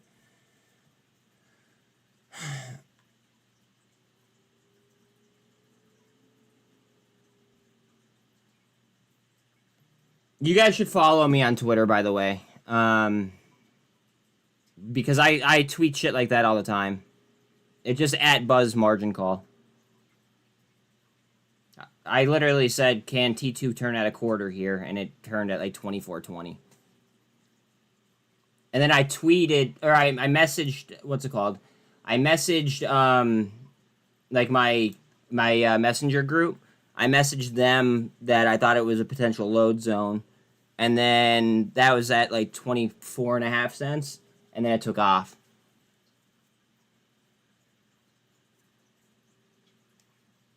There's a little bit of a gap there we wanted to fill. Down first. Down first.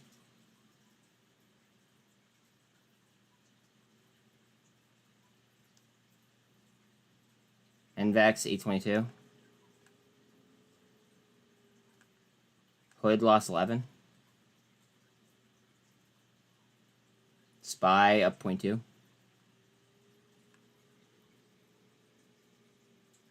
I mean, it looks like there's a tiny little gap still there, which I'm not really the biggest fan of. Q still up 0.4. RSI on Bitcoin is a 27.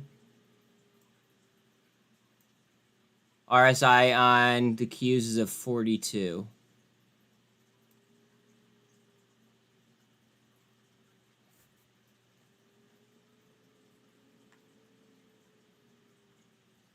Alright.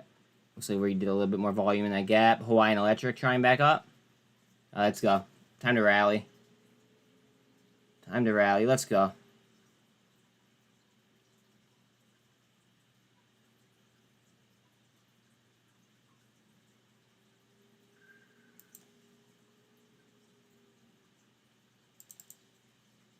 About to take 14 back on Hawaiian Electric. RSI is a 53. And it's underneath the MACD, but trying up at the 48 right now. Watch those lotto calls on it, especially if they're receiving government aid.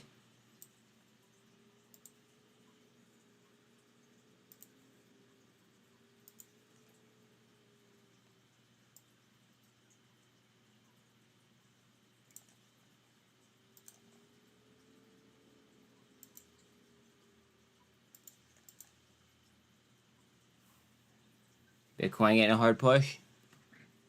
Q's coming down as well this time. Fuck. RSI on Bitcoin is a 23.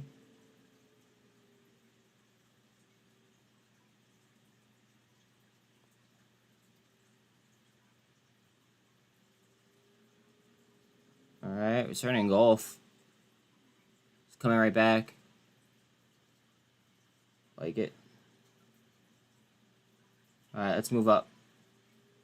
Time to move. Bitcoin trying up.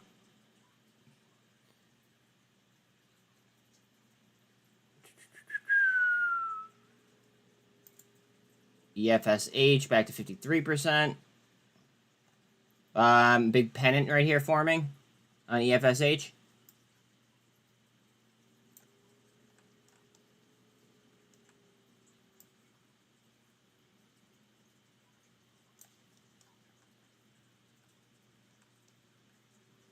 Guys, that's a big pennant. Fuck. I'm gonna try to draw it.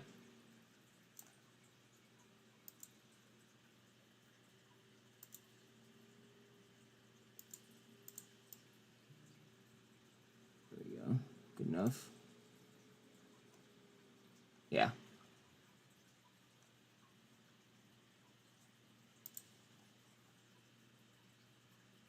That would have been from like right here, and I would have drawn that to like right there. Just because those are engulfing, so I draw through those anyways.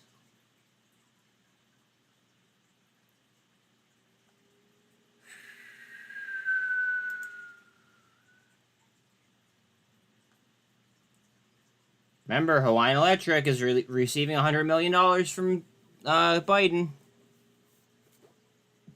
Well, not Hawaiian Electric in specific, but to fix the electric grid. So, I mean, you kind of have to put 2 and 2 together there.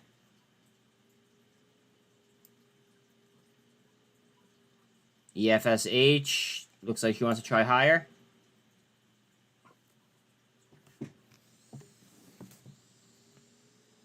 It was just a momentum play this morning. Word. Yeah.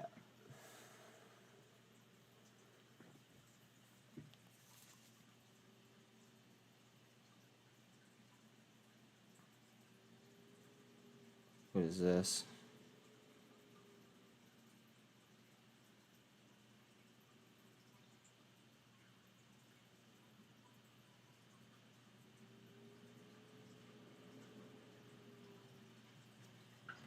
Thank you for that screenshot, Mom.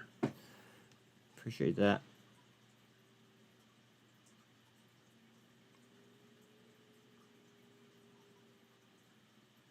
Bitcoin is just above a supply zone at the moment, and RSI is at 33.5.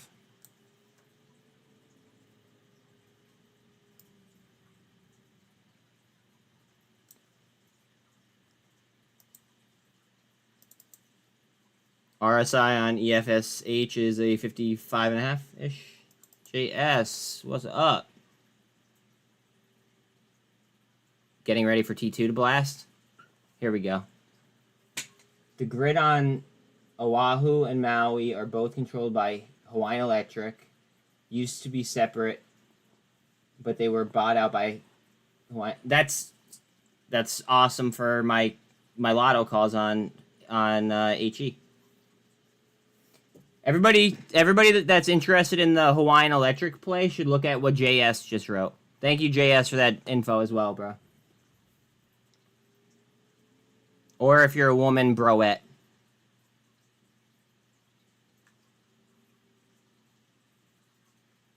EFSH.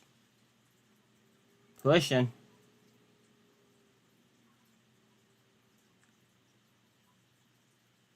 EFSH. Coming closer towards the high of the day. Bitcoin looks like it wants to put a spin in. It's trying to cross the MACD right now. RSI is at 36.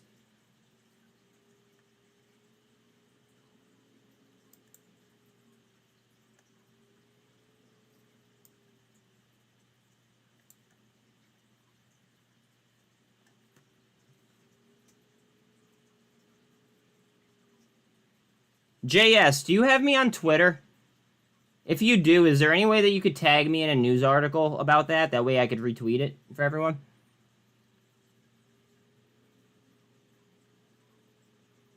Because that's big, that's huge news that more people other than like just my live audience need to see. Excuse me. This is gonna, T2 is gonna come up right here. There's a gap. There's a gap right there. So get ready for a bounce. EFSH, you are the man or manette. Going for the high of the day for EFSH. I run an electrical contractor here there. HECO controls everything grid-wise. Yo, can you just slide in my DMs? I have questions for you. If that's what you do for a living, like I have questions for you. If you could just say like, "Hey," in my DMs. I'd be greatly appreciative if you would do that.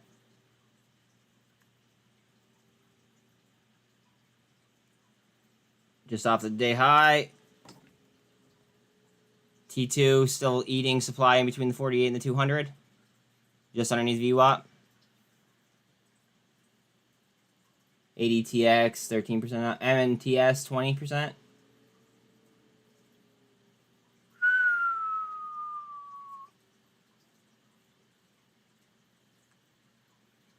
Man, oh man. NCNC holding that 40%-ish. Tilray off the highs, Aurora off the highs, APRN off the highs. LQR up. SMX off the highs. Wikipedia page, word. Can you still message me though? Because I just have questions regarding regarding it. Like just overall as a play. Let's see. On December 24th, 2019, HECO announced that it would begin operating under a single name with its subsidiaries MECO and HELCO Hawaiian Electric. Okay, thank you. I thought they were HEI, though. Hawaiian Electric Industries.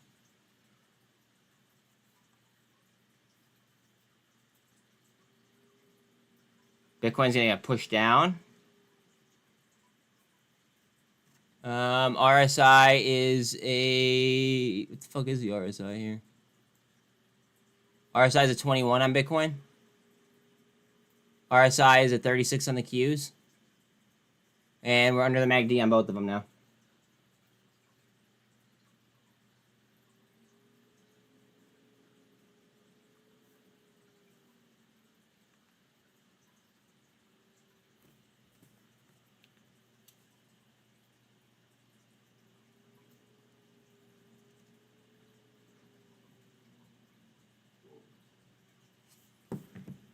Hawaiian Electric, what are we doing? Trying to get a curl? Give us a curl up. Q's RSI is 38.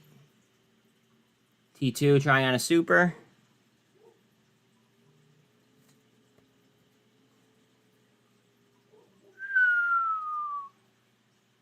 Just underneath the VWAP for T2. Trying to super trend it.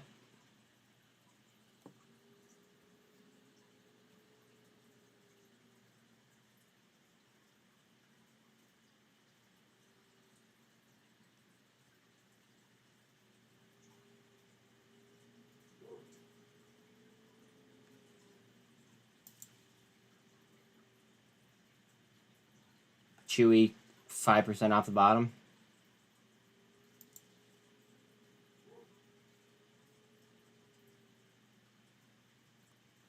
A lot of these big gainers lost some ground.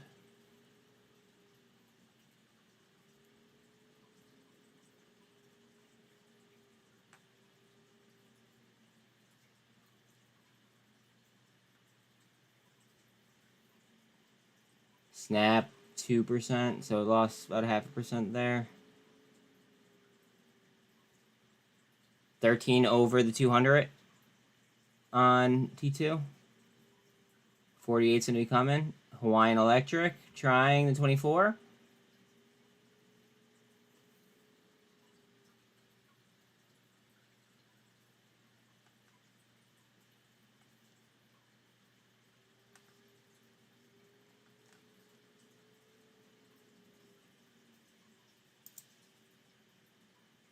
Oh, NCNC. Ooh, interesting. Watch this turn up.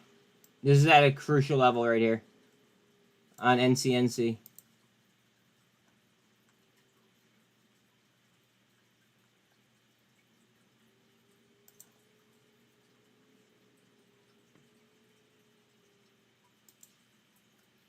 Yeah, watch for that to pop.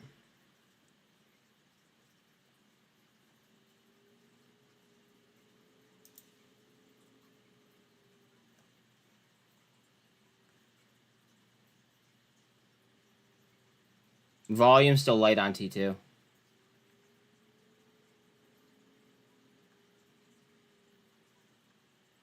RSI on Bitcoin is at 29. Q's RSI is at 39.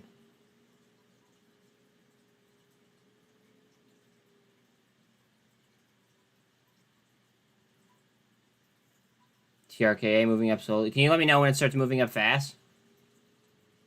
Actually, wait. Let me just look on my phone real quick, and I want to see what the turnover is on it.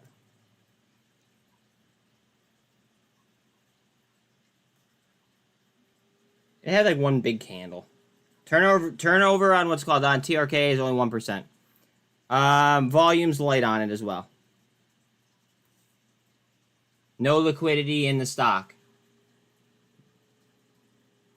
AKA, I don't think that people are selling it at these low levels.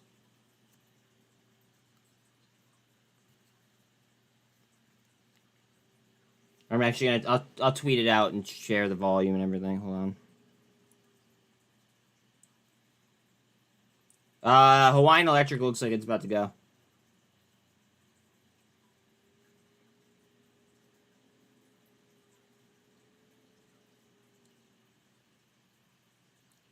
Come on, T2. T2 price action still above the 200.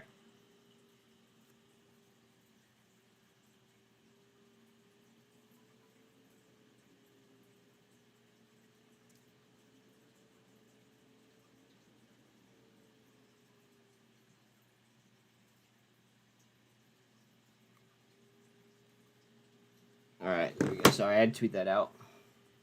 Get it out to the masses, you feel? Bitcoin RSI is a 19. And I just dropped my mouse. Give me a second. Where did that go? There it is. Sorry, I have two mouses and it's a pain in the ass. Okay. RSI is a 17 on Bitcoin right now. RSI on the Qs is a 42. Hawaiian Electric trying to curl. Price action on T2 seems to be moving up. And it looks like we're trying to engulf on Bitcoin. At least starting to.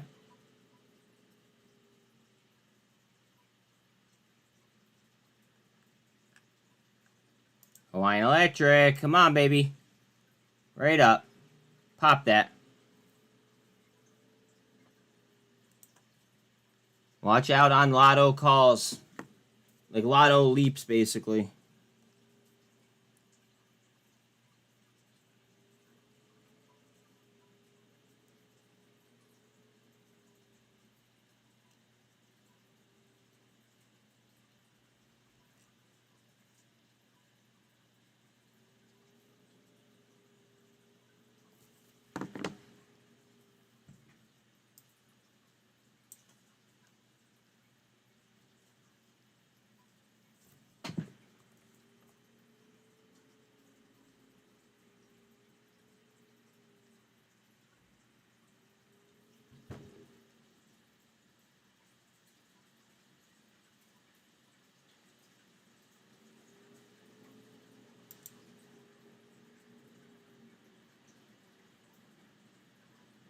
T2 trying up. Hawaiian's trying to go flying. RSI on Bitcoin is a 27. RSI on the Qs is a 44. Hawaiian Electric now up 2.7-ish. T2 coming up to VWAP. Pretty much unch at the moment.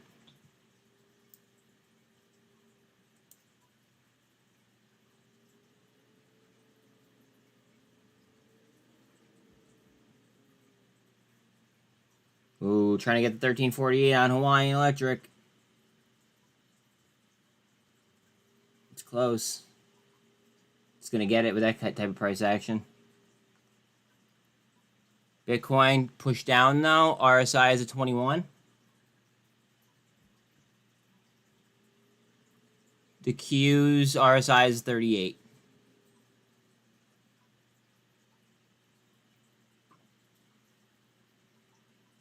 And the Qs are currently at 377.88.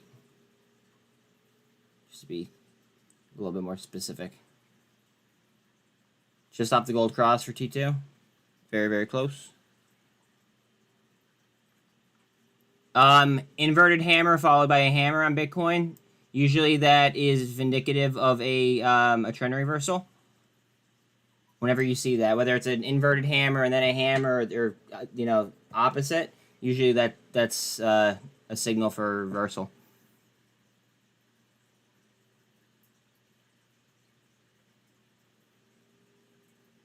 I'm not getting the reversal though right now. Price action is over the 48 for Hawaiian. 13's coming up. RSI is a 22 on Bitcoin. RSI on the Qs is a 41.7. NC coming down for a death cross. One nice little candle could invalidate that though. Seeing some green on Bitcoin. Finally.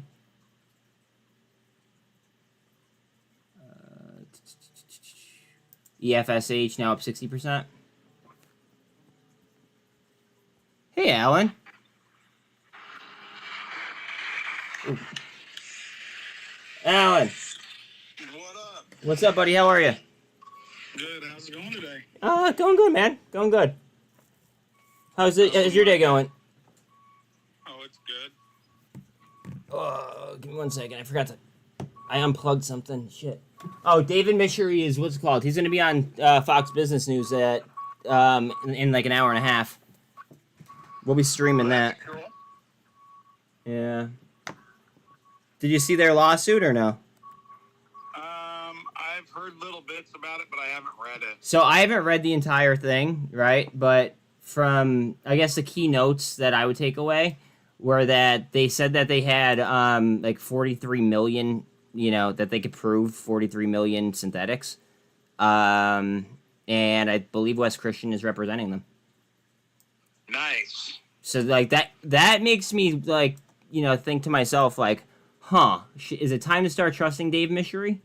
You know what I mean? But at the same time, it's Dave Mishery, so like I don't think I'm going to. Yeah, I'm going to not weigh in on that. But Yeah. I can tell you that Wes Christian's for real. they moved my my court date out to November, and we have a bunch of meetings and stuff that have to be done by October now. Well, that could be a good thing, though. No, it is a good thing. Okay. I just want to make sure that you saw it as a good thing, too, and not like you beating yourself up over a type situation. Oh, no, it really is a good thing. Okay. I'm as long as you're okay. As long as you're seeing it that way as well, then It's beneficial to me big time. Yeah, because they wouldn't be taking so long unless there was a reason for it, in my opinion. Yeah, I mean, they're wanting time to figure out what exactly I have so that they can try to make me go away. Yeah, but you're not going anywhere. No, I've got them where I think they should be, so. TRKA to 153, nice move. Okay. Keep in mind that those synthetics occurred mostly when the spring compliance run was occurring and kept MULN from gaining compliance, leading to a price slide as well as another reverse split. That's actually really accurate. And you know what? Like, well, you know what? There's already probably, like, a class action already being developed about it. That's actually really, really accurate.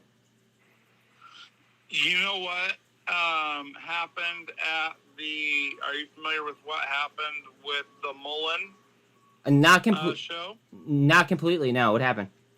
Almost nobody showed up. Really? Yeah, I knew somebody that was there, and they said the vehicles were amazing. Really? Yeah. So okay, so the vehicles are amazing, but nobody showed up. That's strikingly different in itself. It's just very interesting information to have. It's strikingly different. And I keep buying and holding MULN because I think there's value there, and that's just me personally. You know, everybody laughed at Tesla, and look what they're trading at today. Yeah, no, I hear Imagine if you could buy Tesla at MULN prices. Yeah, but let's be honest, MULN's not Tesla. Nah, I was just about to say. But that doesn't mean they don't have potential to get up to at least a couple dollars. If you believe in what they're doing. I agree. No, I absolutely agree. T2 trying to get a gold cross here. My buddy was telling me that they got the vans in production now, so. Yeah, they do.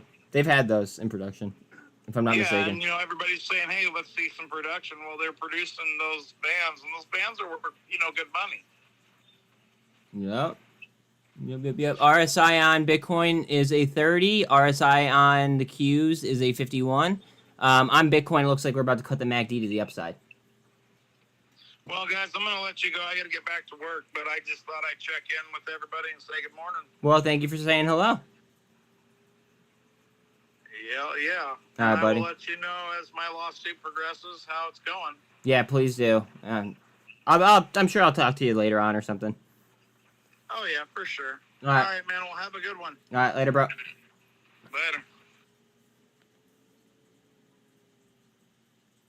Later. Bear with me, guys, 1 second.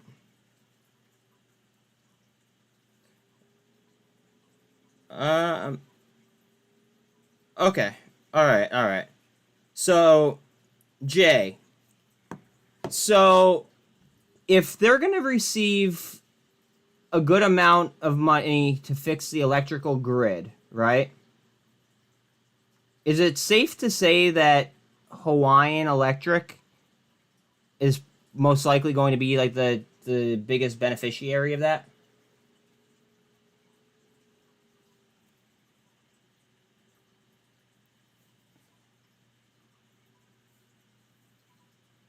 TRKA filled that gap right there. Now we're ready to rock.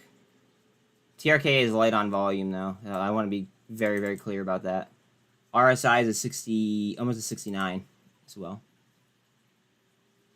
Light volume, about halfway. ICCT is a real roller coaster? Yeah, it is.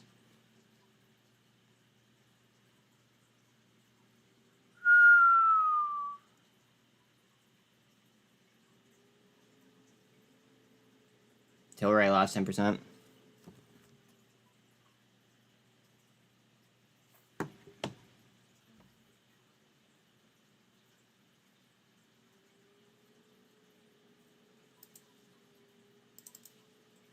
RSI on Hawaiian Electric is a 50.5.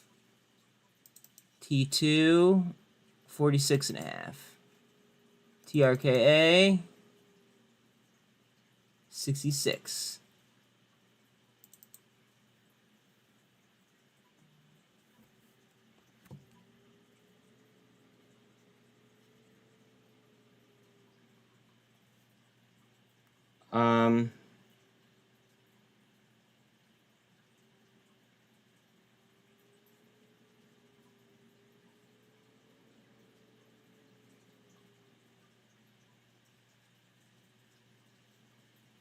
I don't know if JS heard me, so I'm gonna tweet him back real quick.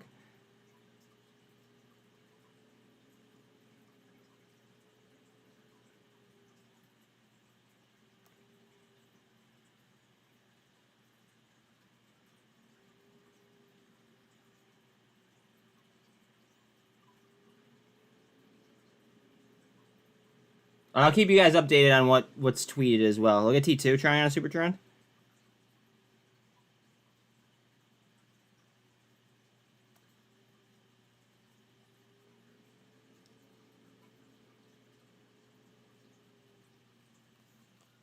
Alright. I messaged him. Oh, okay. Alright, so there we go. I think it is fair to say that after the state government gets their cut, but in many ways, HECO is bigger than the state government. If HECO says you have to do this or that, you have to do this or that.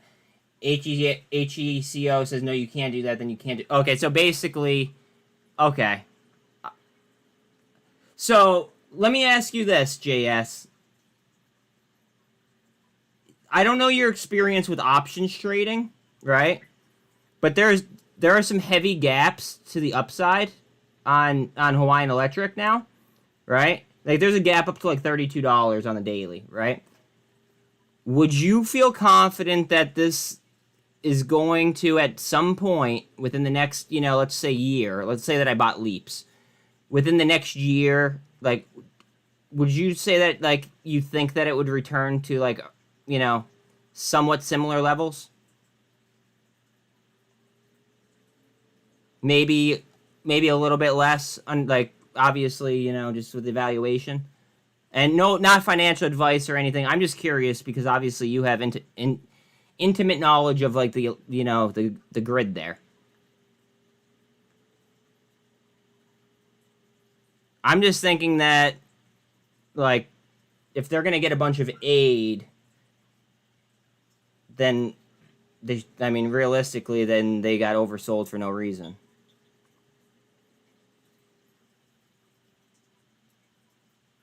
Now they are getting sued, but I don't think that will go anywhere. Me either. Of course, he is going to benefit. It all comes down to how the lawsuit goes, in my opinion. It could potentially crush them, but they still need power. Exactly, they still need power. They would still need power. So what are they going to do? Sue them for everything and then become a socialist state? Like a socialist island? Think about it.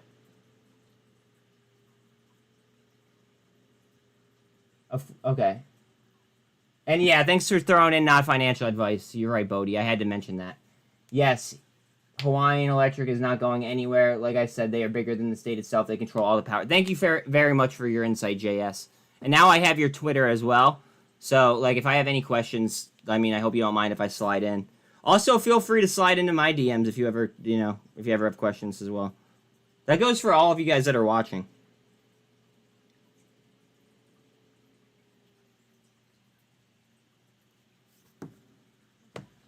Hard down on Bitcoin. RSI is at 24.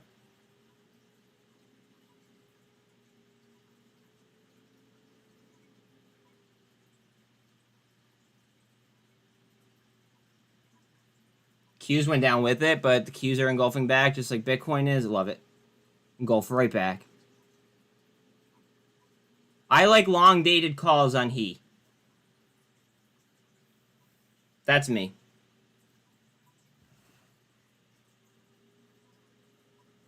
It could dump more and create potential buying opportunities. Oh, yeah, absolutely.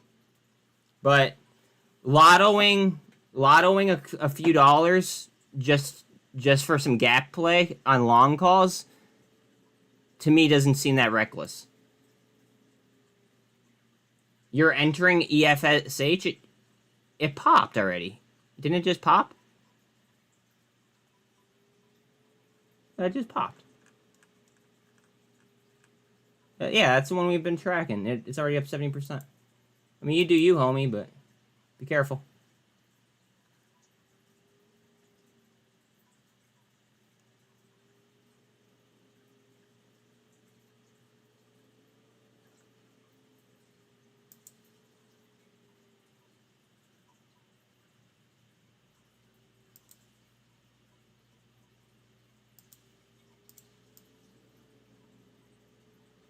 T2's in a bull channel again. Oh yeah, 2 o'clock reminder. Yes. Oh yeah. I have an alarm set. I have an alarm set at 1:55, and all I have to do is turn on the volume button. See? So we're good.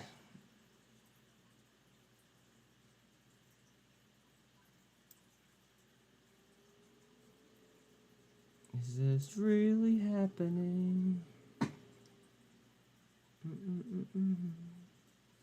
MULN's at, yeah, it's at 2.2% up. Nothing crazy.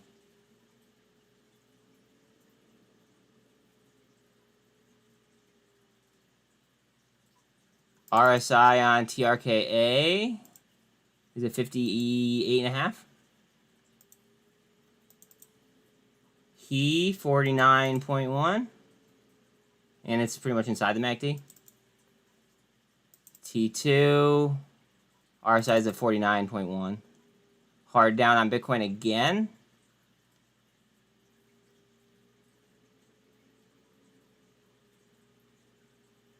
We're just hitting these levels that are a bit crucial.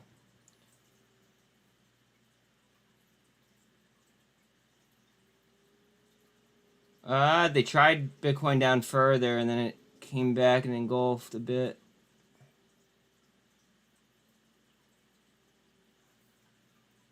Breaking report, a Chinese Communist Party unable to return a massive $7 trillion U.S. investment in China. Whoa! Whoa, whoa, whoa, whoa. That's big. China has almost 200 million unemployed young people. CCP's economy will undoubtedly trigger a significant collapse of the world economy. Huh.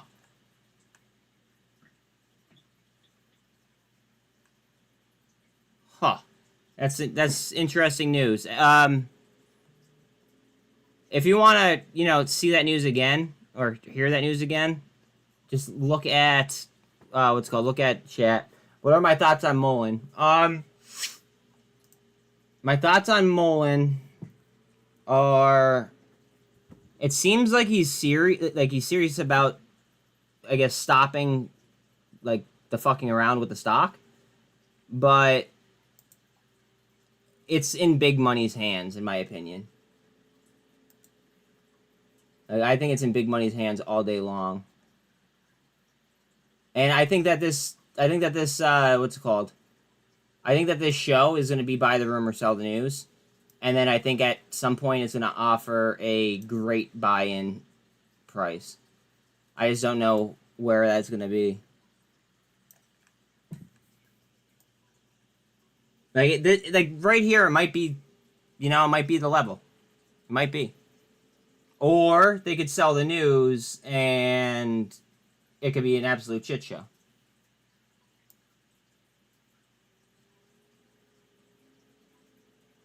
I just feel like the stock is so heavily manipulated. And that's why having Wes Christian on their side, I really like it now. But at the same time, I've been burned by them so many times that it's just like, do I really want to fucking step in again and deal with that, T2 is going to be trying to pop here.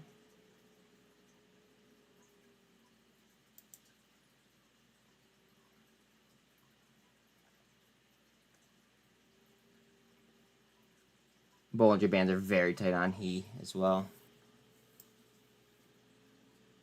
Look at the dojis on T2. Above the 48.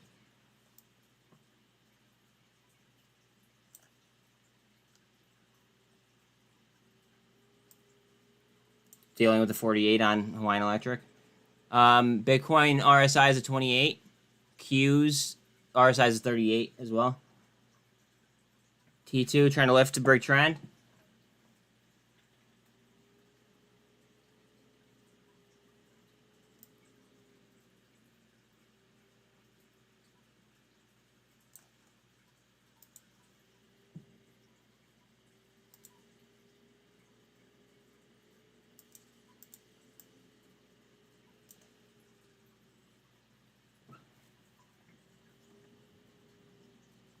Bitcoin trying up.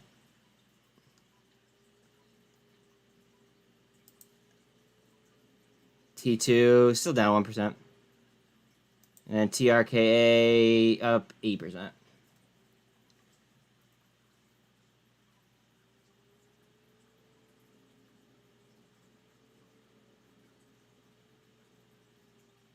We want to see green days on both. Just saying. Just because having 2 green days in a row is very, very important for the T+2 settlement cycle. So I want to be very, very clear about that. So we want T2 and TRKA both green for that reason.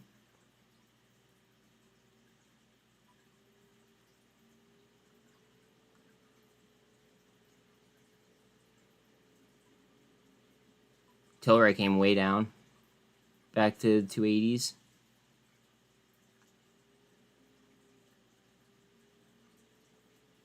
Bitcoin RSI is a 25.6. Q's RSI is a 43.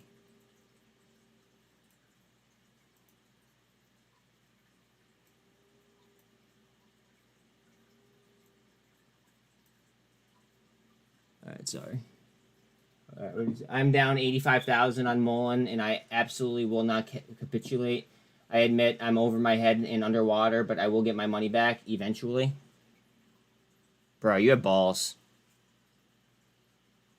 To be down $85,000 on one stock, you have balls. I mean, I know people with MMAT that are kind of sitting in your same boat, but on MULN, that's a little bit more ballsy. All right, so Cobalt is taken because that's what I use, but what brand wheelbarrow do you use to carry your nuts around in?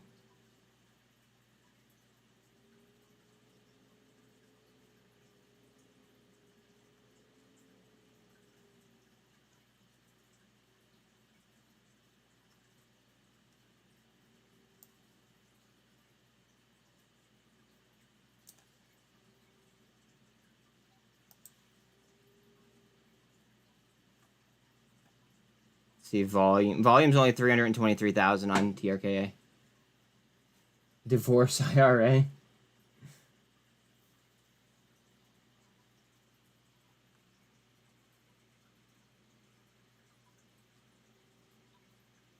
Oh man, oh man, oh man. T2 is still trying to get out of that bull channel. I don't give a fuck. Let's do it, dude.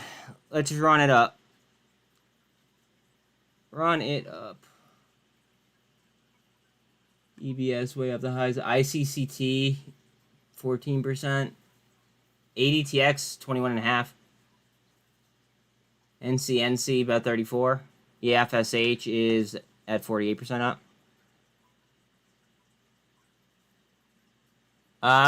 We're trying to break the MACD here on Bitcoin. Let's see. Can I show you? Yeah. We're trying to break the MACD to the upside at the moment. RSI is only at 34, though.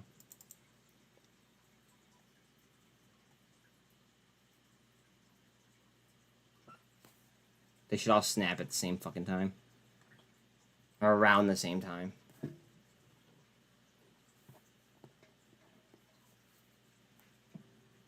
Like, look at there's no price action on TRKA. There's none.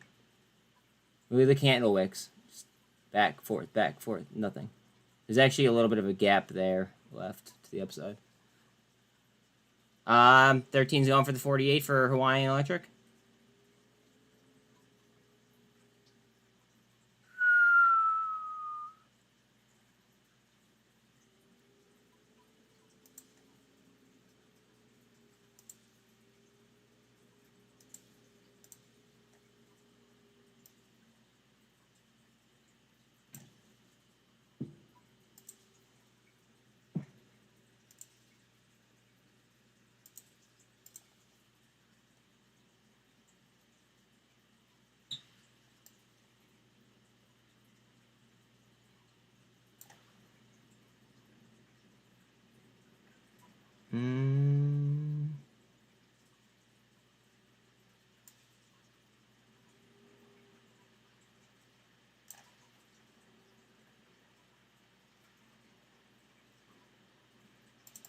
RSI on HE is a 54-ish, and it's pretty much inside the MACD. 13's on the 48, trying to cross up. Qs are in a cup. RSI there is a 50.2, and it's underneath the MACD, but it's trying to push up through. RSI on Bitcoin is a 29, and it's not looking like the prettiest with MACD.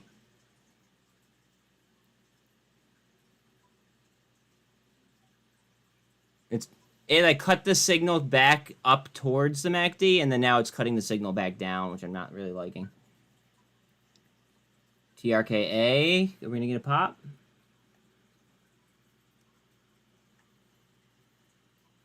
Watch the pop at the end of the pennant. I wouldn't be surprised.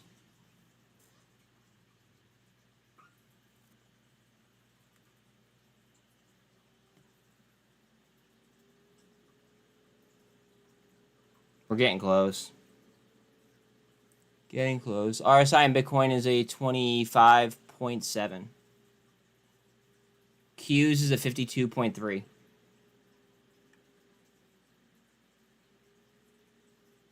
Volume is up for MULN. Okay. What about the price action?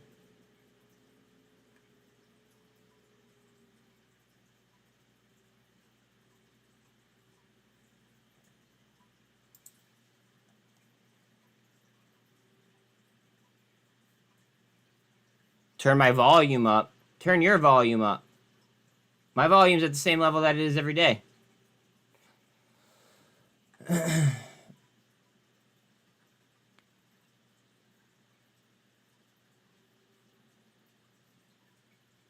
Oh, that's in an hour. Right? It's at 2 o'clock, correct?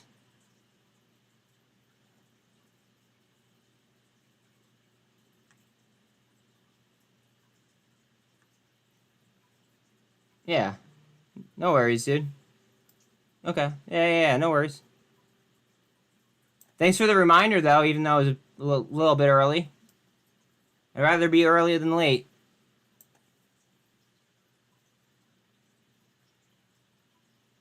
I'd rather be early than late.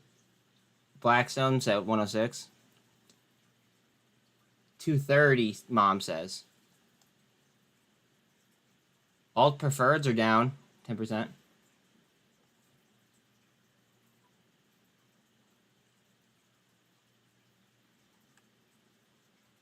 My volume's fine, thank you. ADTX did pop. I fucking knew it was going to.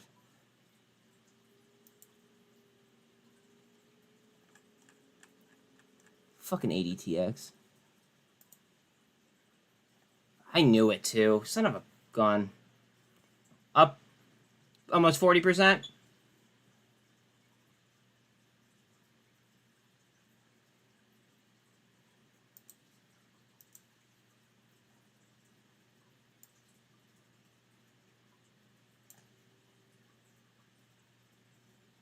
Sorry, I'm wrong. It is at 2. Okay.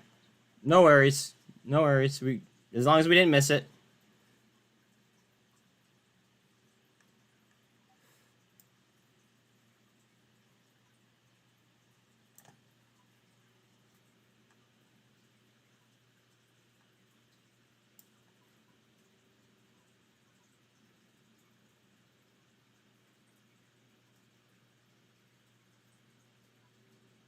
Huh. Interesting. Bitcoin RSI is a 33. Q's RSI is a 52. Let's see how volume's doing on T2 because it was like dead before. Looks like we halted right there on ADTX actually as well. Light volume so far on T2. Light volume on TRKA as well.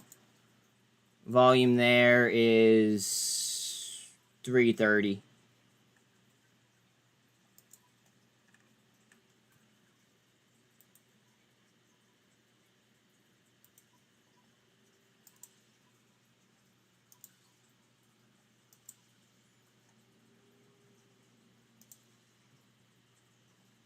NCNC getting that hard down. Still up 31% though.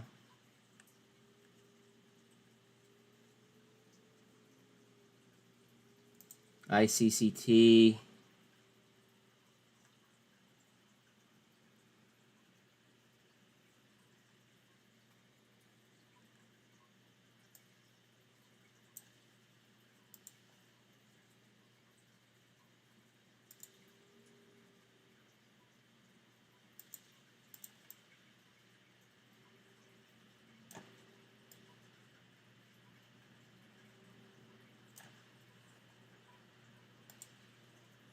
I'm going to draw through this one candle because it's engulfing.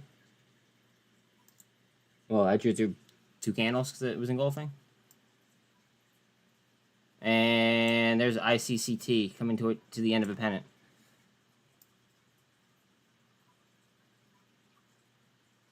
TRKA at the end of one.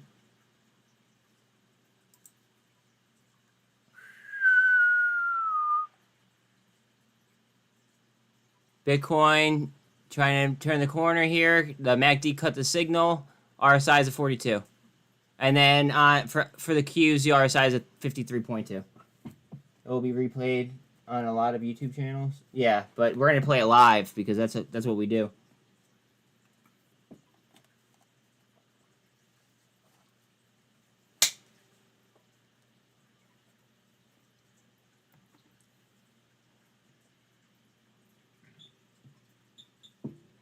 Hell yeah. You know what? I'm actually going to... Thank you for reminding me. What I'm going to do is I'm actually going to record it, and then I'll publish it in after hours. That way, people who aren't able to see it live, they could actually catch it on my channel live. Or like later on. Excuse me. Not live. I'm an idiot.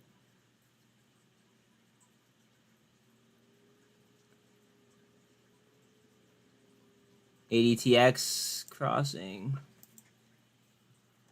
ADTX. Great idea. Whoo! Look at her go. So that's a gap now on ADTX.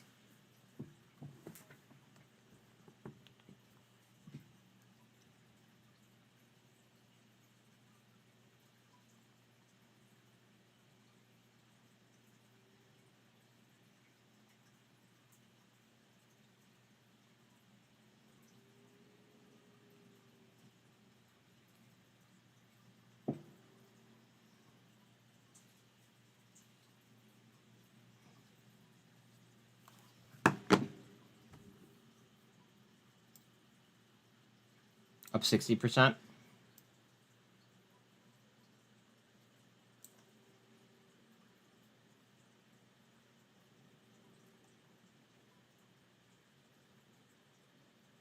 Look how low the float is. Float is under 200,000 shares. The market cap is only 3 mil. This could be explosive, guys. Like, this could just keep going. Just because of, like, the float, the cap, volume starting to bust.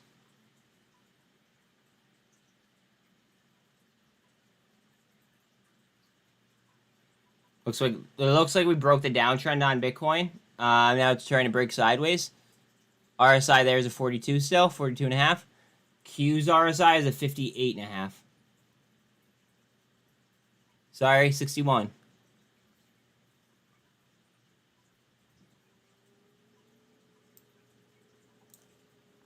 ADTX currently up 57%.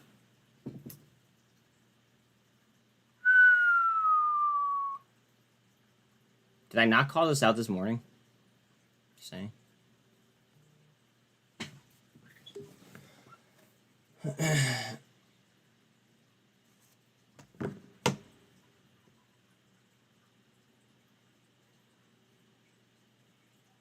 TRKA.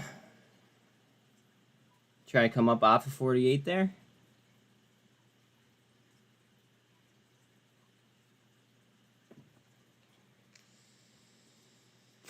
Till rate just under 10%.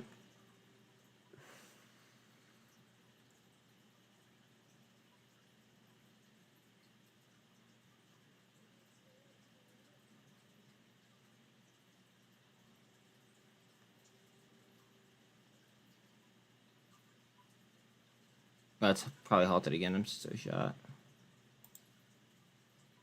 I know it's not. But as bid spread is moving, it's not. Volume just kind of dried up. So maybe it is halted. Hold on.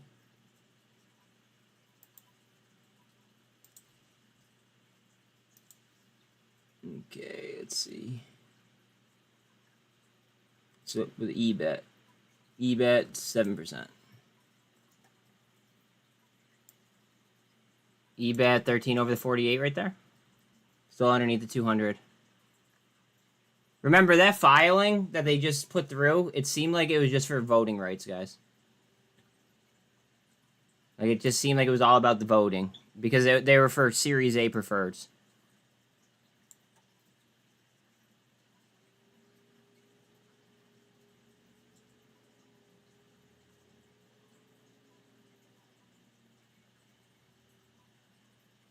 ADTX is halted just under 80% up.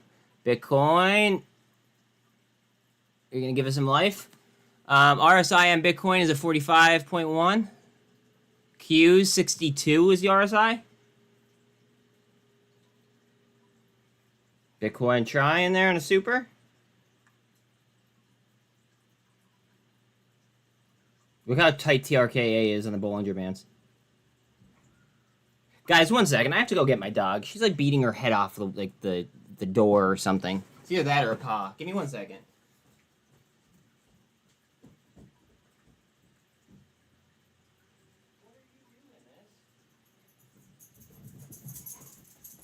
What are you doing? You have to go outside? Is that it? I can't play. I gotta work, honey. Alright, my bad, guys. Tilray trying up, though. Going for the 1348.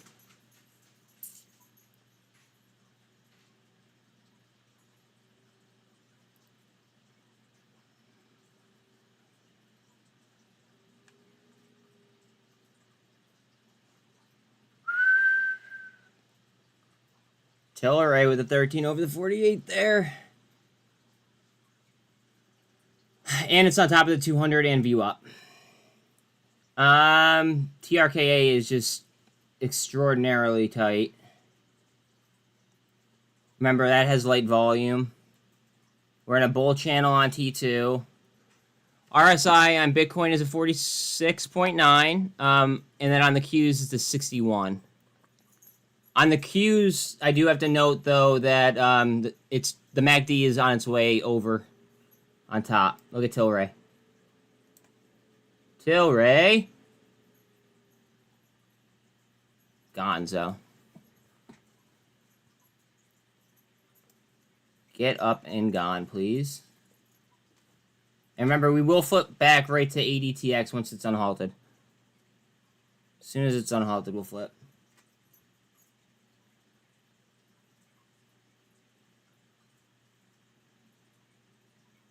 RSI on Tilray is a 68. DNA with blocks 227, a lot of them. Want to mine Bitcoin for free without buying a miner? Wait, what are you talking about, Greg? Is this some kind of like is this some kind of like pyramid scheme that you're like pushing here? Yeah. Yeah, I'm waiting for ADTX to stop or to be unhalted.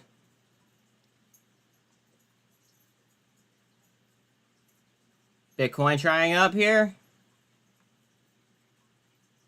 Towards the 48.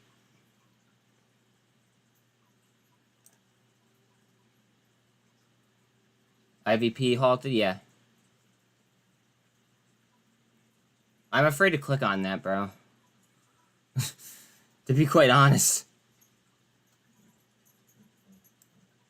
Let's go, Tilray. Come on, up 12% right now. TRKA looks like it wants to go. 48's coming up.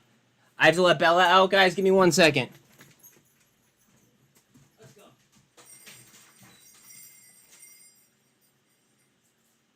Go, go, go, go, go, go. Open. Oh, okay. All right. Oh, wait, open as in, like, the stock open? Okay. I thought you meant, like, ADTX was open. Ooh, open is under $4. VIX to 1377.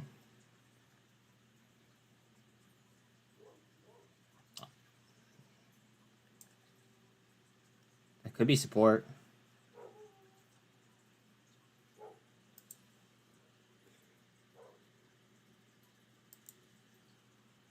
Greg, I'm gonna have questions for you in after hours about that.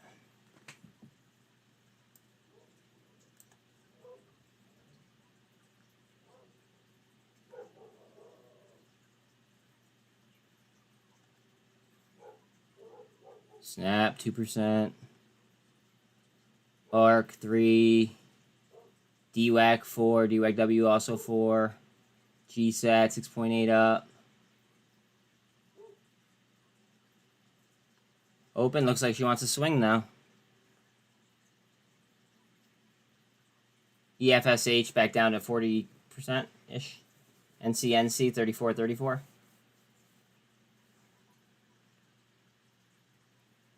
RSI on Bitcoin is at 52, almost 53.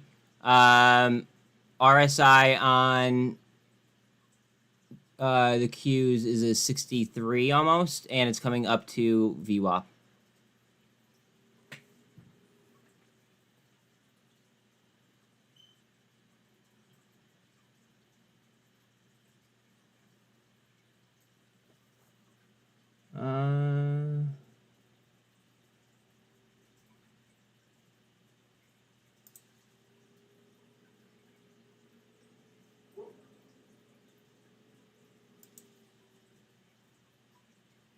Oof.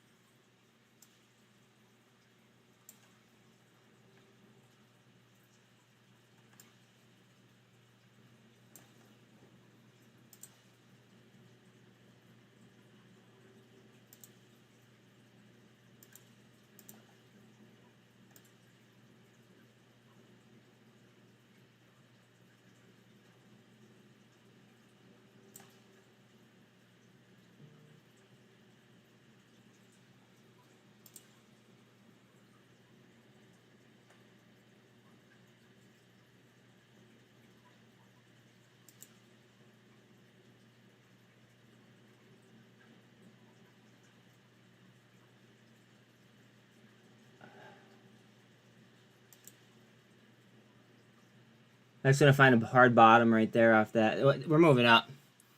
We are moving up. Let's see. TRKA trying on a super. Coming to the end of the bull channel on T2. Qs are at VWAP, trying to overtake right now. Bitcoin got a hard push down.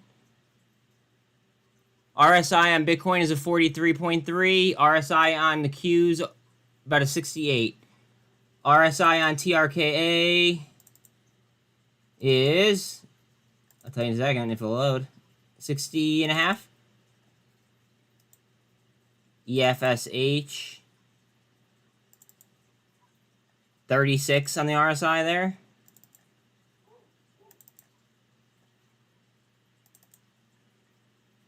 T2 RSI is a 44. We did cut the signal on to the upside though.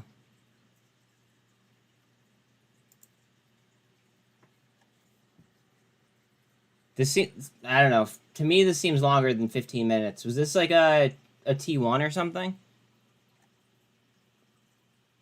Or was that just a standard halt?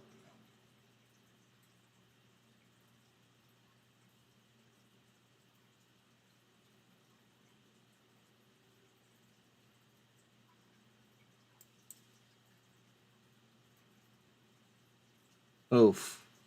Hawaiian, ouch. TRKA.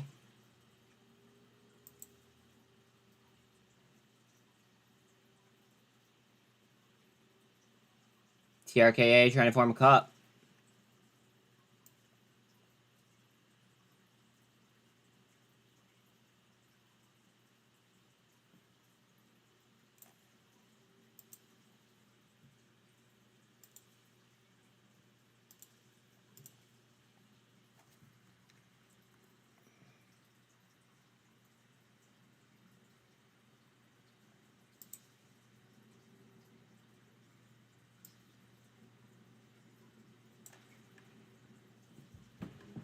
Just remember that there are gaps on this now.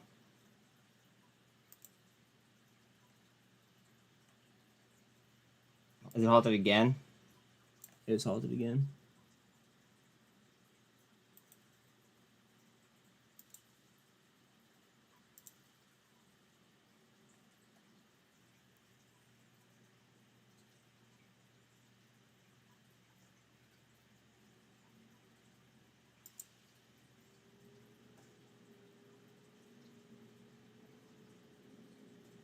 ICCT trying to break the pennant as well. RSI on Bitcoin is a 44. RSI on the Qs is a 70.4. As worldwide, a worldwide lithium shortage could come as soon as 2025. My favorite lithium stock is SLI. For anybody that cares. When I was doing research into lithium companies, SLI just was my favorite for whatever reason.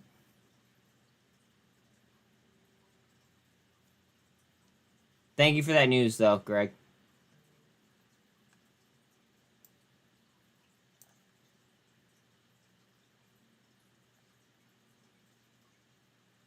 TRKA. Fuck, there's a gap. Fill the gap.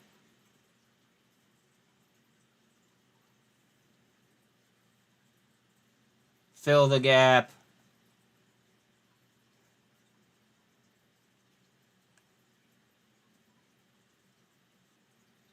Fill. And then go back up. Not far enough.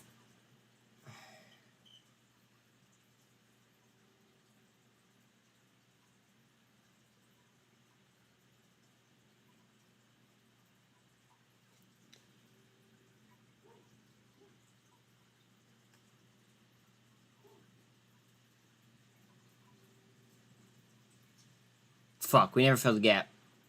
Come down, Phil.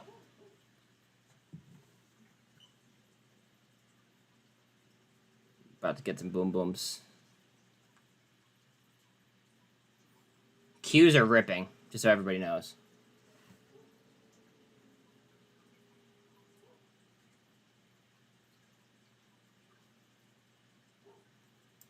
Tilray blocks at $3.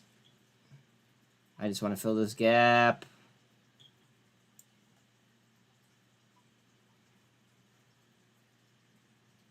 Actually, I don't know why I'm saying that, because, like, in all honesty, this is a buyout candidate. If news drops of a buyout, we don't need to fill gaps. So I don't even know why I'm saying that about the TRKA. We still didn't unhalt on ADTX. I'll pull that up when we do. But yeah, I just remembered, like, TRKA is a buyout candidate. It doesn't need to fill gaps. The MULN TV thing in 40 minutes, I'd say, is bigger than PR announcement of the lawsuit. Because Wes Christian is going to be on the call, I think so. I agree with you. And we will be streaming it here.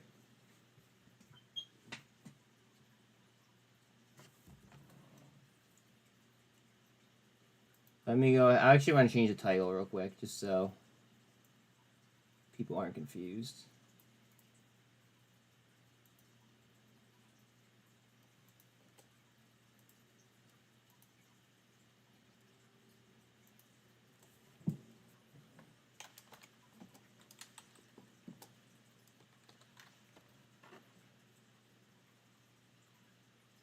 There we go. I think it will show the company to people who didn't know before. Yeah. Maybe. I feel like a lot of retail knows about it, though. I think that, like, the people who don't know about it, like, the old, like, let's just say, like, either newer investors or, like, older investors that like to stick to their, to the names that they know, maybe they may become interested in it then. So I agree with you there. I just really don't know if it's going to be fucking sell the news, though, just because that's what MULN usually does. I do feel like this time it might be different. It's just, I don't know, weird feeling all around. Okay, looks like we filled that gap here on TRKA.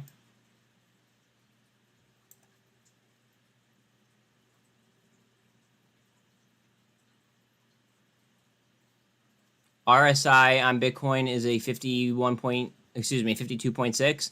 Qs is a 72.74. And Qs are over the VWAP as well. Bitcoin working its way towards the MACD, almost there.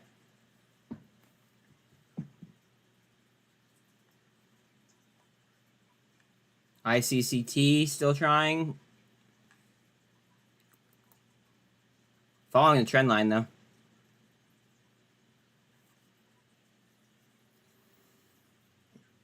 Tilra is up 13%.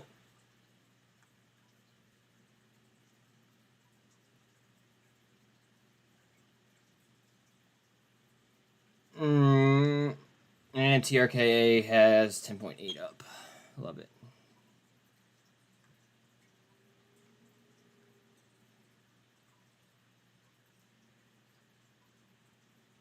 Go ahead. We need a broad market push, which we are getting, it seems like.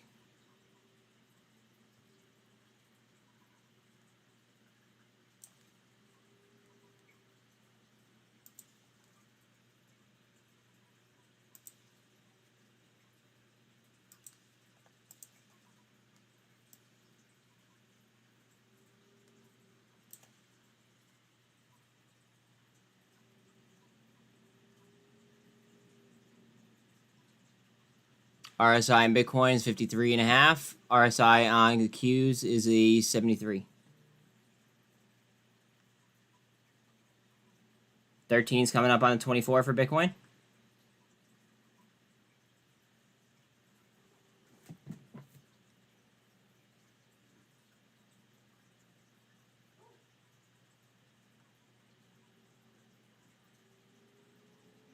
Oh, ICCT, what are you gonna do?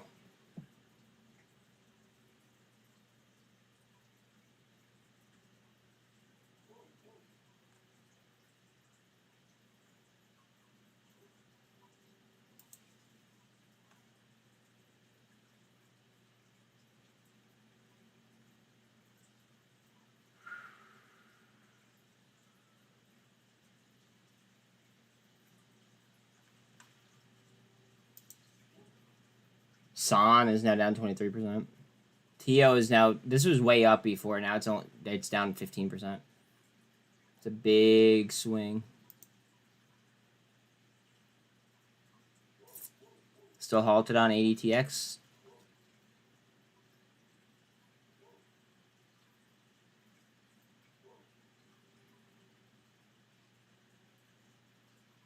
ICCT looks so close to busting. Higher lows as well.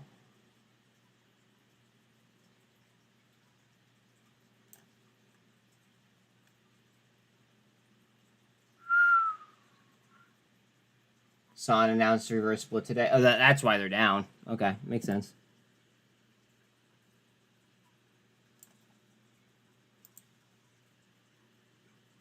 Thank you for the clarification.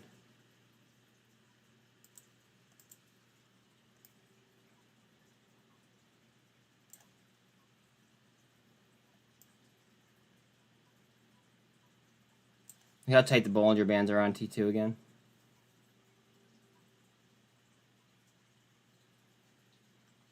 Volume, well over average on ICCT.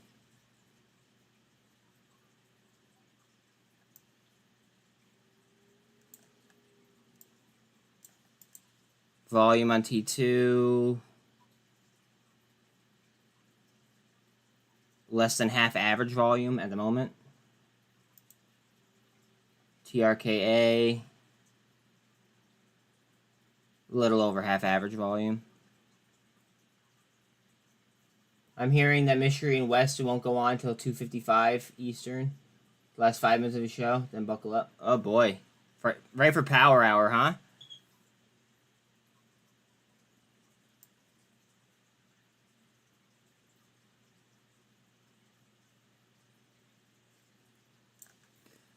Ready for power hour.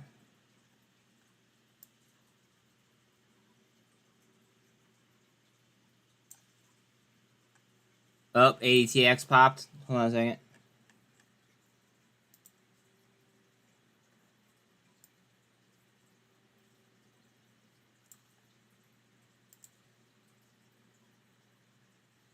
Congratulations if you guys got in this. I don't know if it's gonna stop anytime soon. This just did a reverse split not too long ago. They have a micro float, a micro cap.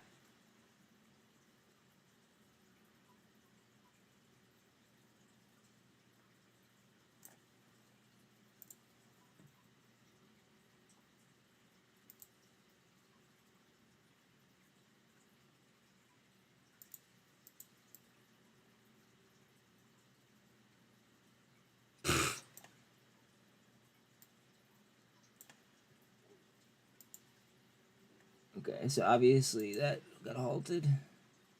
And JTAI coming back up.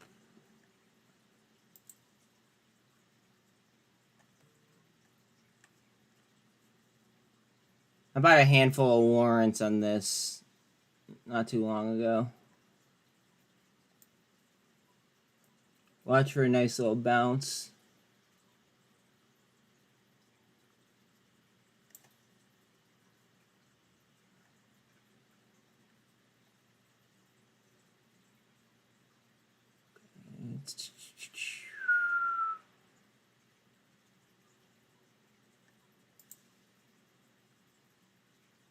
What's the volume on the warrants? It's dumb how it doesn't give you the average volume on the... Oh, wait, no, I'm on the daily. Hold on a second. Yeah, no, it's not giving me average volume on the warrants. That's stupid.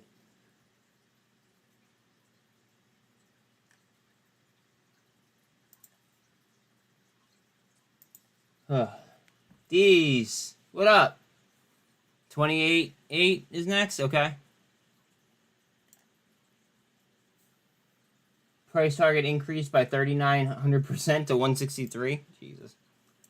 Now, does that also count in the reverse split that they just did, though? Because they did just do a reverse split.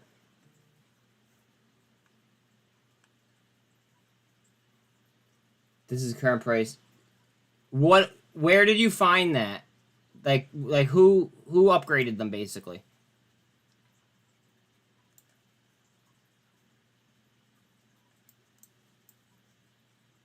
You put it in Discord? Yeah, please. Please do.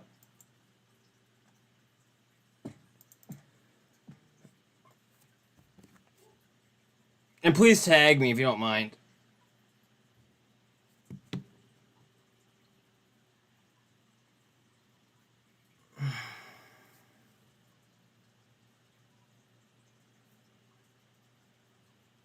Yeah, JS, you're exactly the type of guy that I want to be talking to when it comes to, like, in regards to he, for sure. From what you just sent me. That's funny.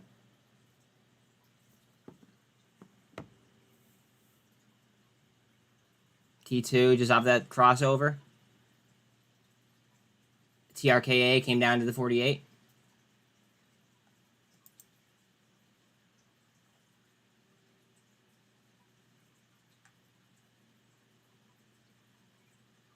What do I want to click on?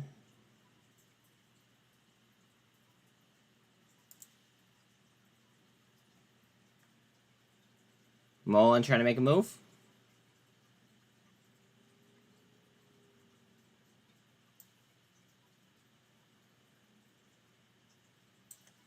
OG 18, reverse split, 1 for 40. Yeah, I know that they did that. I'm just wondering if they... I'm wondering if that price target is accurate. Because that's a huge increase. 3,900%? It's a huge increase. That's what makes me, like, curious to see if it's, like I don't know, if it's based on the current price, like he said. But he's sending it to me in Discord, so I'll figure it out momentarily. Is ADTX still going? No, it's halted. Still.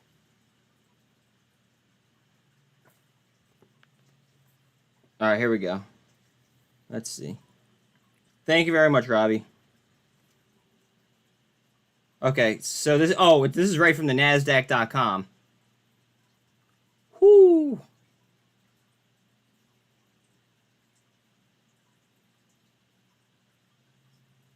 Holy shit. Ooh, Sabby holds a... Sabby hold... Whoa, wait a minute. There's something going on here. Wait. There's something going on here. This is fucking weird. Sabby owns 309% of the stock. How do you... Yeah, I got you on a Discord link, dog. Hold on one second. Let me give him a Discord link, and then we gotta go back to that, because I'm gonna read that, and then I guess no, I'll update you later. Hold on, invite members, copy link, YouTube.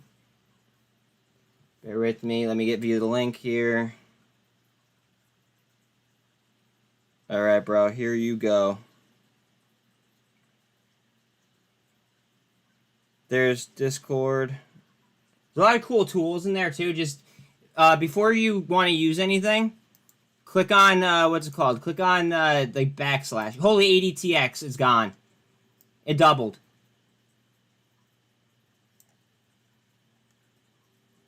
Holy shit.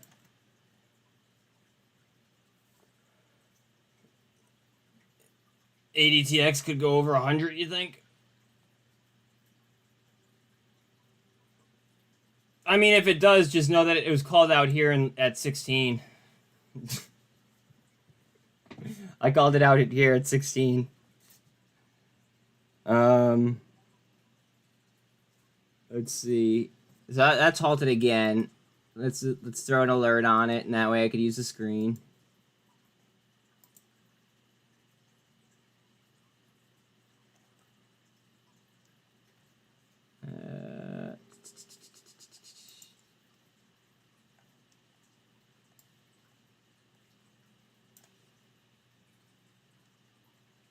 Sorry, I'm trying to find like something decent to watch while I pull up that link.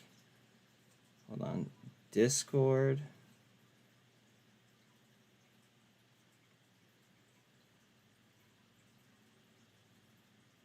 Okay.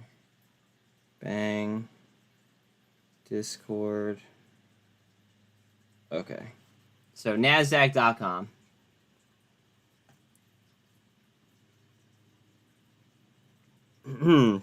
The average one-year price target for ADTX has been revised to 163.20 per share. This is an increase of 3,900% from the prior estimate of 408, August 1 of 2023. The price target is an average of many targets provided by analysts. The latest targets range from the low of 161 to a high of 168. The average price target represents an increase of 1,775% from the latest reported closing price of $870 per share.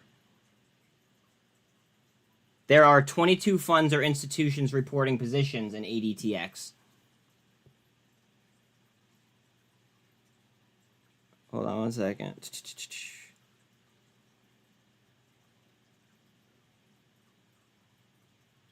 The put-call ratio is 0.17, indicating bullish outlook. Sabby holds 590,000 shares, which represents 309% of ownership of the entire company. How does that happen? That's wrong. Incorrect. That's got to be based off the prior data. Like, how do you own 3 times of what the company is worth? Like, or 3 times, like, the outstanding amount of shares.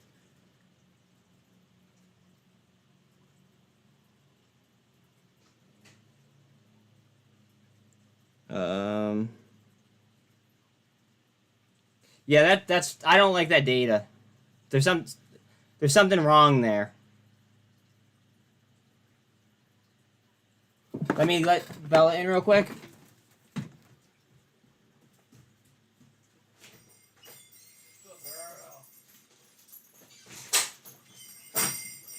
Alright, lay down when Daddy works.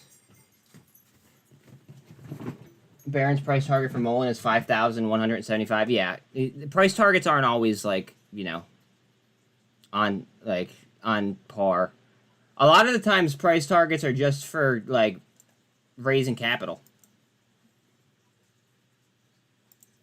In case you didn't know. Now you do.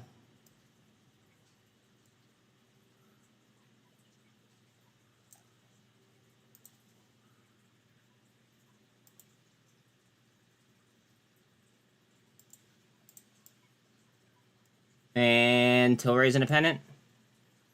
T2 trying down. Bitcoin trying the 48. RSI on Bitcoin is at 55.6. RSI on the Qs is at 54.8.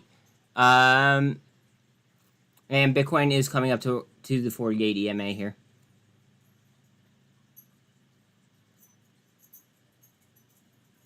I don't get it. Their financials aren't great though. That's why I'm saying I think it's incorrect. I think there's something wrong there. I think that it's incorrect data somewhere along the line. I don't know where, but somewhere. Wait, what was their average price? Wait, it was 161, right? I think I said 161.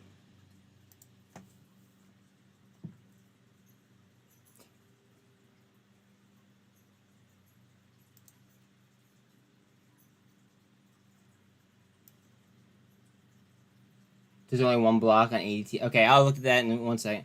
All right, so here's what we're gonna do. ADTX. NVAX starting to get blocks. So is MULN. Wow. Okay, so yesterday their cap was 1.86. Now it's like 3 mil. But look how low their float is. It's only 161,000 shares. Short squeeze type 3 went off yesterday.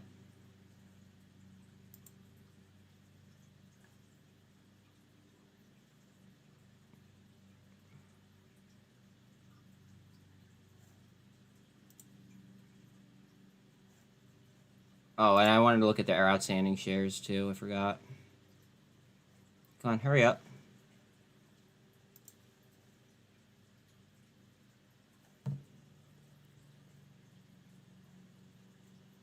I'll get that again in a second. RSI on Bitcoin is at 45. It looks like it's trying to curl on the MACD. It's on top. It looks like it's trying to curl and spin back up to the upside. Wow, it's 63% short on ADTX. ADTX could go absolutely bonkers. Absolutely insane. we'll call it 162,000. 162,000 times the average share price was what? 161 they were saying? 161. Yeah.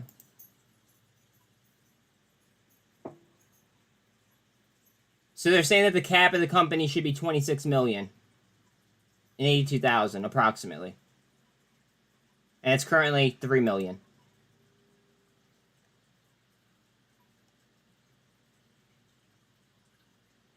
That's on ADTX.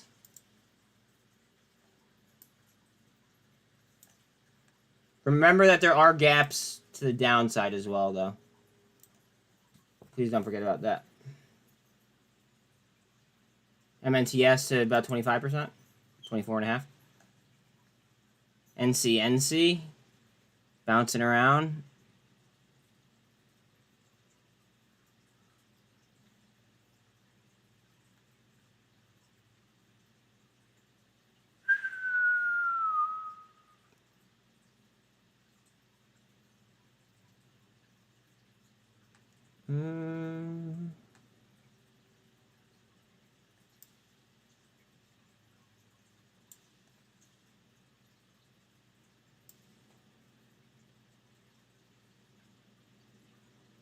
Yeah, NCNC heads up. With the Qs. Oh yeah, Qs look like they're gonna lift too. Here, let me show you guys Qs.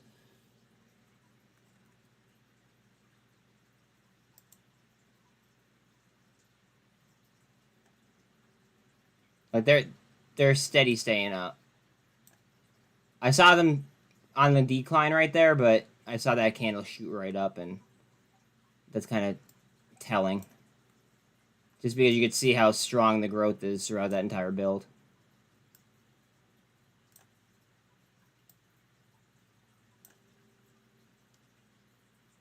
Do you guys prefer Bitcoin or the Qs? I prefer Bitcoin, but I mean, to me, it doesn't matter because I could have either or on the screen. I could have both on the screen.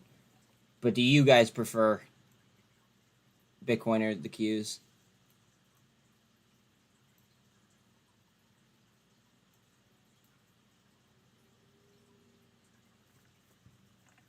Trying TRKA up on a super? Really, it's at the 48. The bid line didn't move at all.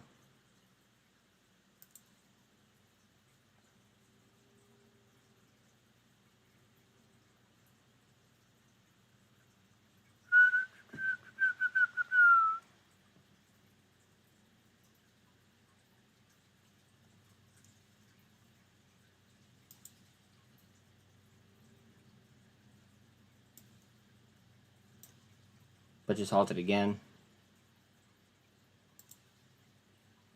This thing's gone. Just so like, in my opinion, this thing's gone. Gonzo. ADTX is gonzo.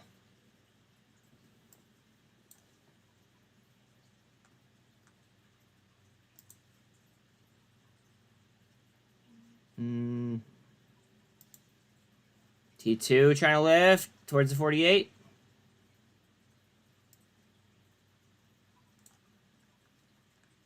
NCNC trying to work its way back up towards a supply zone.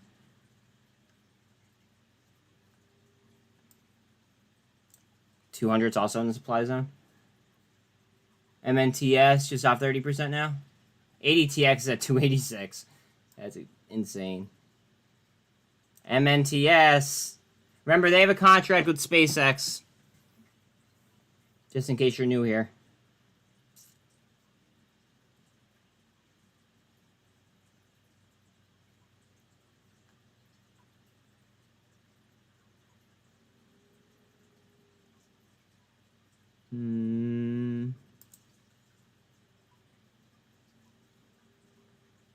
BGLC up 12.5. APRN slice in half off the highs. MULN 3.5 up. All right, we're getting close to 2 o'clock where we're gonna have to pay attention to MULN too. You think SQL is about to pop? Oh yeah, I forgot to check the options on ADTX. That's right. ADTX.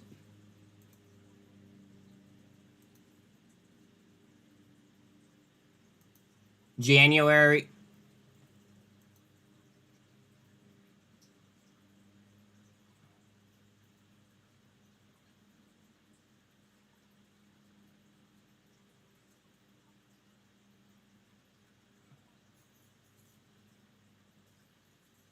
The problem with this, though, is that I don't think that the OCC fucked with them yet.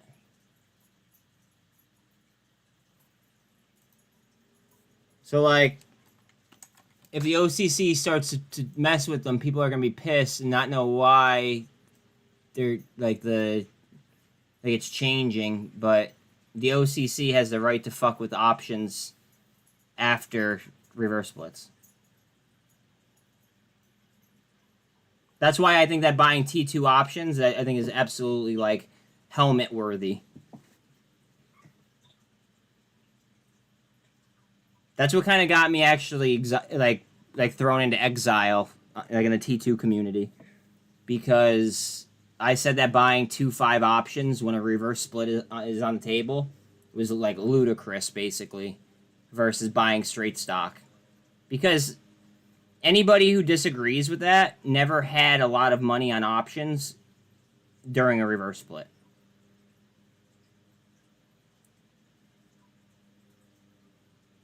That's why I would not be touching any options on not only T2, but just like stocks with, like, you know, reverse splits on the table.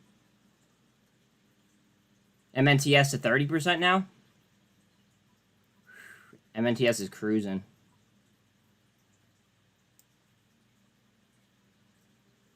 Sure it's on light volume though. Oh, they got another contract yesterday too.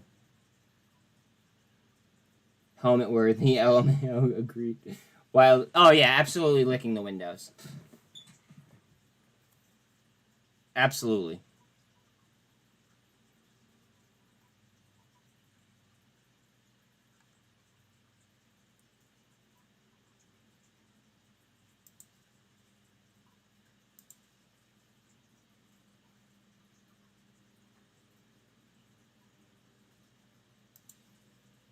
$4.88 up on alt.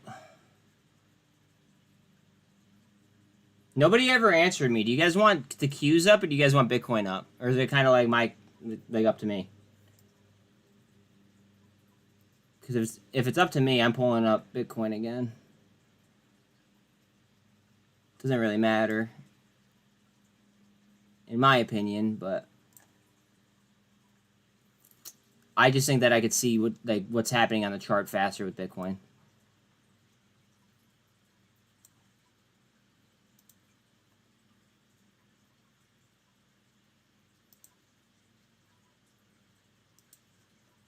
I went through that because it's engulfing.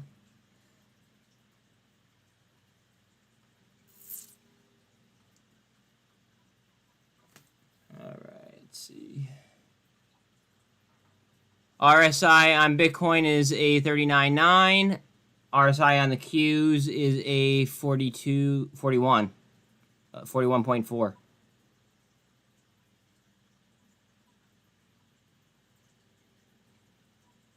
ADTX again.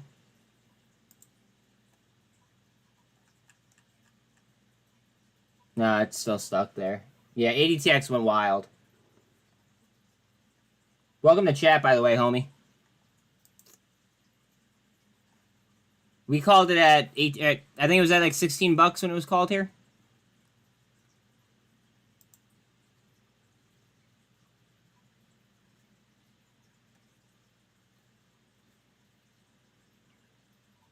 You're in at 20? Word.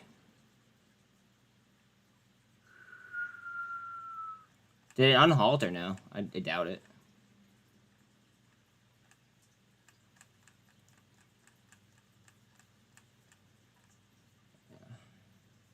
MNTS almost 40% now.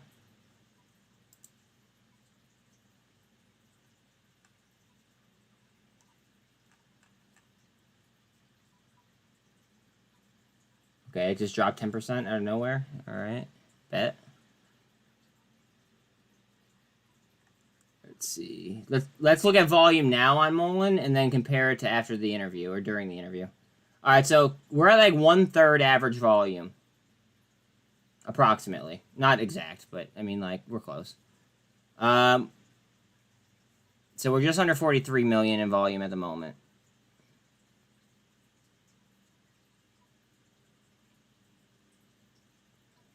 What's the highest you have ever saw a stock go up in a day? That HKD. HKD, probably.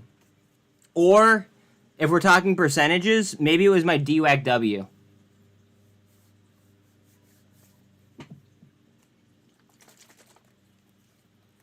Because I had DWAC-W, like, real cheap, and then the next day it just absolutely, like, went on a rampage. It was ridiculously high, bro. I forget the exact. I got in the 3s, and I got out in, was it the low, or no, it was like the mid-30s. And I know I got out like too early, but that was because I felt like I was being greedy. So, I mean, like that was a nice little play in one day.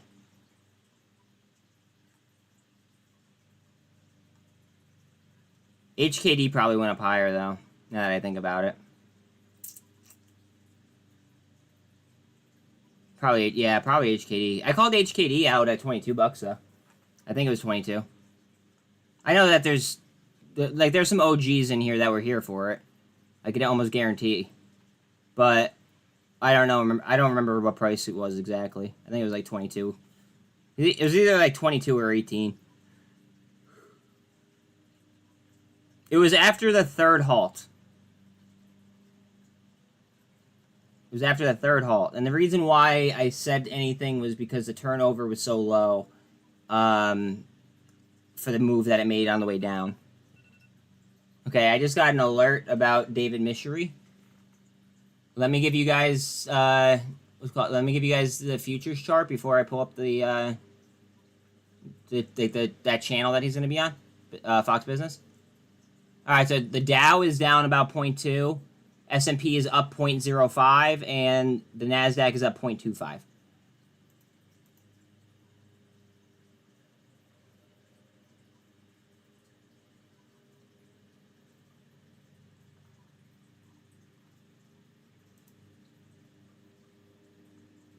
Okay, how do I get this shit going? All right, the big money show. I want to be live. How do I...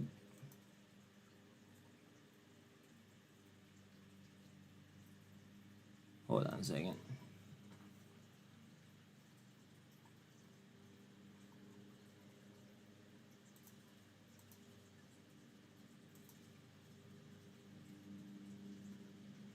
As soon as I see them start the ADTX again, look at ADTX. Gone. Gone.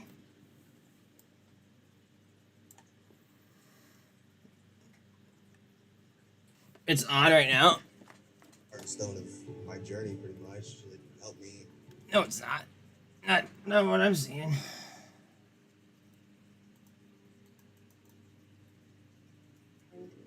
He was killed on his first deployment in Afghanistan. An IED just went off. I'm watching for it though. Oh, you meant with ADTX. Oh, okay.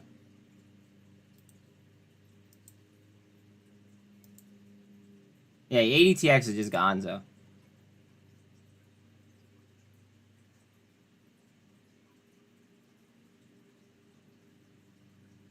Last 5 minutes of the show is what you're hearing.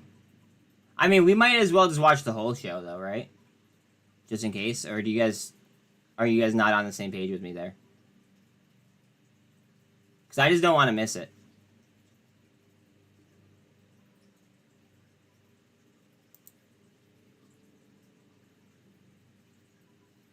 Let's see how it opens. Okay. I get with that.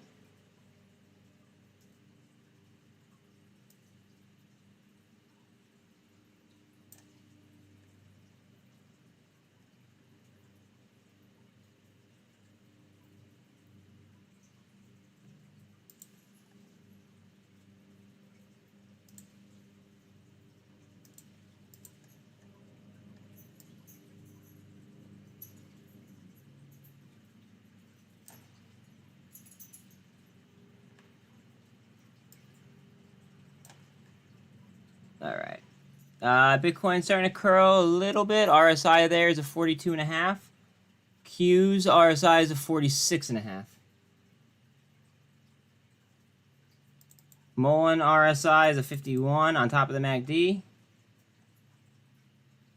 Still light on volume, 43.15 mil. TRKA up 8%. Volume still light, 469. T2. Oh, never mind. I thought I saw something on MULN popping up. T2, 44 million in volume, so currently light.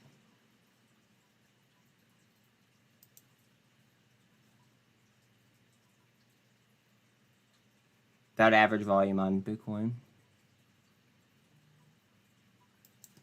Ooh.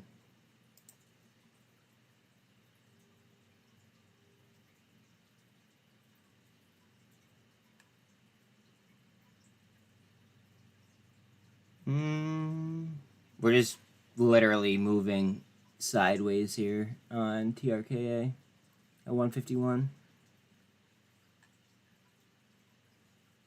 Bitcoin trying up towards the 48. It's at the 24 right now.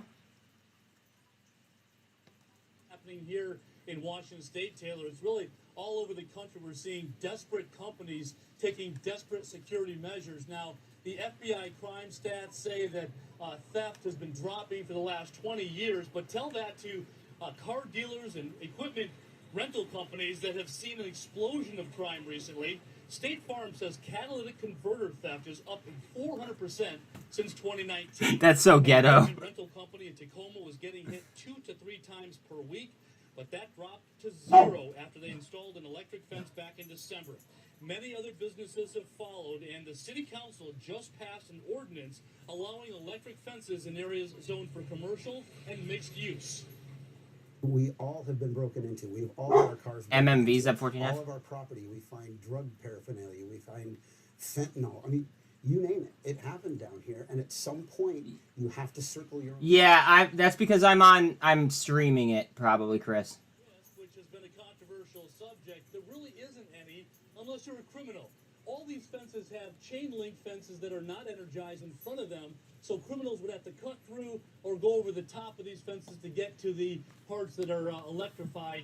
And even if that happens, we're told that it will get the attention of the criminal, but it won't seriously hurt them. So it's been very effective. We're seeing a spread of this, and we're seeing city councils having to grapple with the controversy over the safety issue. But again, it's not really unsafe unless you are cutting through the regular fence in front of the electric fence. Back to you guys. Interesting stuff, Dan. Sad to say that's where we are right now. Thanks for that report. Taylor, you convinced? Yeah, I'm not distracted by any of this. Yes. Okay. Well, talk about effectiveness. Here comes Charles Payne right now. Yeah. A lot of it. Yeah, my boy. If that doesn't work, I say you got to start training dragons. That's all I'm saying. That's the next Now thing. you're talking. All right. Good afternoon, everyone. I'm Charles Payne. This is Making Money. Breaking right now, the market, it continues to exhibit this moxie, right? And it sort of belies the notion that Jay Powell's going to continue to hike rates. The one word that I say describes this entire year, but more importantly, where we go from here. We got Ed Yardeni, Darius Dale on deck immediately. But first, we're also going to talk about, tomorrow rather, we're going to talk about the most anticipated jobs report of the year, in a long time, in fact. We're going to handicap it for you, what you should expect, and most importantly, potential market reaction.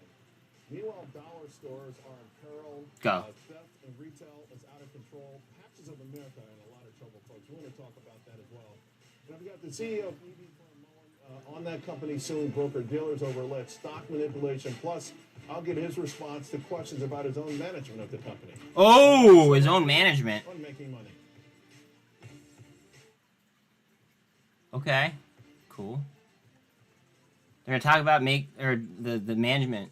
Love it. Back in October of last year, I think there's one word that adequately describes the stock market: resolve. Resolve as a noun, firm determination to do something. Now, that's something in this case is to rally. In fact, to show that sort of the determination. Here's a great example of what I'm talking about. So we had the October low, and every time the S&P 500 goes under its 50-day moving average, within a month it gets back over it. It happened there, it happened there, it happened there. Here's a great thing. Once it gets over it, it goes up to a key resistance point, and then, of course, at one point we broke out. Well, guess what? It's just I don't do price predictions. we see a major breakout point. Give me a rundown. Welcome to chat, though, Kenny. I think it's going to be monumental. Give me a rundown on what we're listening to. We're gonna listen to MULN, like the MULN CEO. For the most part, listen, Hold on a second. We're gonna listen to the MULN CEO and Wes Christian talk about the manipulation of their stock, and then he also just said that we're gonna listen to what's it called, the management of the stock as well, of the company, I should say. we'll know, of course, a lot more tomorrow. Yeah, I don't do price predictions. I'm sorry, bro. I just don't do it. I could give you zones. You started saying it before even the new year. This is the fourth time we've seen the S&P go under the 50-day and immediately come back. What does that suggest to you about this? I want to see 80 cents before I start getting I interested. think the momentum is based on the fundamentals. Analysts have been starting to raise their Around 79 cents, actually. For this year and for next year and the year after that. We have quarterly estimates by the analysts for the second half of the year. And then I want to be above 36 on T2. For next year, and they're no longer reading that recession memo, that recession that never arrived, and now they're saying that the. What do you mean the recession that never arrived? We've been in a recession. Real GDP over 5% in the current quarter, and on top of all that, the consumers are spending. So it all adds up to a good fundamental story for the market. Well, it's 6% up. The action since the Jackson Hole speech on Friday. I mean, everyone says consensus is that it was hawkish. I'm not so sure it was hawkish. Obviously, it wasn't the pain. I don't think it was hawkish. Before, but we've been up since then. What is that all about? Well, you showed the Citigroup Economic Surprise Index. It's been coming down somewhat over the past few days. I think some of the action we're seeing in the labor market indicators. Oh, ICCT went red. So-called rebalancing in that marketplace. They're normalizing. MNTS back to 30. So we'll probably see something like 150,000 to 200,000 payroll employment when the data comes out tomorrow. We should continue to see that wage inflation is moderating. We are seeing that job openings are coming down. So it's not a recession. It's not the kind of a labor markets tightening that we saw over the past couple of years. Right. Things are back to normal. Right, and I got a chart here for the audience, the Economic Surprise Index. I mean, obviously, for the most part, it's been trending significantly higher. To your point, more recently, it has started to come down just a little bit here.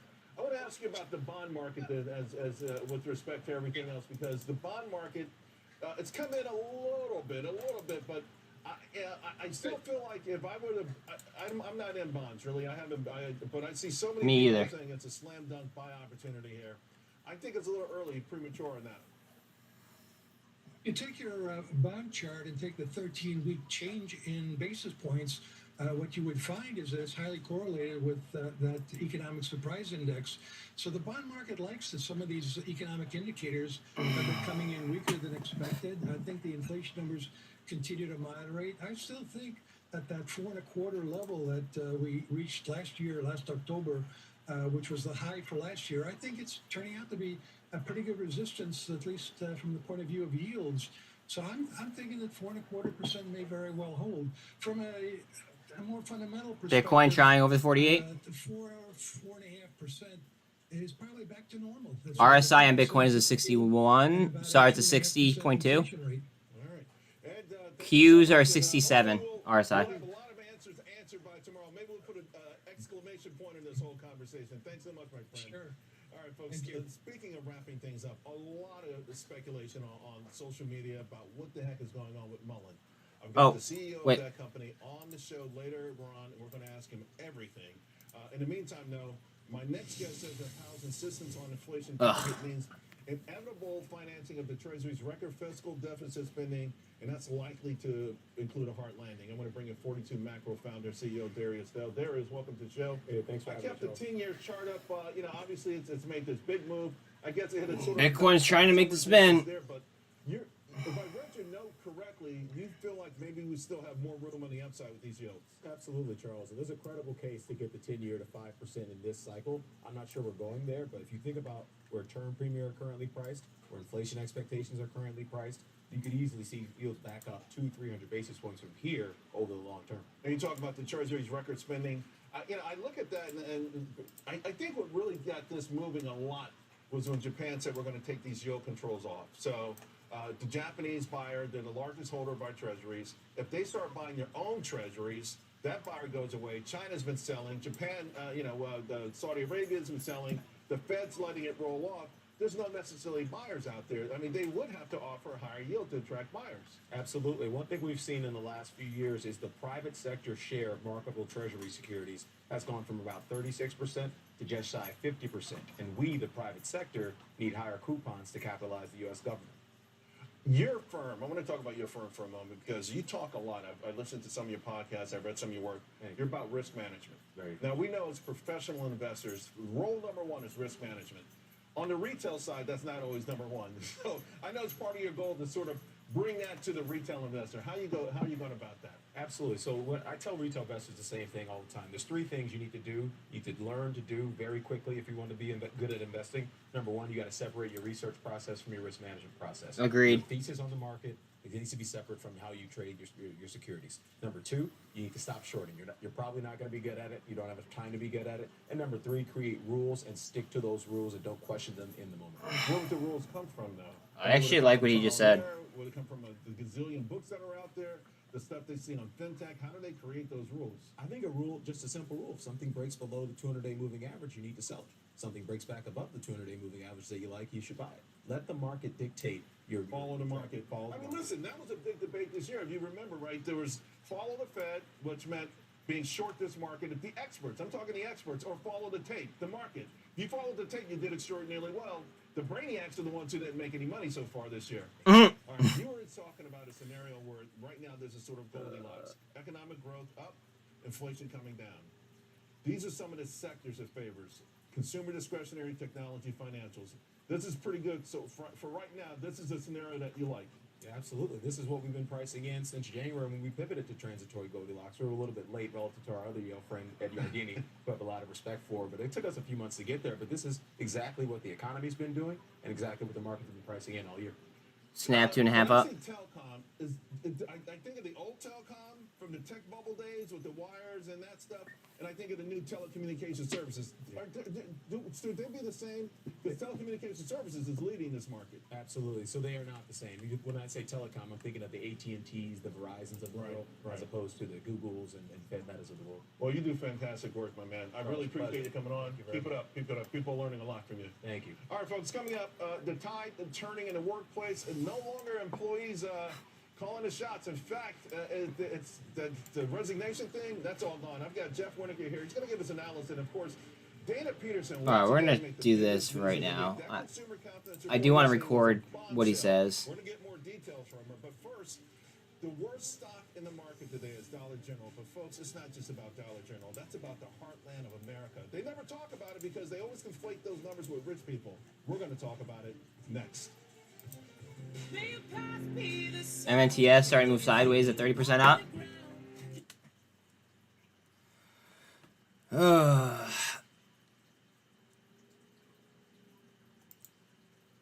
Tilray is 12.5 up. 13 is making its way towards the 48 for T2. All the EMAs are pretty much collapsed on TRKA already.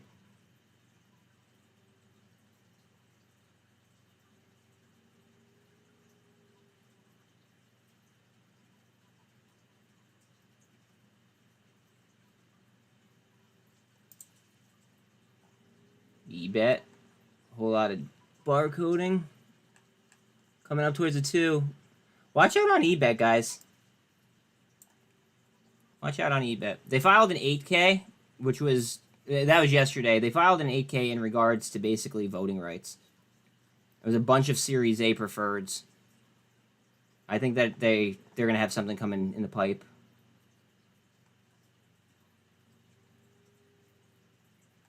Which is kind of why it spiked earlier, most likely.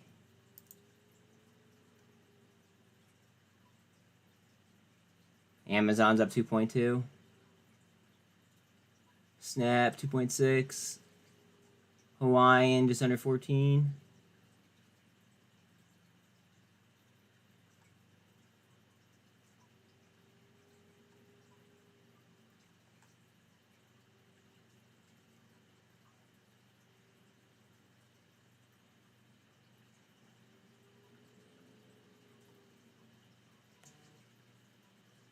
DXY coming down. Love it. TRKA.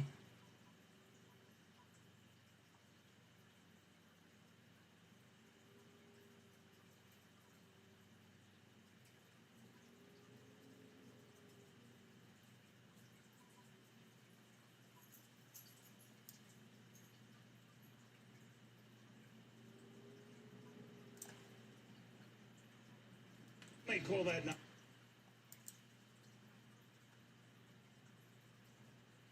Ooh, T2 trying 200. TRKA also trying up. Let's go. Let's bust.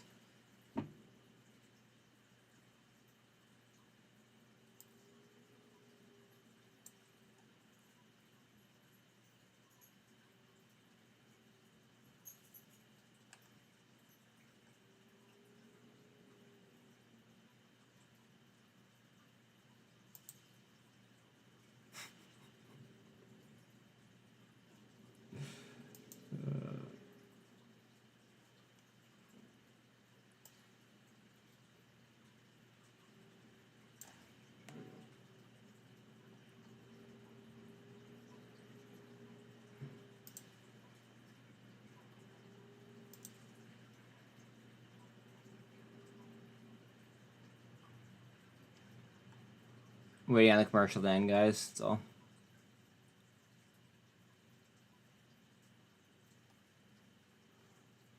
T2 bounced off the 200. Didn't like it. Trying back at the 2, looks like. RSI on Bitcoin is a 55.9. RSI on the Qs is a 65.9.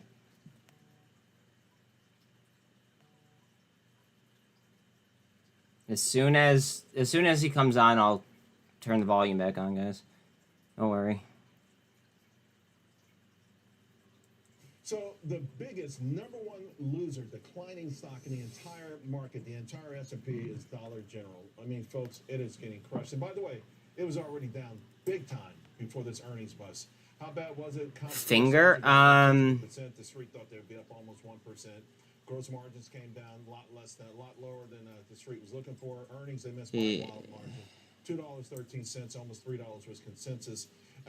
It's operating profits, $692 million. That's down 24% in 1 year. Almost $100 million less than Wall Street was looking for. Think about this for a moment.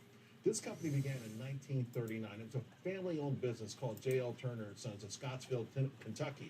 In 1965, they changed the name to Dollar General, but this is a proxy. This is a proxy for rural America, for lower household incomes.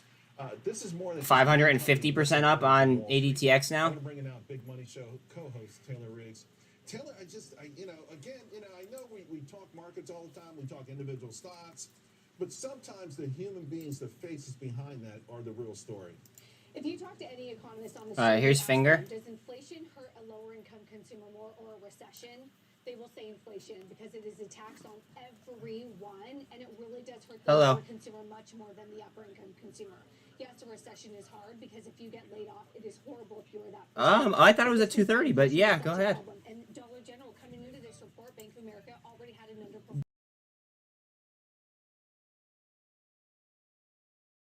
Aren't raising their prices or don't have to as much. So this is pushing people back into the Walmart situation, and I think it really highlights the struggle. We heard similar from Dollar Tree as well.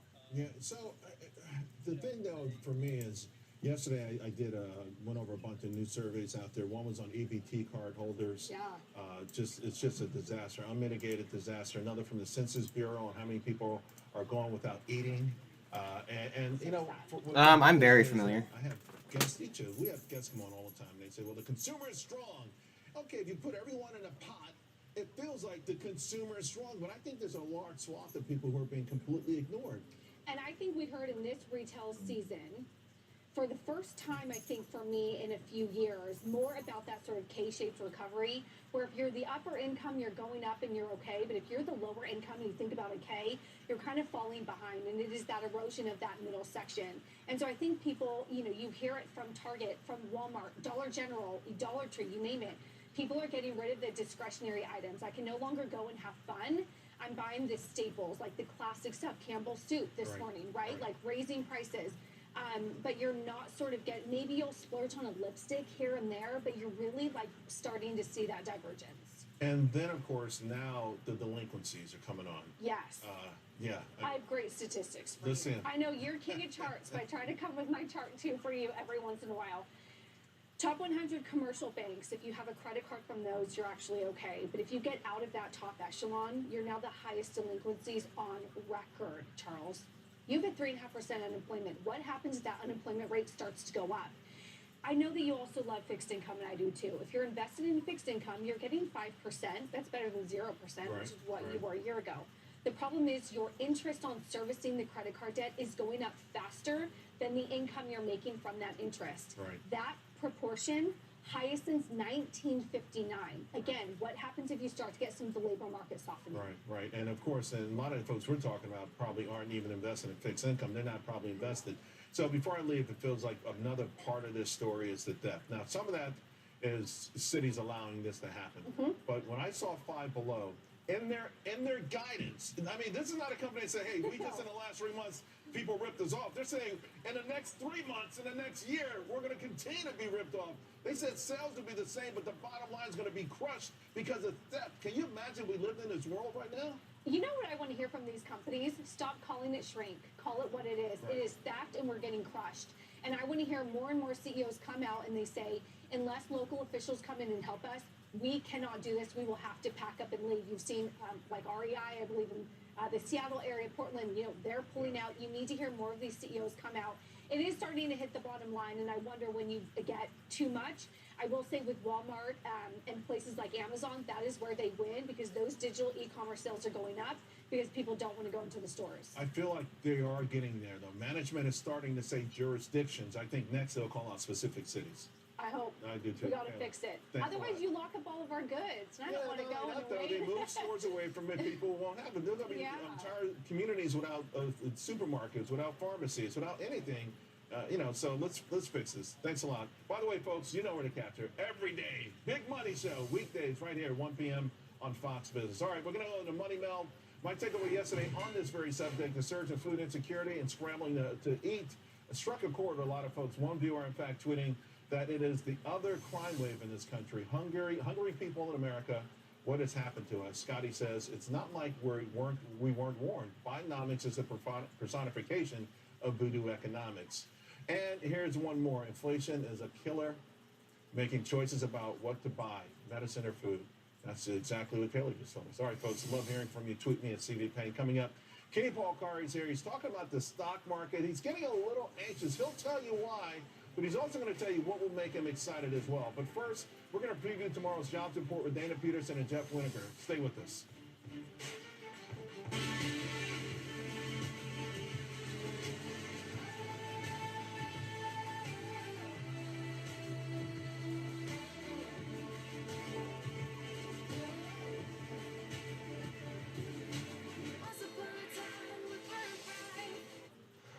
JP Morgan Wealth Management knows it's easy to get lost in investment research. Get help with JP Morgan Personal Advisors. Hey David, ready to get started? Work with advisors who create a plan with you and help you find the right investments. So great getting to know you. Let's take a look at your new investment plan. Okay, great. This should have you moving in the right direction. Thanks, Jen. Get ongoing advice and manage your investments in the Chase mobile app. Tonight, from rising inflation to slow job growth, are the Fed rate hikes and the president's spending sprees to blame? First, Tyler Goodspeed crunches the numbers on Kudlow. Then Liz breaks down the possibility of a recession on the Evening Edit. Tonight. When the world of business is constantly changing, you need to stay ahead. So what about AI to generate new possibilities? Machine learning to predict what customers will like. Or expand your business by forecasting delivery routes with real-time data. With the most experience in the cloud, imagine how AWS can transform your business. In any business, you ride the line between numbers and people. What's right for the business and what's best for everyone who depends on it. Solving today's challenges while creating future opportunities. It takes balance. CLA, CPAs, consultants, and wealth advisors will get you there. On a $100,000 margin loan, Interactive Brokers charges just 6.83%. Do you know how much your broker charges? Fidelity and Schwab charge over 1.5 times as much. E-Trade and TD Ameritrade are even higher. Move your account to Interactive Brokers and save at least $5,200. Or much more if you're trading big bucks. The first time you made a sale online with GoDaddy was also the first time you heard of a town named Dinosaur, Colorado. Just got an order from Dinosaur, Colorado. Start an easy-to-build, powerful website for free with a partner that always puts you first. Start for free at GoDaddy.com. Super Beta Prostate is the #1 selling brand for men's prostate and urinary health. You'll notice less urges to urinate, and you won't be getting up at night for so many bathroom trips. Super Beta Prostate. Find it at Walmart. Today, there are more identity threats than you realize. And only one has to sneak by.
in you. I cannot remember the last time we have been this hyped, this worried, concerned about a jobs report. It comes out tomorrow morning. Lauren Simonetti is going to give us the perfect preview for it. Lauren. Yeah, because it helps to spell out, Charles, what the Fed is going to do and the state of the economy. So we're less than 24 hours ahead of what might be the most anticipated jobs report of the entire year. Let me show you the expectations. A slowdown to just 170,000 jobs added in the month of August. The unemployment rate should stay at 3.5%. This is a big one, Charles. Average hourly earnings, they're expected to tick up again by 0.3% to just under $34 an hour. This is coming on the heels of a sharp decline in jobs that are open. We saw that in the JOLTS report this week. A drop in the quits rate, right? Fewer people are quitting. They don't have that confidence. The quits rate is now back under those pre-pandemic levels. Okay. So it feels like this major shift is happening in the job market. So let's flip the screen. I want to show you this next. I guess MULN didn't happen yet. Exactly what is happening Okay. in the job market. When you have earnings calls for major companies, right? They mention labor shortages. That's the yellow line. Look, that number has come down big time. That Benzinga interview went really well, by the way. Companies talking about job cuts on those earnings calls. That's this line here. That's rising, and it looks like it's about to break. Yeah, I know. If you look at It's supposed to be like the last 5 minutes of the episode, but at the same time, I don't want to miss it.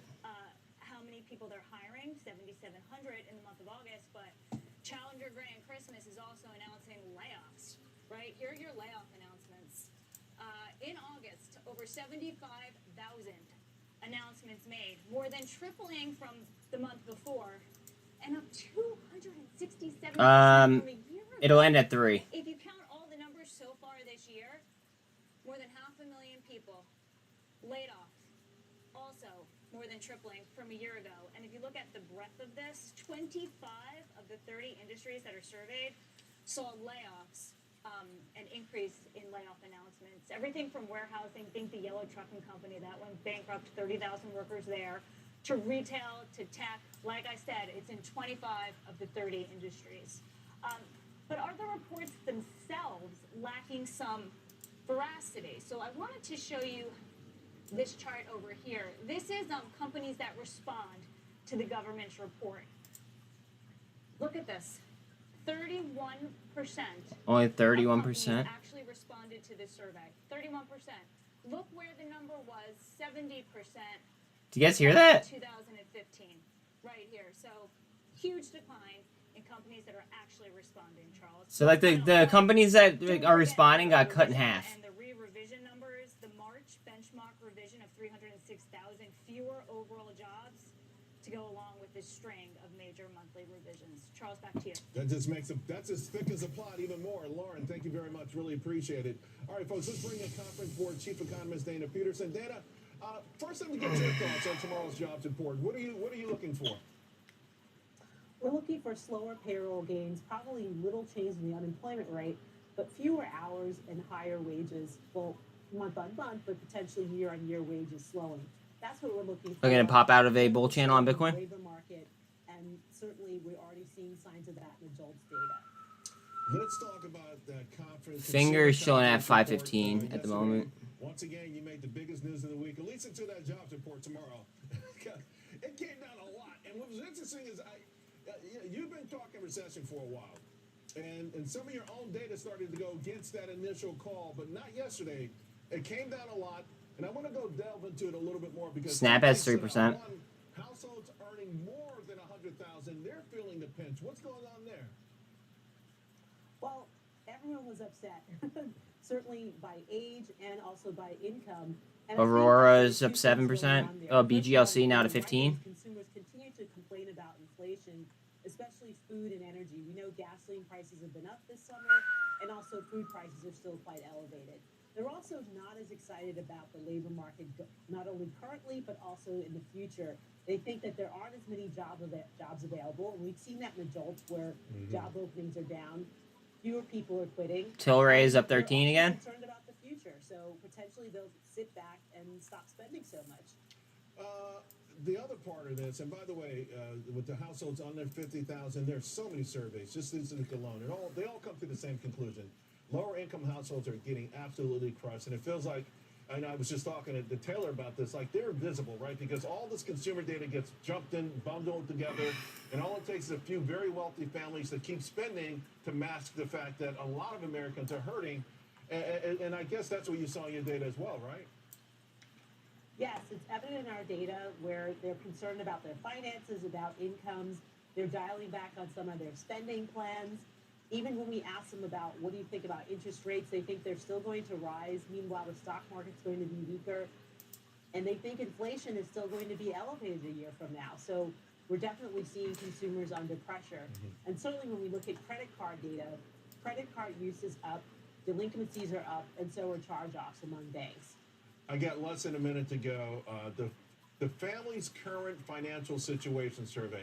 Honestly, I mean, I look at your data all the time. This is the first time it ever really stood out to me, and it's moving in the wrong direction. It certainly is.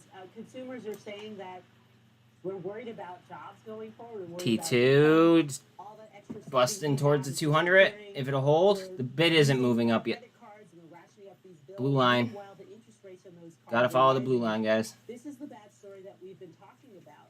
And the thing is that it's all part of the plan in terms of cooling the economy, but we certainly don't want to go too far to destroy the economy. Dana, you've been preaching it, and you've been right. Thank you so much. Appreciate it. Thank you. All right, folks, let's bring in Wisdom Tree Head of Equity Strategy, Jeff Winiger. Jeff, I got to start with the data. We had a lot of data today. We had so much data this week. Round it all up for us. You've digested it. What's the gist? What's going on? There was a lot of data. There was the case Schiller, which is showing where ADTX hard down. Year over year, but home prices going up in recent times on account of there's no houses for sale. I would say maybe the big one this week, really the one that's made the most rounds, was the JOLTS number that you were talking about. That had peaked out some time ago at about 12 million jobs, and now it's probably halted now. 6 million available, and it's kind of coming hand in hand with revisions on those payroll numbers. Wink, wink. That's kind of been making rounds a lot. I think Lizanne Saunders was on that. I think Zero Hedge was on that. A lot of people were on some of these concepts with the labor market. I think we are now coming to this point where people are starting to realize that which was holding up the labor market, namely hoarding workers. I got 10 people over in this department. I really need to fire 2 or 3 of them, but I'm afraid I won't be able to find new people to let me hoard them. Now enough months have passed since credit started getting tight, and now I think we're starting to see some of that realization in, for example, the Challenger data that you were just showing on the screen 5 or 6 So Jeff, how does it manifest itself in tomorrow's jobs report? What are you expecting? Well, the thing about the jobs report is I don't know how much I can trust the BLS. Yeah, hey, listen, I'm with you on that. Believe me. They might say 300,000 tomorrow. We got Jeremy Schwartz back at the shop, just absolutely hammering the BLS on the CPI numbers because the owner's equivalent rent, and the rent is so wacky inside those numbers. And every time we turn around, we've got these revisions. I think maybe your best bench is to take a look at that ADP number that came out. When was that, Charles? 2 days ago or something? Yesterday. Yeah. 170 some odd thousand. Maybe that's your best guess. That's in line with consensus. I think they're looking for something like 170K. In between the 48 and the 200 on T2. Like at 130 or something like that. You got a couple of major firms that are under the number, so we'll see what happens. 2 things in less than a minute. I want to give you a shout out because I know you love Japanese equities. Without getting too much in the weeds, how does my audience get exposure to the Japanese equities market? Well, you can come at Wisdom Trade. We have Japan ETFs. We're kind of known for that through the years, hedging the currency too. Okay. The bull case is there. They're basically, I would tell everybody to Google the NISA program. Google. NISA, like Visa, where they're essentially taking the equivalent of a 401k and allowing you to materially increase your contributions. Starting next year, they're trying to create an equity ownership society for the first time in a long time. That's maybe the primary bull case. That's interesting. It's an interesting concept, particularly considering how much equities their central bank actually owns. 30 seconds. Light volume on MULN right now. Anything that you like here? Well, we're keen on value, but you got to be careful with what exactly does value mean, because the S&P 500 value did a rebound back in December and started throwing the likes of Meta and Amazon in the top 10 of the index.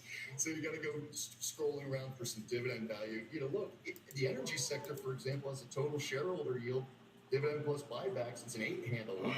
That's the type of stuff that I think will work once we tame down a little this AI mania. That I think that's the situation over there in tech. All right. Hey, Jeff, thank you very, very much appreciated. Speaking of AI mania, folks, Daniel Shea is coming up. Now, she has been hot as a pistol, including Broadcom. She told you to buy on this show in February. They're going to report. Will she hold it into that report? First, though, we want to talk more about the September because it begins tomorrow. That's what I want to talk about. It could be an ugly, ugly year, except there's some caveats. I can't wait to share these with you. Kenny Paul-Curry and how you should position yourself for the weeks ahead. Kenny's next. Oh, all right. How many commercials? Oh, it halted down, yeah. How many commercials was I gone for? 1 or 2?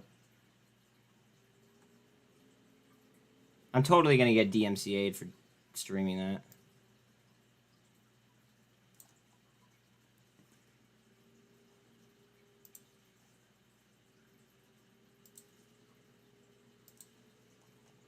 Another little bull channel. That's funny.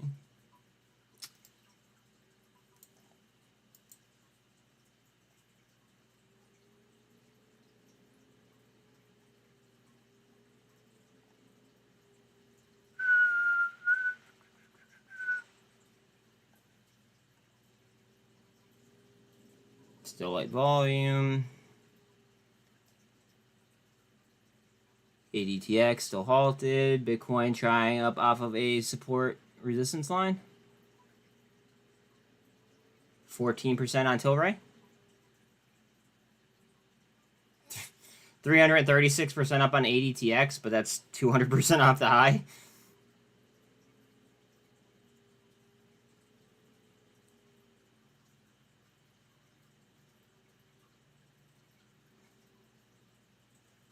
Just waiting for him to come back. Don't worry.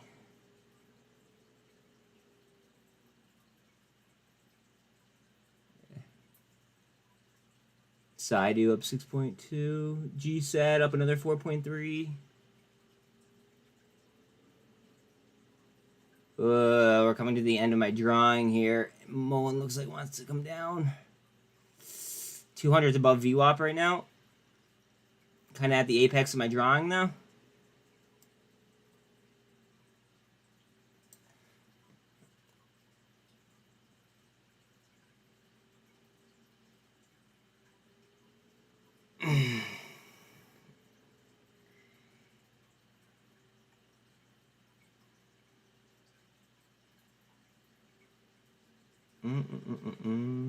I think David is going to say if we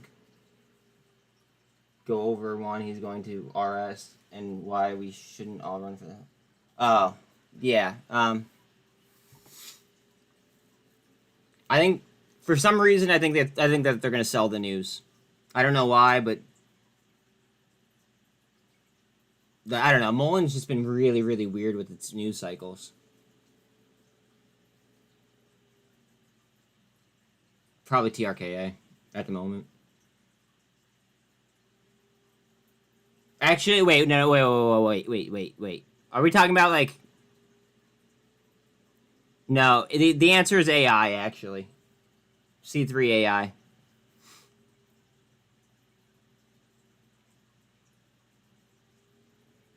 Like, that's not like a squeeze play. It's just like a long-term hold play for me. That's my biggest holding. C3 AI.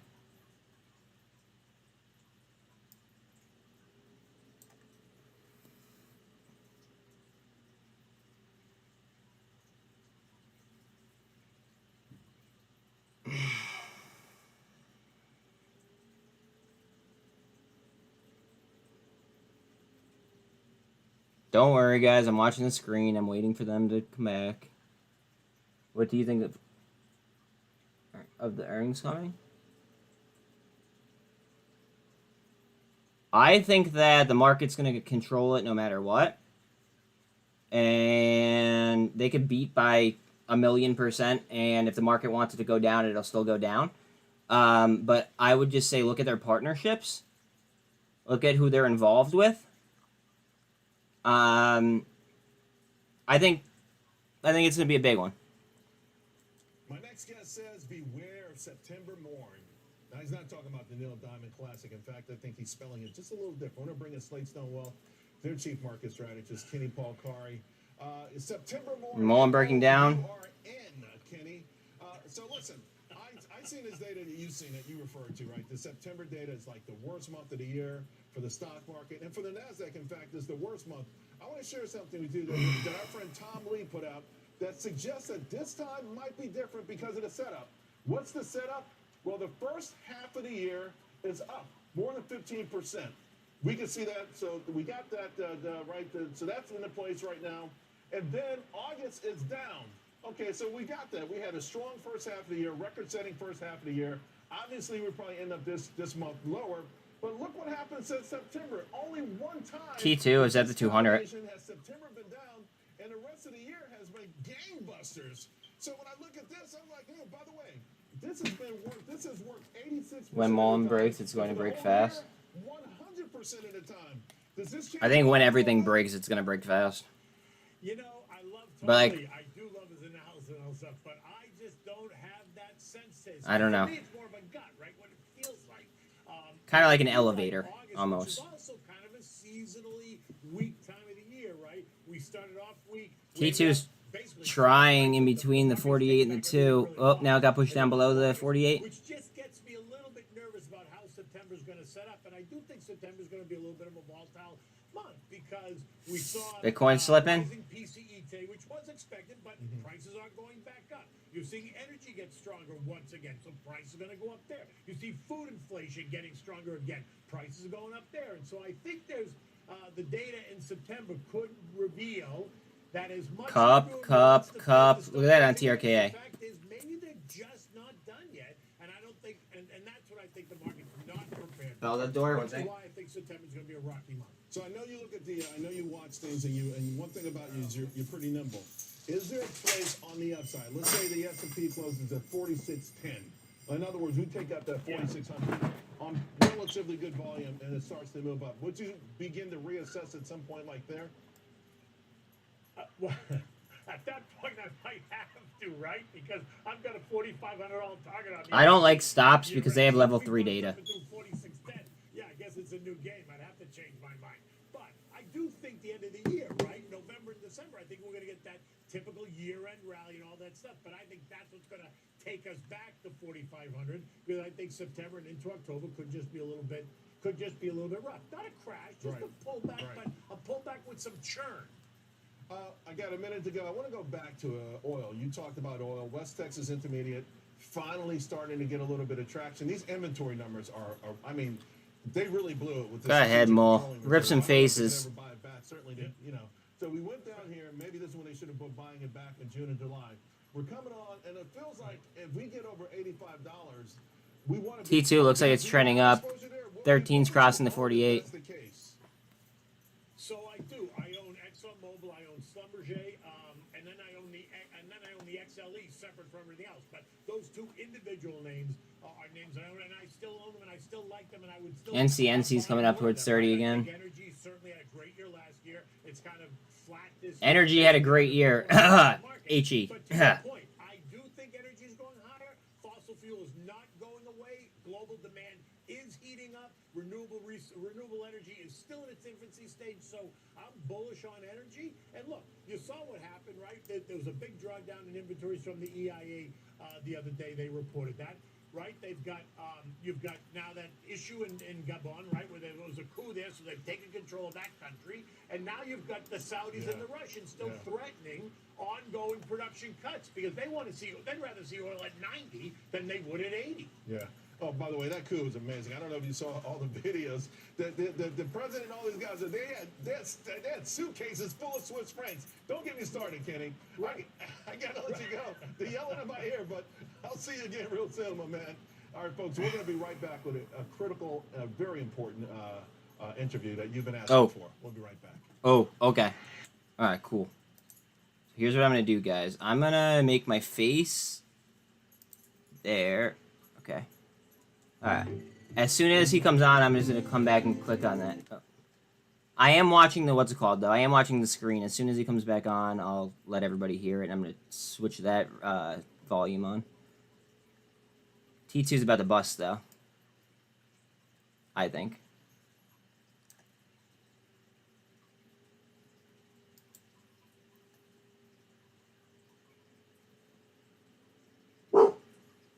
Bella, be quiet.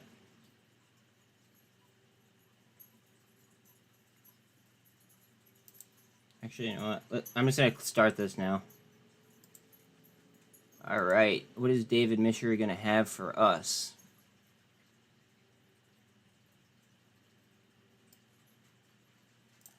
Volume is down today.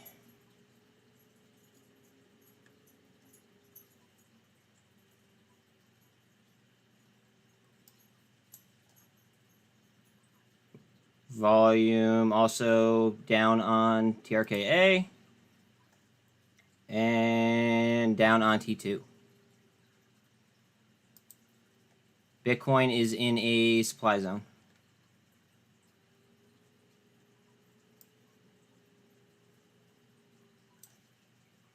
As soon as this commercial's over, I'm going to go ahead and throw the interview up, guys. Don't worry.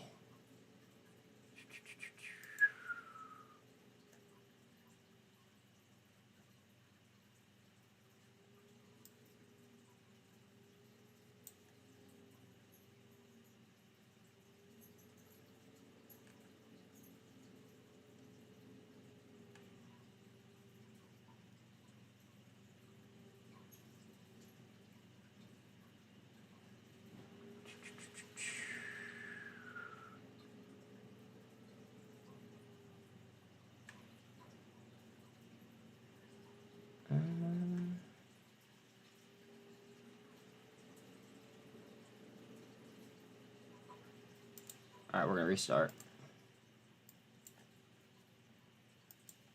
Okay. And like I said, guys, as soon as the commercial's over, I will throw the volume up. It's got to be almost over now. MULN RSI is a 55.64.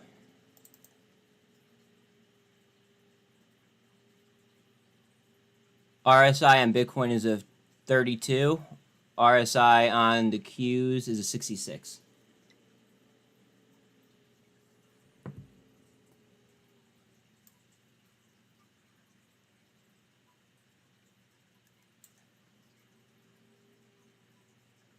Bitcoin trying up.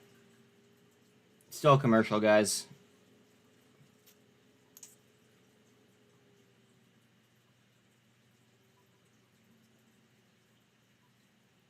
We'll get MULN go.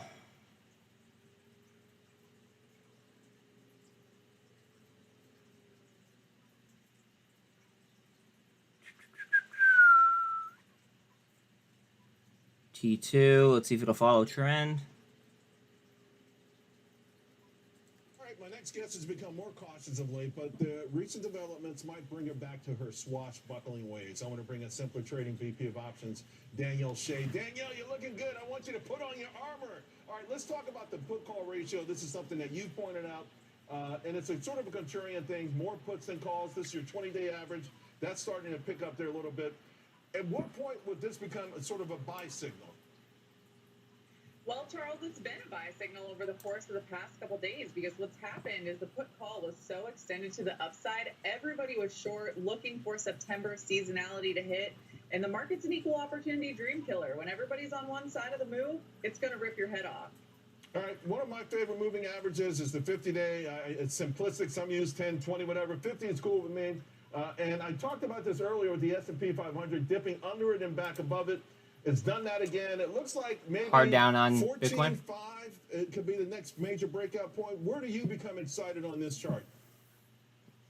Charles, I completely agree with you on the 50 simple. That's a critical line in the sand for me. And once it breaks up above there, that becomes a buy zone because you're up through resistance. So when you look at a variety of stocks right now, you have Apple breaking up above the 50. You have Amazon that's strong. You have Google that's strong. Microsoft hasn't quite broken above it. But I actually look at these mega cap names, and when those break through as well, that's a buy signal for me. I know you also like to track and trade the semiconductors, another great looking chart. Maybe we had a double top there. We pulled back a little bit from that. The next move up, maybe we start to move to new highs. Yes, the semiconductors look great here. Once the semiconductors were able to break through the 50 simple, again, that's a buy signal. You know, we had NVIDIA earnings last week, and we have Broadcom earnings coming up today. And so if SMH is able to break through that overhead resistance, this can easily carry the NASDAQ potentially to new highs. Speaking of Broadcom, our friends at Bespoke pointed something out that I did not know.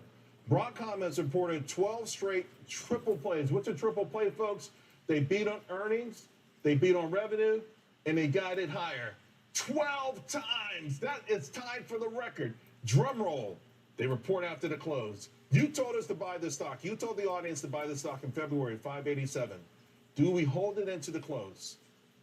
Oh. I'm definitely holding my shares, Charles. I like this company. I think it's a great stock. You know, I will caution viewers that, of course, it's right at those highs. So not the best spot to buy it here. But with the way that earnings season has gone this quarter, we've seen really strong stocks like this pull back and give investors a great buy. Cup and handle set up on MULN as well. I'm buying more buys on this stock. You know, 850, 875 would be a little bit better of an entry point than right here, but ultimately I'm targeting $1,000 a share. So there's still more upside in this stock. I'm feeling that old swashbuckling Danielle Shea come back. I love it. Thank you so much, my friend. We'll talk again soon. All right, is this mystery? All right, coming up. MULN is suing several big brokerage firms in this country for allegedly manipulating its stock. We've got the CEO of that company right after this. Okay, so all right. After this one.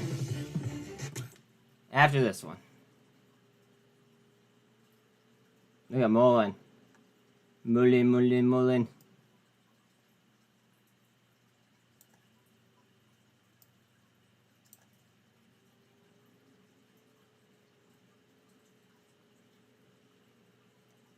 Oh, come on, just break. T2 is trying to move towards the 200.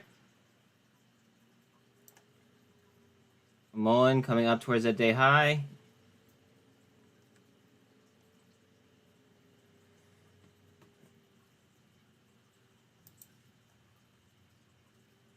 Ooh, T2.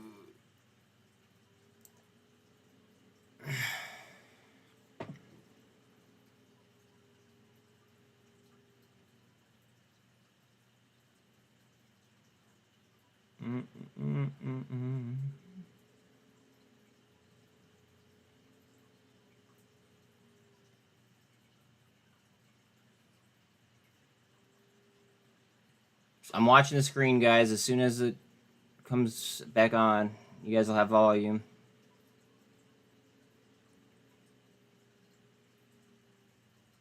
Q sitting on VWAP.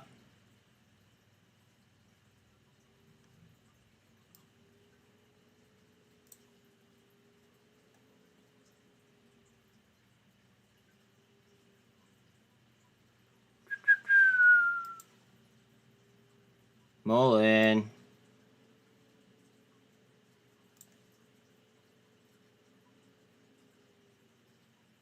I'm just gonna start the video now.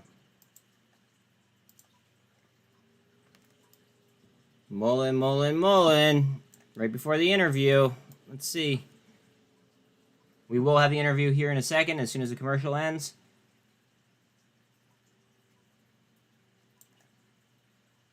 T2 and TRKA both showing life as well. Bitcoin trying to lift. Q sitting on VWAP.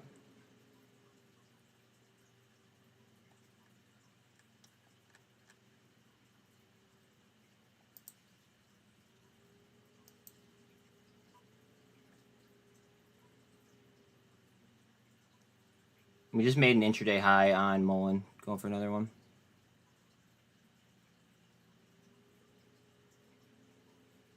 As soon as the thing comes up, guys, I will give you guys volume. I just don't want to get DMCA'd over a commercial.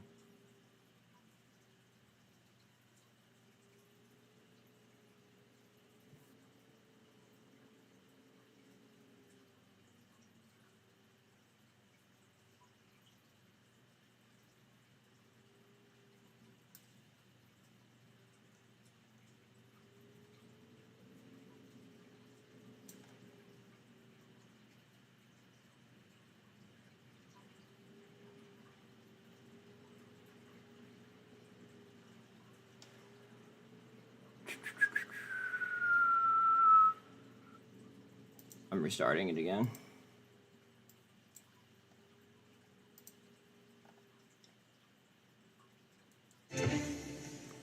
All right, folks, by popular demand, we're going to cover that MULN lawsuit.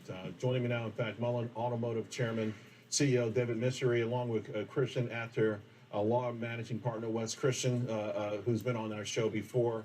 And David, thanks for joining the show. For folks who aren't familiar with it and say, well, why would we be talking about a 60-cent stock? I do want to point out your average daily volume is 274 million shares a day. You've got quite a huge following of retail investors who have fallen in love with your stock. Many of them are disappointed. I want to talk to you about a series of things, but let's begin first and foremost with this lawsuit that you have against these brokerage firms. What are you alleging here? Well, we've sent a loud and clear message to the world that we're not going to stand by and allow illegal short selling of our stock, and hopefully we can be the change that makes things different here and gets people to pay attention to what's going on, specifically with MULN and all the other companies out there that have to deal with this on a day-to-day basis. Wes Christian, who is quarterbacking this entire lawsuit, could elaborate as to the merits of the lawsuit. Wes, without adjudicating it, the whole thing here, of course, I know that you've helped these sort of situations before. Are you alleging that these firms are doing it, or that they're just simply allowing it to happen? No, Charles. Well, first, Charles, thank you for having me back again, buddy. We appreciate it. I know this is a passionate subject for you, too. What we're alleging, simple version, is the defendants in this case illegally violated Rule 15C33, which is the customer protection rule, as well as Rule 14B1, both of which stem out of them either short selling shares illegally by not having a proper borrow. Why? Because they were using customers' accounts, which violates Rule 15C33, and in doing so, and knowing that there's going to be shares coming in these conversions that happened. Right. And then when those conversions happen, they use those shares to repay their customers' account shares, or similarly, they illegally lent those shares to someone else that did short selling. What we do know, Charles, just to give you some basic optics, 65 million shares failed to deliver in June of 2023. We have verified from the brokers, the defendants in this case, Charles, own records that they sent to Broadridge, that they had 19 million to 54 million shares of imbalances. Right. What that means is they reported more shares that they had beneficially owned than they had at the DT60. That's what we call imbalances. Right. Okay. Once those are ongoing and systemic, then it's signs of illegal short selling. All right. By the way, we reached out to all of these firms. Schwab got back to us. I'll read their statement. This lawsuit spins an outlandish conspiracy theory that blames Schwab for the performance of MULN stock, but the complaint is long on salacious allegations and short on truth.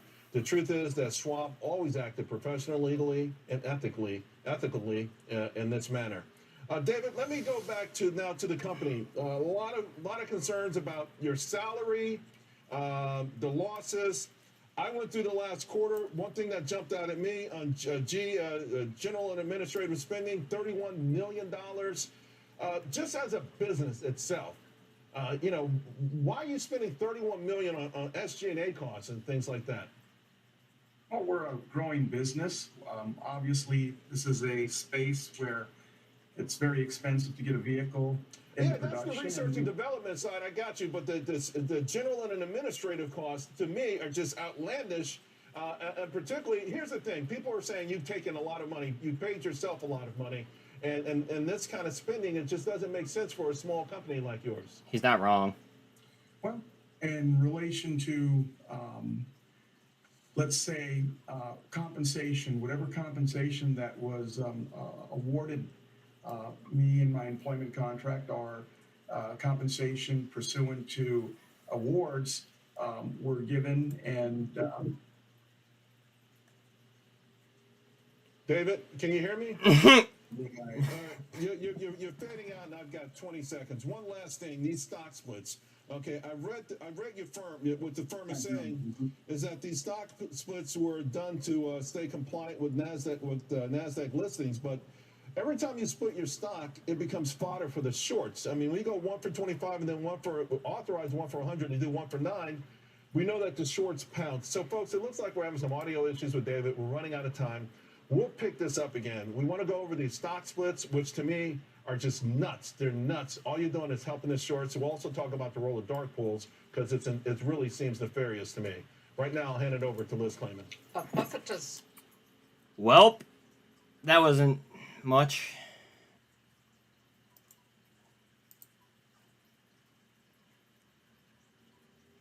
That was kind of pathetic.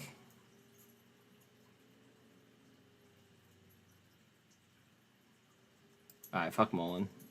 Can somebody let me know if MULN goes, like, off the chain or something? I can't have... Oh, wait, hold on a second. We'll keep it up if it does this. Whoo! Buy the rumor, sell the news.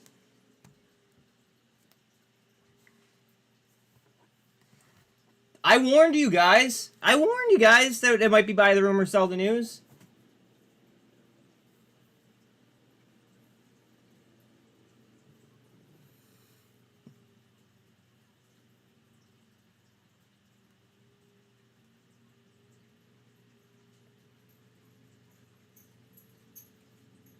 Came down to a potential double bottom now.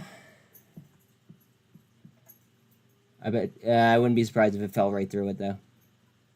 So the double bottom would be right there. Oh, wait a minute. We might be bouncing off of that potential double.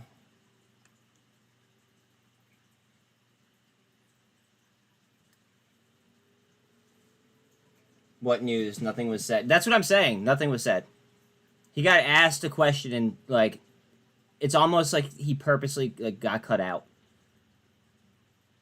It was really, really weird.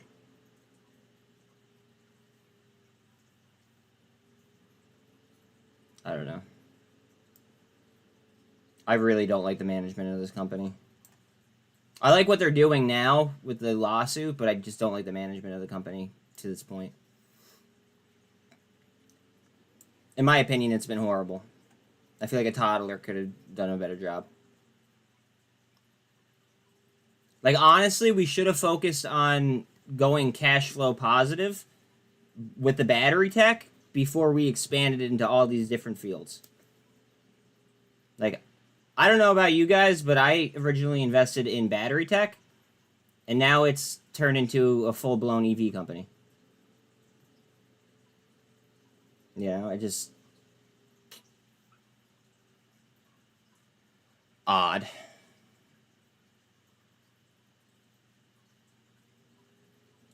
What lawsuit? Yeah, the lawsuit that they're... What's it called? The lawsuit that they're suing, what, Schwab? And what was it, 34 million shares they're saying? We're naked? Soap opera continues? Yo, for real. Where's the lie? Oh, man. Where's the lie? Oh, let me do this. Alright, there we go. Where's the lie? Yeah, nothing was really discussed. You're right.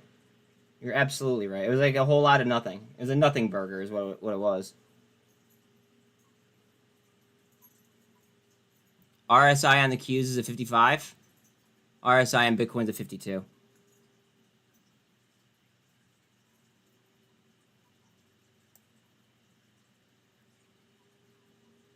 $2 million people just heard that shady-ish. Yo, for real.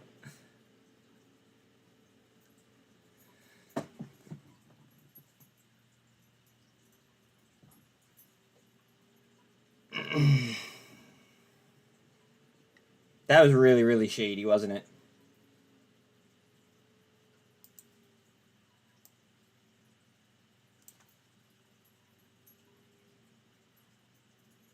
It was pretty much as soon as his mic cut out that it just literally just dropped like a rock. I wonder if that was to purposely set it up on a technical level for that double bottom.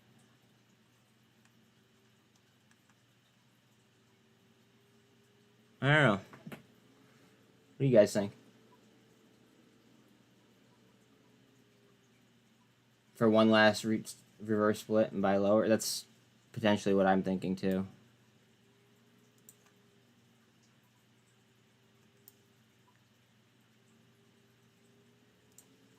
Guaranteed he tweets something out soon to try and recover that. I bet you he does. I agree. I don't think you're wrong there.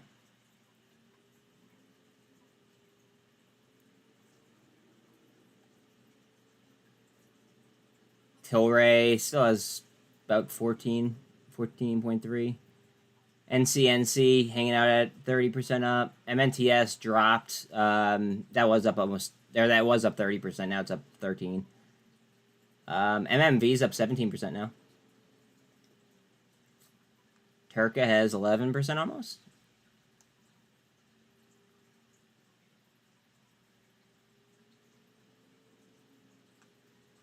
Zella at 440.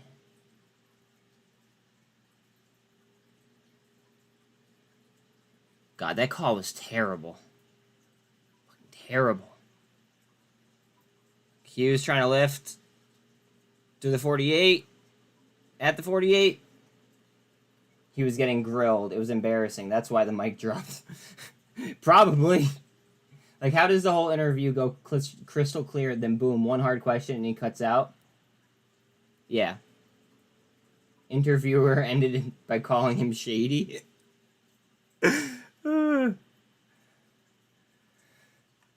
Oh, hard down on T2.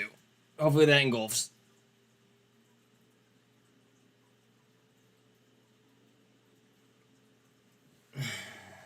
I have a particular shoe that I would love Mishri to eat. Yeah. That was really bad. He totally chose to end that when they asked him why he paid himself so much. I think so too.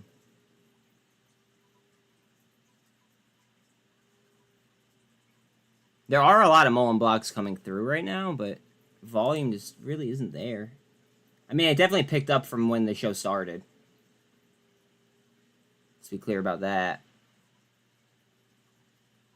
Still light, though. Q's trying to lift. Price action's over the 48. Tilray blocks at 304. MULN is pretty much onch.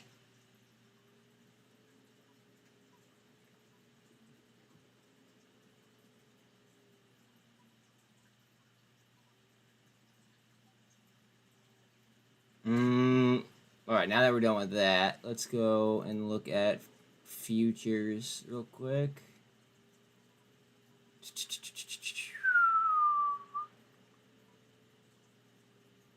The Dow is down 0.37, S&P is up 0.03, and the NASDAQ is up 0.36.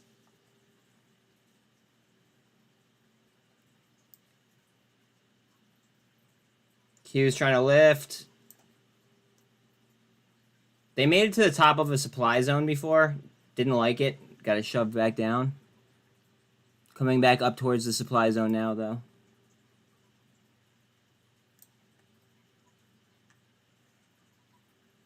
Tesla, 259.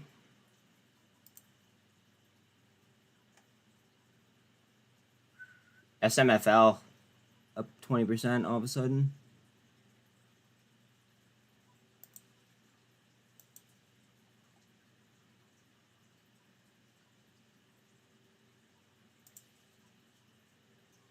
SMFL with the candle. Nice candle. 3x average volume as well on SMFL.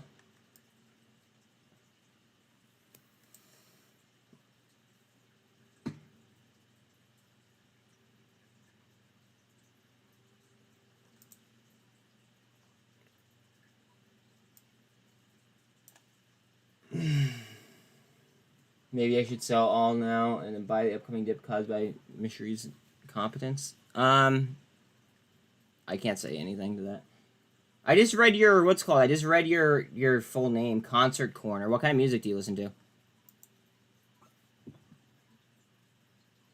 What's your spin on ADTX? There are gaps down here though that I'm not really the biggest fan of.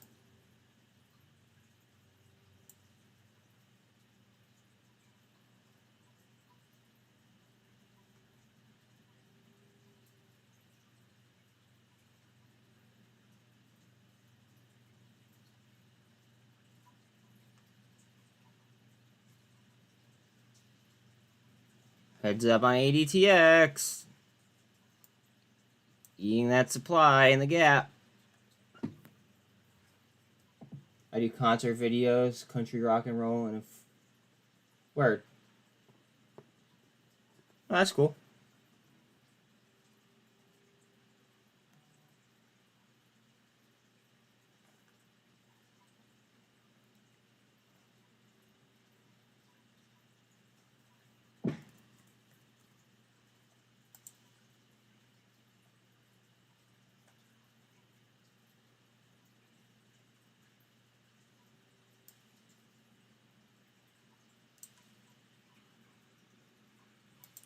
I highly doubt that this is going to be accurate, but we're going to try it.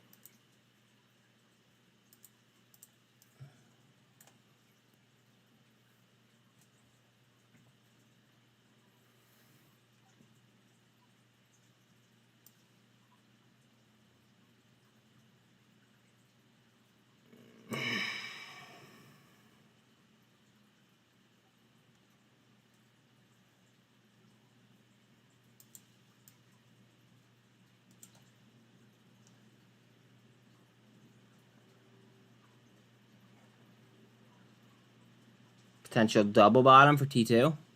Bang, bang.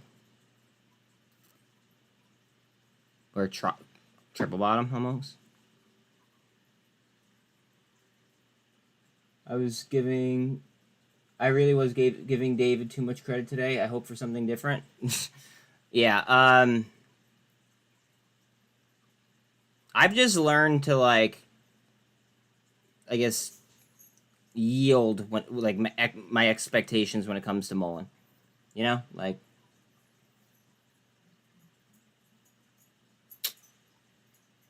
dude's a clown. He just got called out on live TV and then just killed his feed.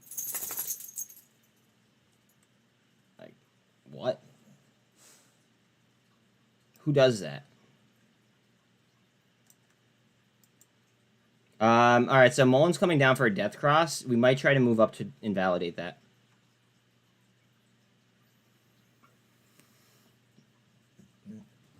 One second.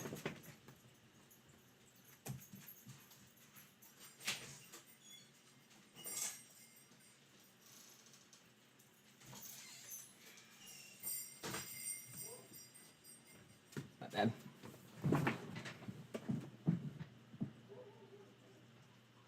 T2 back up, trying the 200 again. Qs have the 13 over the 48, 24 over the 48 as well.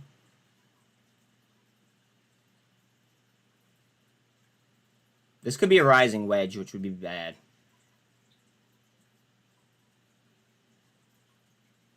That would be very, very bad.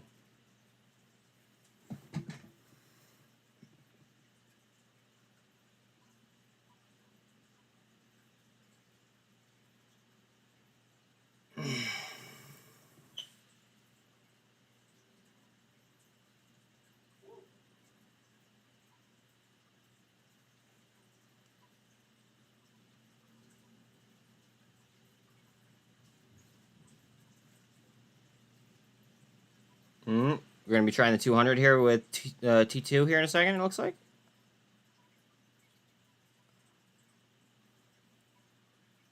RSI on Bitcoin is a 34.9. On the Qs, it's a 64.7.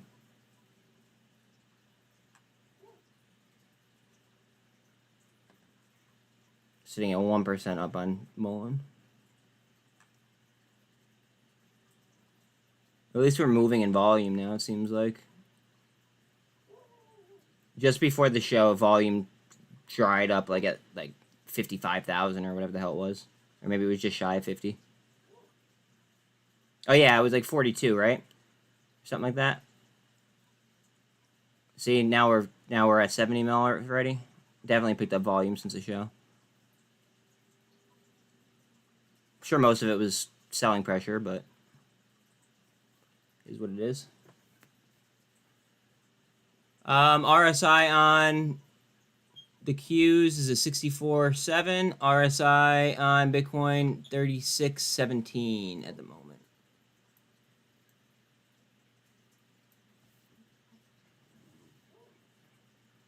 Q's looking for a handle. Still have to get through the supply zone, though. Q's trying for the handle. We have the death cross on MULN. Hopefully we get a shot up to invalidate.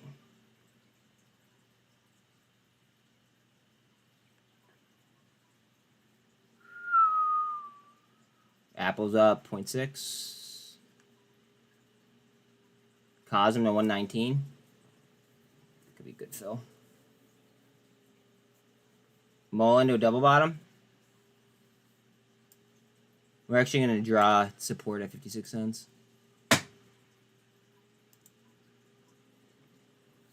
I wouldn't doubt if it went to 40 cents.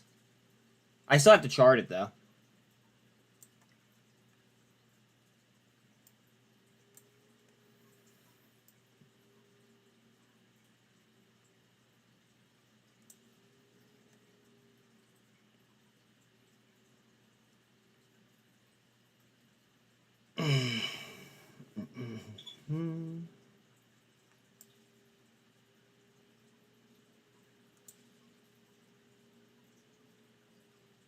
TRKA.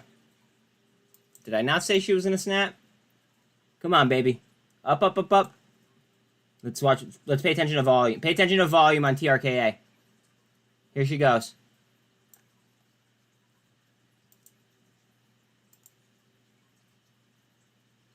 Come on, baby. Pay attention to volume, guys. Look at gapped up.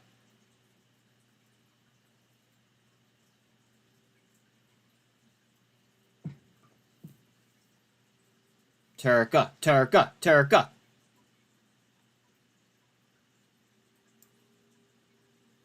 Come on, fill that gap and then bounce. Actually, TRKA doesn't need to fill gaps. I forgot. It could just keep going up. What's up, buddy?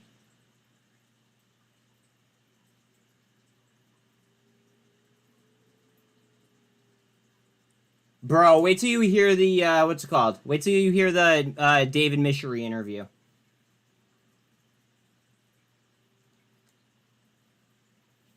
I recorded it, so, like, I'll post it in after hours.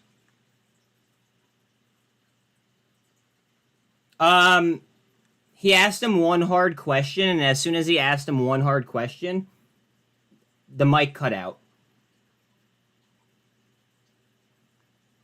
Like, it was just, like, really, really, really shady. Yeah. He asked him one hard question, and then the mic cut out. That's it. That was, like, the, you know, I don't know. That was the show. That's what everybody was waiting for.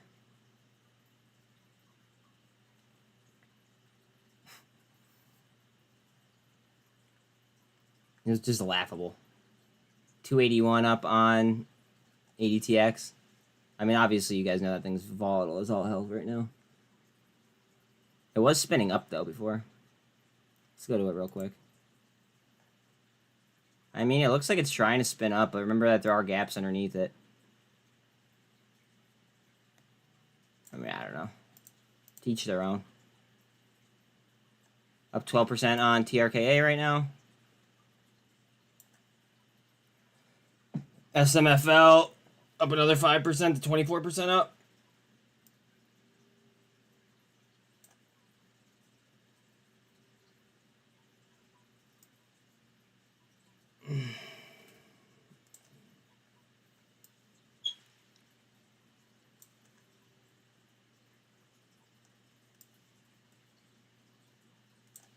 MULN, what are you doing? Now you're going to go red? Okay. Q's is trying up. Almost in that supply area. Actually, in recapping events, the interviewer invalidated lawyer and then turned to burn David. Laugh out loud, he slowly stammered before it cut out. Yeah, oh yeah. He was like, and then it just cut out. 100%.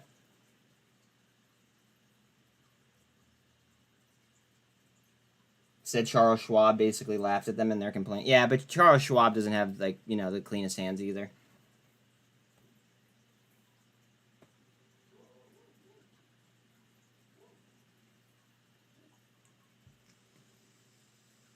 Good. TRKA is about to move.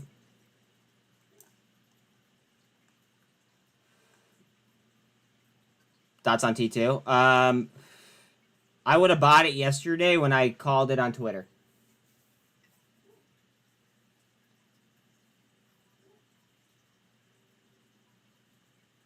At this point,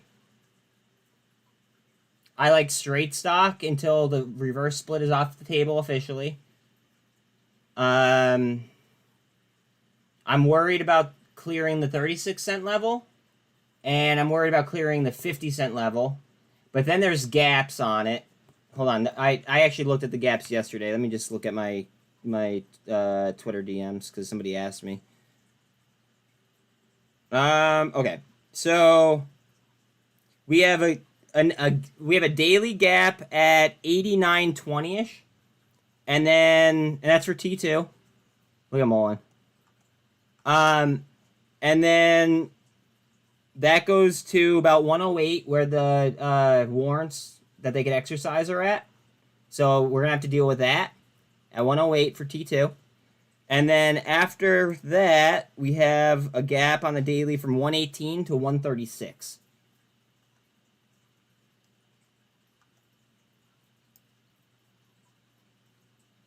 And then keep in mind, for compliance, we have to be over $1 and hold it by November 6th at the latest. Yeah, I did call it. Thank you for noticing. And then later on, there's gaps at like 380 to like 450 or some shit like that. MULN POS. I mean, I tried telling you guys.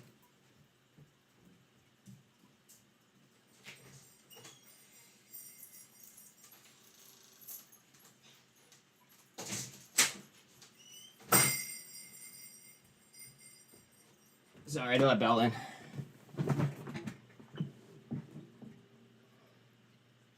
The interviewer was like, how does a company so small and new have to pay its CEO so much money?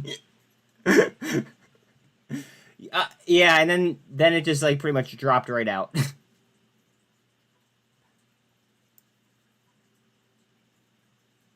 He's such a slime ball.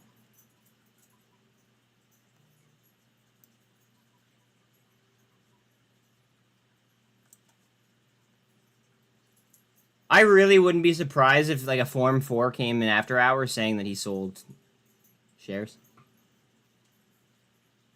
Yes, on T2. So I'm not worried about those gaps yet. The only gap that I'm worried about on T2 at the moment is the 89.20 level to like 108. That's the gap that I'm focused on.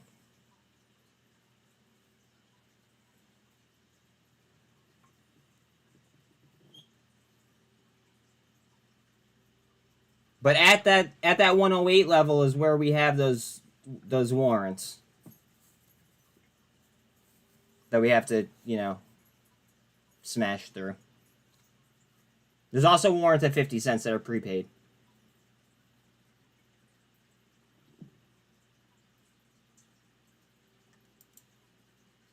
MULN's still coming down. They're trying to get T2 over the 200, at least. So I'm positive. We got MULN drop. Buy the rumor, sell the news. Perfect example.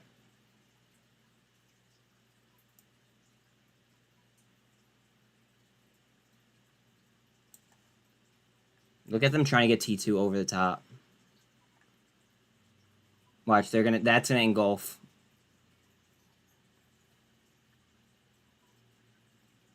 Bitcoin's RSI is a 46. As is the Nasdaq's.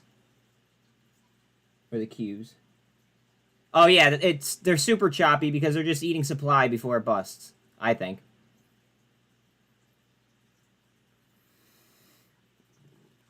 Like, it's pretty damn close in my opinion.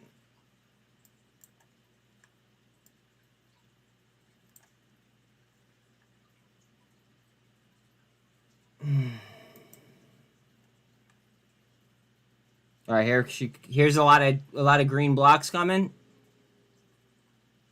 Watch her. I wouldn't be surprised if there was actually a reversal on MULN either, just to fuck with everybody.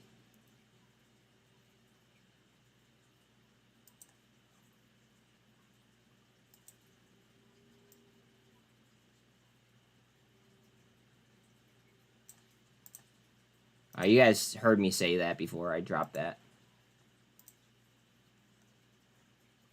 Let's see. Hard down. They do not want this over the 200. I'm talking about T2. MULN trying with a nice little green there. When you think about it, it's still not a loss for David. He got paid 52 mil and reinvested 5. Exactly. That's a dub.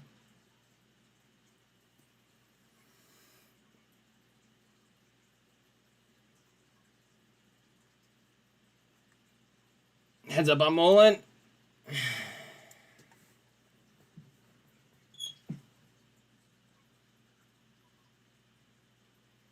If it retraced and went insane, I don't even know what I'd say. I'd be very, very surprised, but at the same time, them suing is huge. Huge. So, like, it very well could pop. It just, I don't like David at all.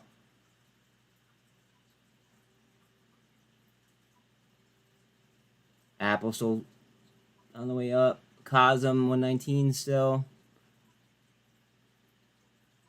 GameStop still under 19. Huge. Like, absolutely huge, Sid. Oh, man.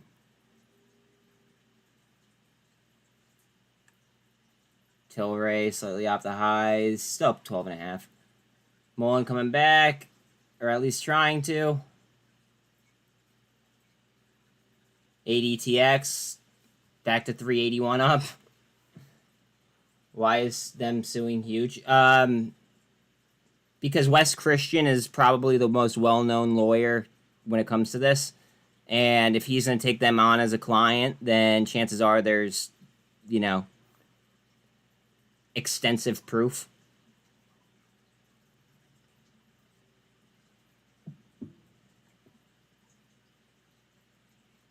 Like, I'm sure that Wes Christian just doesn't work with anybody. More or less.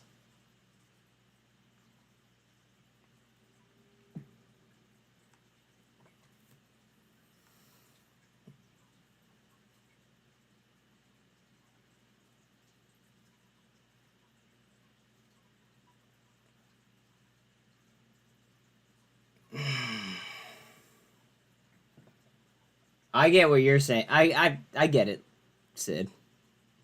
I get it, Sid. Isn't Wes Christian and his team doing the GNS case too? Yeah, I think he's doing all the high profile ones.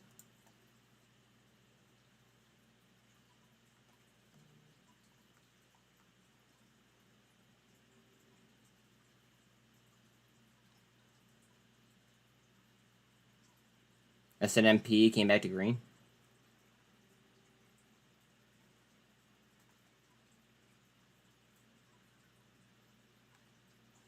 Q's trying to get a handle.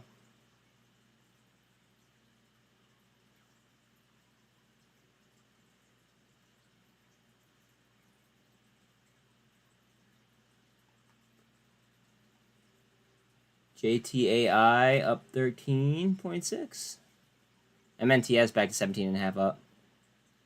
T2 still just trapped underneath that 200.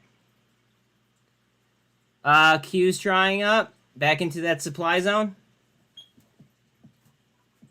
With Wes, I don't really know how to feel about that dude. I remember they were getting a GoFundMe for him, but then that flopped, but now he's back. Are you talking about the BBIG GoFundMe for Wes Christian? Is that the one you're talking about?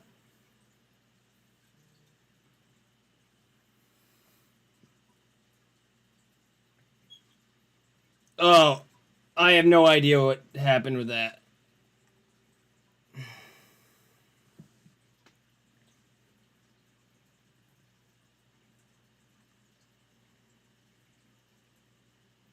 But notice how, like, everybody wants Wes Christian to represent them, right? That's why I think MULN might have a potential, like, bull scenario. It hasn't shown me on a chart to be bullish, like, up until now. Well, I'm sorry. The other day it did, but then it started to look heavy and I got out, and I told you guys when I got out. That was, like, last week.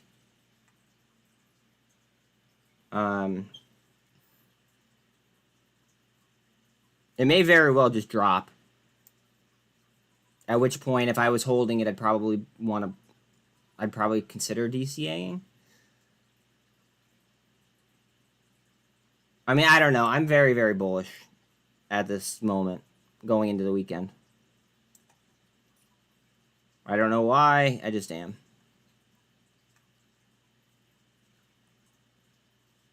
Watch me be, like, dead wrong, too. Hope not, but I am bullish. ADTX still halted at 381 up. T2 again trying the 48 now. So now it's stuck under the 48. No bueno.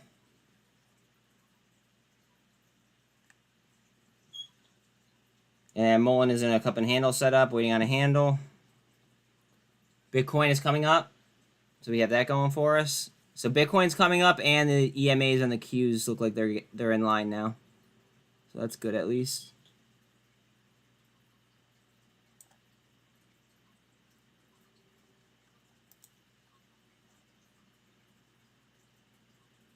Coming up towards average volume on TRKA. 30K sell wall on T2. What level? The current level, where, like, pretty much where the 200 is? 3160-ish?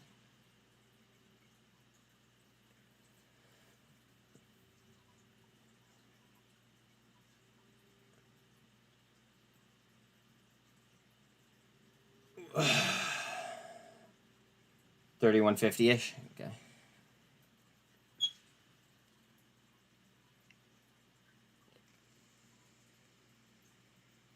Honestly, in my opinion, it comes down to the market pushing. We need a broader push. And I would really, really, really like for TRKA and T2 to both finish green today. That'd be huge. I think. I think it could very well happen, too. I mean, TRKA looks golden, but T2 has some work to do yet.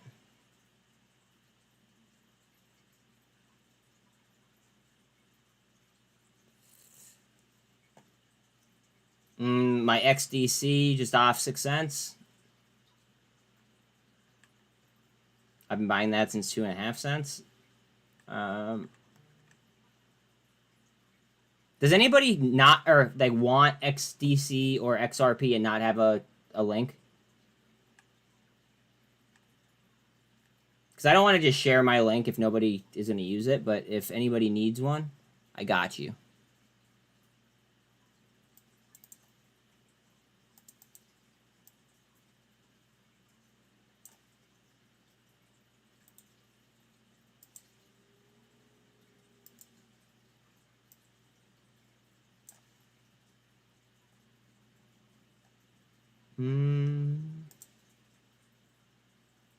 LG. This is something that somebody called this out in pre-market today. I forget who it was, but somebody called it out. LG HL. She's popping. Up 25% right now.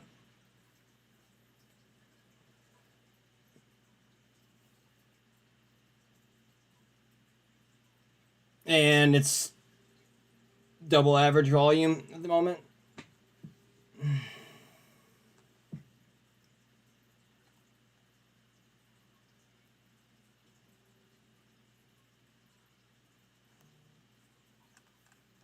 This is like that TIO stock.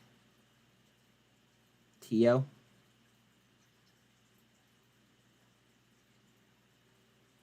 Hopefully that's not a double top on the Qs. That can make us go bearish real quick.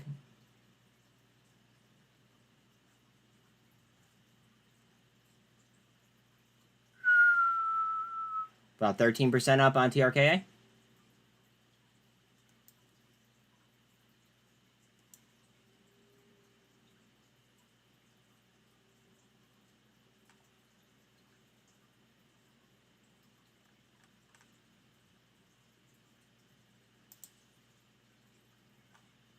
ADTX still has gaps. There's like a gap down here.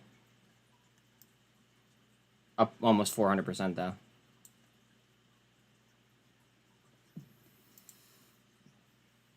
NCNC dealing with the 200 right now.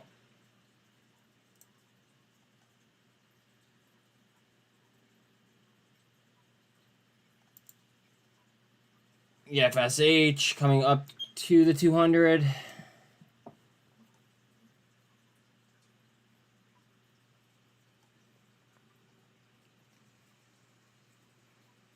$157 on TRKA.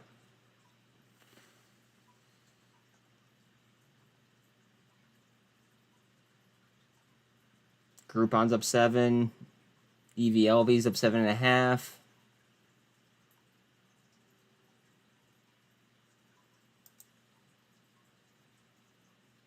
Line group. What are you doing? Oh, T2 sliding a little bit.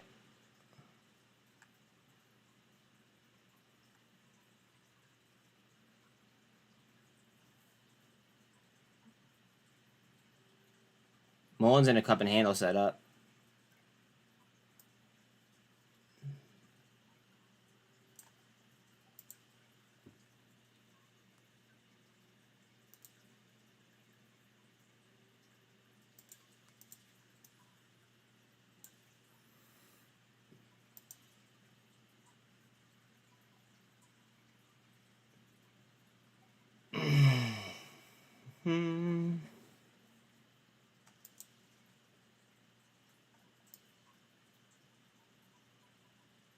Choppy, choppy, choppy.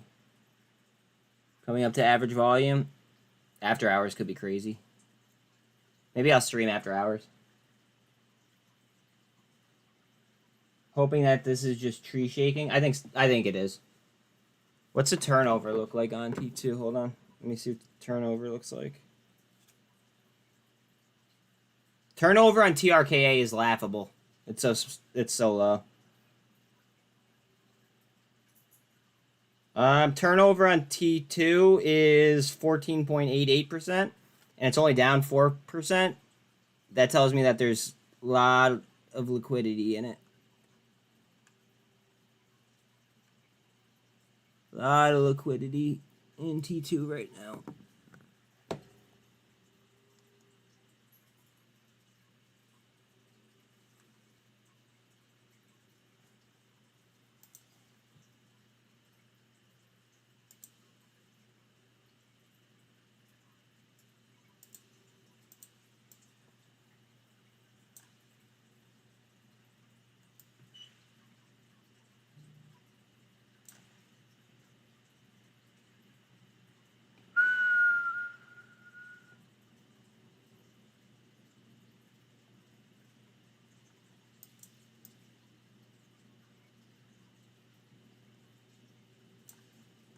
Down 7% now on MULN.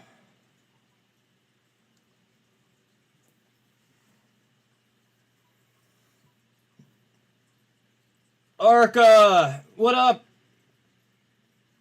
What up, Steve? Made a killing to, yeah, yes sir. What is good, ARCA? Nothing, man. Just watching my favorites, paying attention to turnover percentage. I called the bottom on T2 yesterday at the 24, whatever. It was like 24.20, whatever. So that was pretty cool. You know how it is, like, when you're right about something, you know? You know what? I had you look at yesterday, Hawaiian Energy.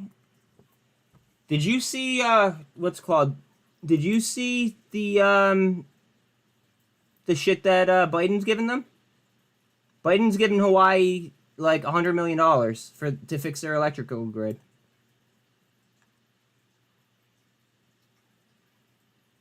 Yeah. Yeah. And there's apparently there's like no other provider in Hawaii either. So like the money has to go to Hawaiian Electric, right? Who else is gonna fuck with their electrical grid?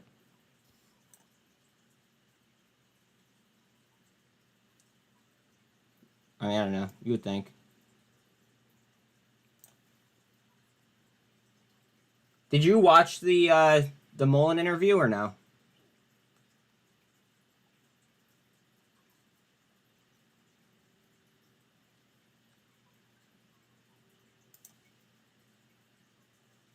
Ridiculous. Qs are in that supply zone. Yeah, it was hilarious, and dude, like they asked him one hard question, and as soon as they asked him one hard question, it was just a mic drop. Like he just cut out. So it was like, what was the point of doing the entire interview? Like I don't know. I was sitting here saying, guys, watch out, watch out for buy the rumor, sell the news, and then bang, that happened.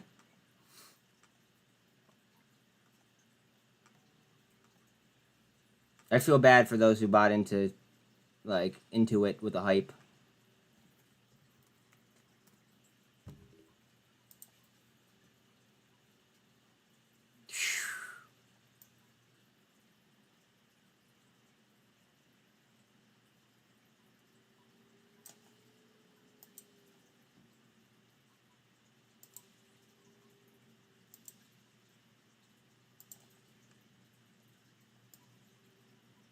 Alright, it's at the end of a... I mean, would you even call that a fucking pennant? Q's trying to bust up. At the top of the supply zone. Nice. Nice. I called it a bull. Dude, I called it a bull from 16 bucks.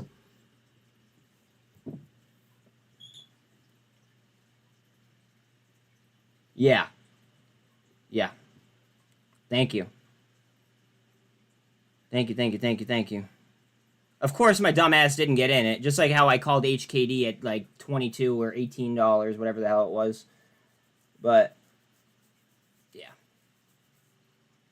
I forgot that the float on it was like minuscule. Along with the cap.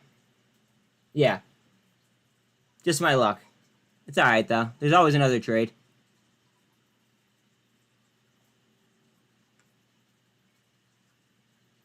Tesla coming up towards 260 again. She's up 1%, 1.1-ish.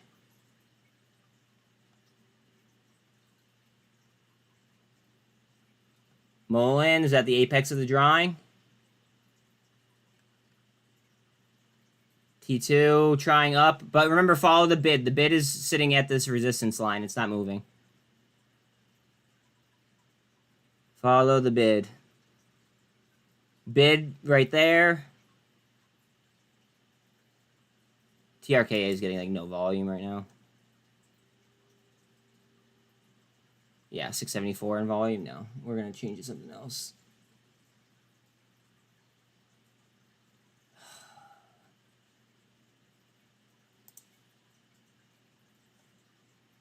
NCNC still working on the 200.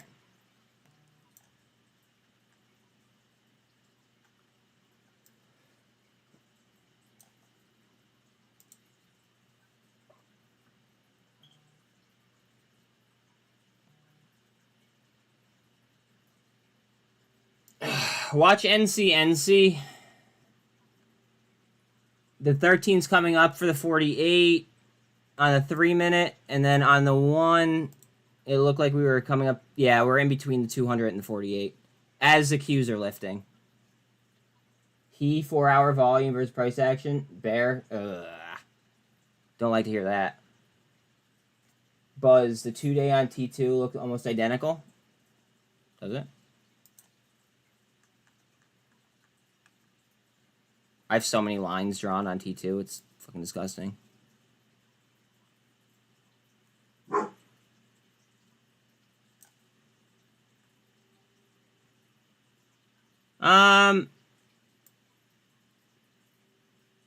I don't know if I agree with that completely. I mean, maybe. I would want to see it running at. I'm sorry about my dog. I would want to see it run though. To be quite honest, I thought that we were gonna have a positive day on T2. They're trying MULN with the super trend.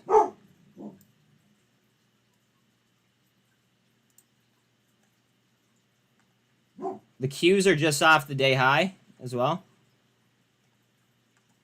Right? No, sorry. It was much higher. I apologize. I thought that was the day high. MULN still trying on the super. It's down 5%. It was down 11%.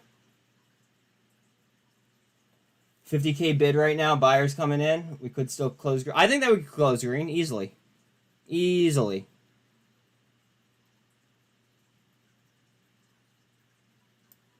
Like T2, the turnover percentage was not that high for... Like, it was high for just being 3.7% down. Like, the turnover percentage was like 15%. Something like that. The turnover for TRKA is basically non-existent, though. I will say that. XDC, 59.7. I don't know if any of you guys are interested in that. If you are, let me know, and I'll give you guys my upload link. Microsoft pretty much unch. VRM back down to 134. SPY to 451.51. ION Q to 1716.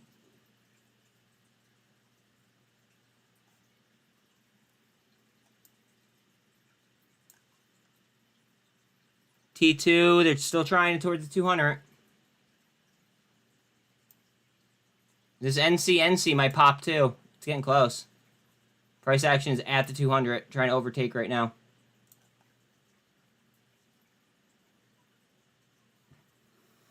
Honestly, I don't really care what the company does. I'm loving the government contracts. We'll probably be more from PR soon.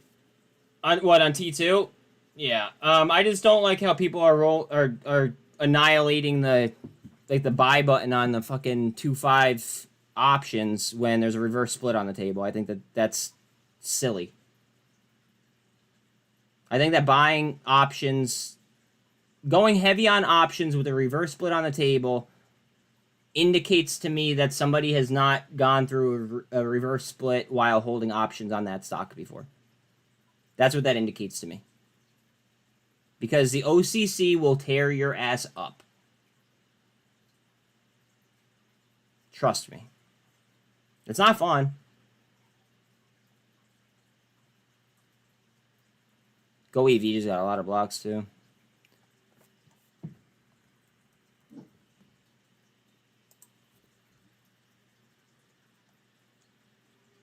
Whoa.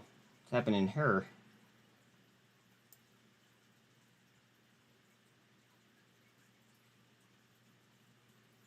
Trying to push Go EV off of a potential bottom, it looks like. I also like to tear ass up. Same. Oh, man.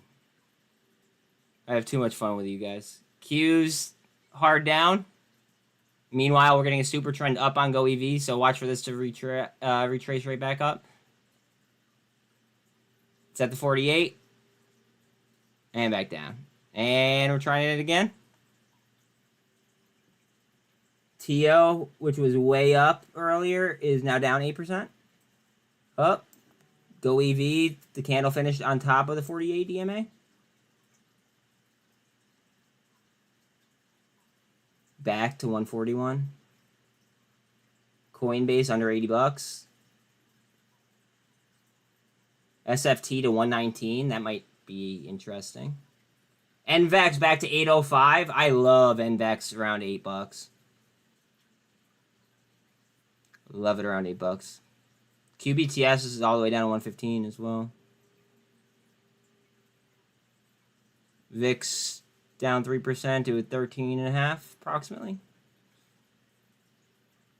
Hood to 1090. AI 3111, 1% down. My precious AI. VRM just grabbed 134 back. It's down on the day. SPY unch for the most part. Break down 0.5%. Q's up 0.5%. AMC down 1%. NVIDIA up 0.8. They're trying T2 through the 48 again.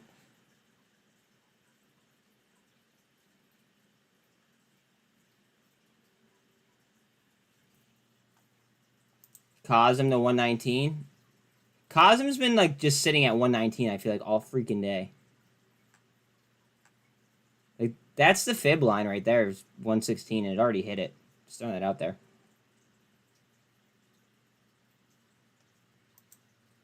Test real quick. Tesla made a nice move. Now it's coming back down towards the 48.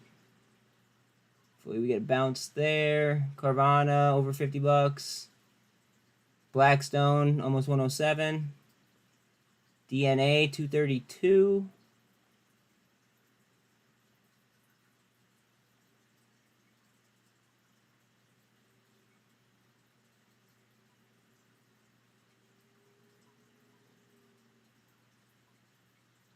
Look at ADTX.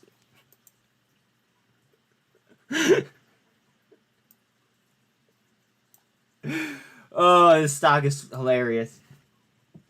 Wanted to show some love. Got to put my little guy down for a nap. Yeah, I will, Arca. Thanks for stopping by, bro. Appreciate you. Everybody go sub to Arca if you haven't already.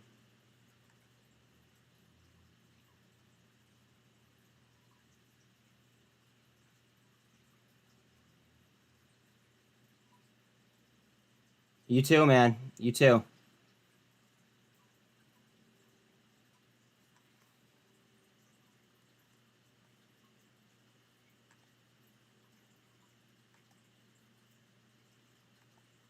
EBET, 8%. I just got a gold cross as well. And the Bollinger Bands are very tight. There's something going on with this that I'm unaware of, though. I forget. I don't know what the deal is. I don't know if they're getting bought out. I just wish I had time to do more DD. But I don't.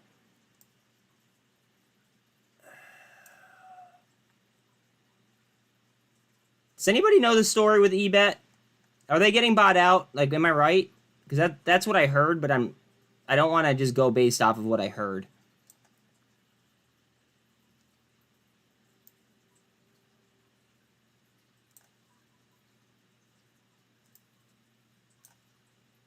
Q's getting a hard push down.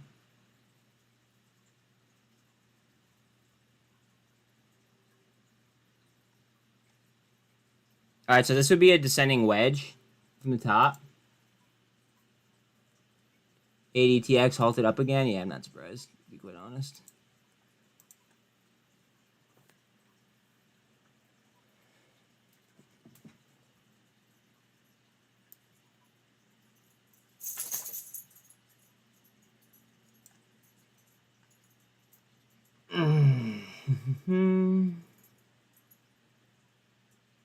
RSI on the Qs are 54.75. RSI on Bitcoin is a 40.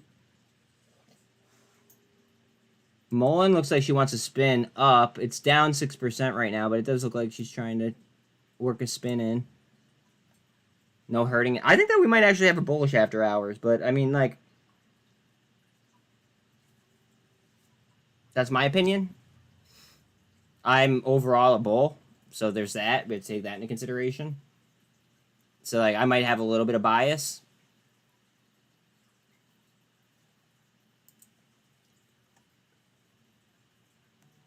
I don't know. I woke up today feeling bullish, though.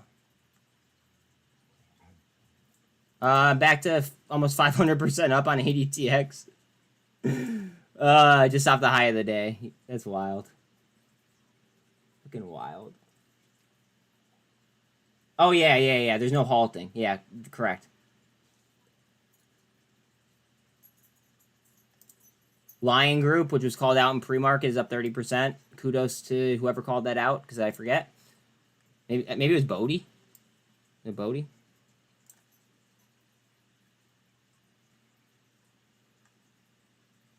Or was it Booch? MULN. They might try towards 48.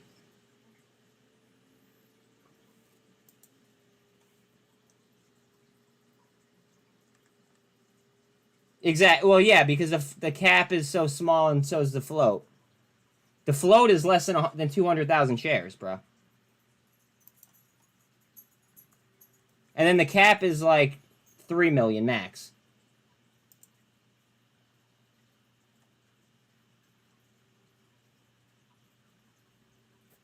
All right, so now we're at over average volume on TRKA.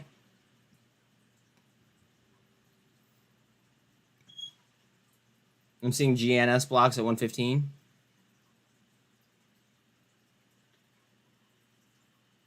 Came down to a resistance level on the Qs. Oh, bouncing right off of it, though. Coming back towards VWAP.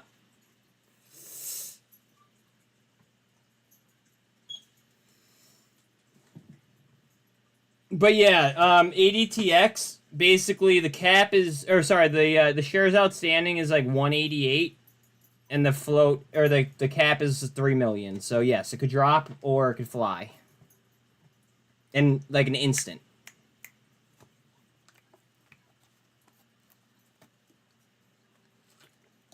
In an instant.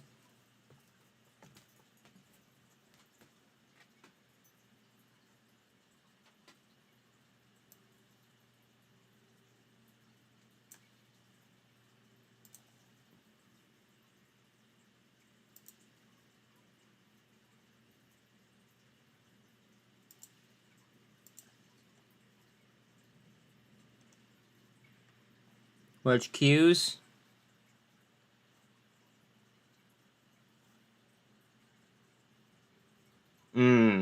RSI on the Qs is a 54. I believe. Wait, hold on a second. No, sorry, I lied. RSI is blown out. Whoo! RSI is like a 24. 23. Oh, this is the last minute. Shit, I didn't even realize how late in the day it was. Last minute of the day.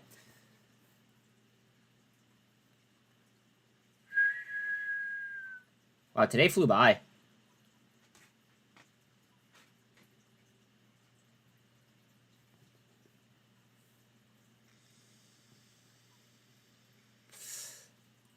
Let's see.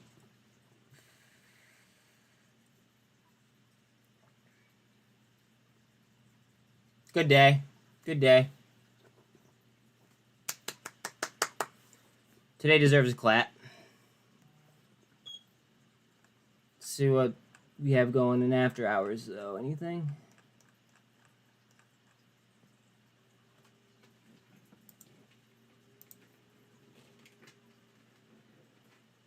Ooh.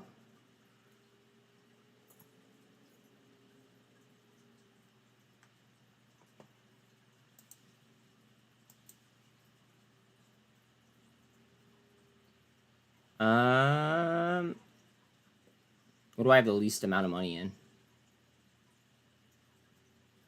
Oh, I don't have money in Qs. They're in straight Qs. ADTX is gonna go crazy here in after hours. Watch this.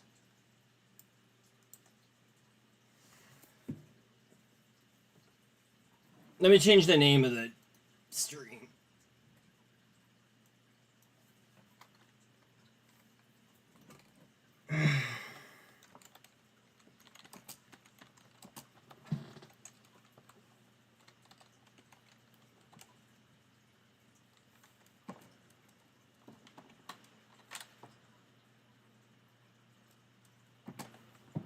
Oh,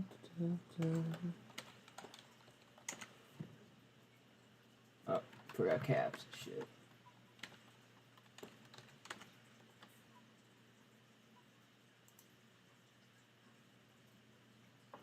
I can only sell in normal hours? Oh, shit. I didn't know that you could only sell in normal hours. What's your... do you have a good average on it or no? I don't want to, like... ask you for your exact average, but, like, do you have, like, a decent average?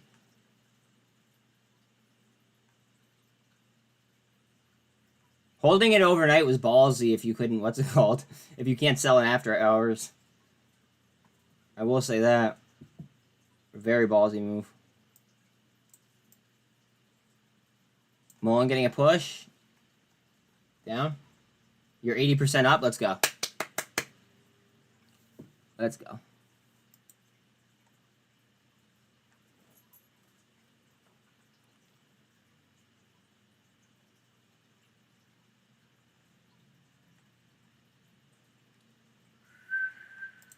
RSI on it's a 58.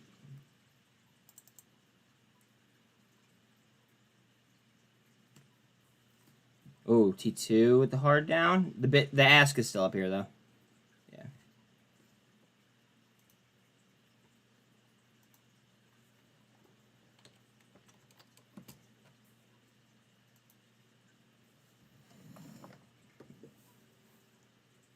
ADTX, what doing?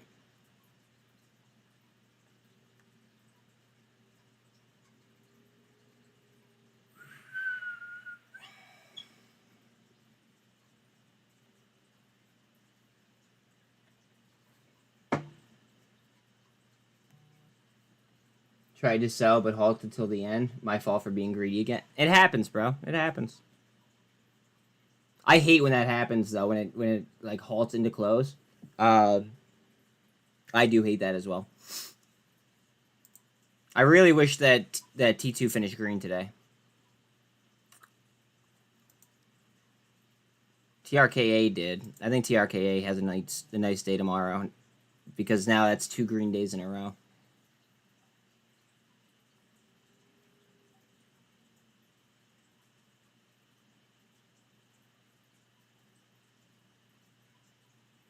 Heads up on ADTX.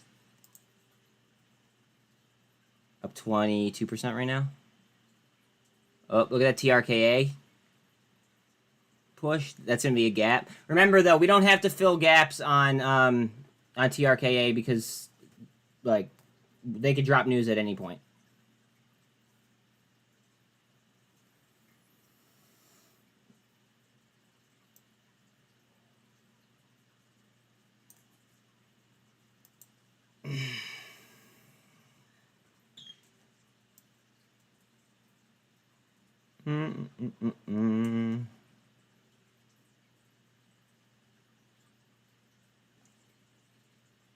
T2, come on, take that 200, please.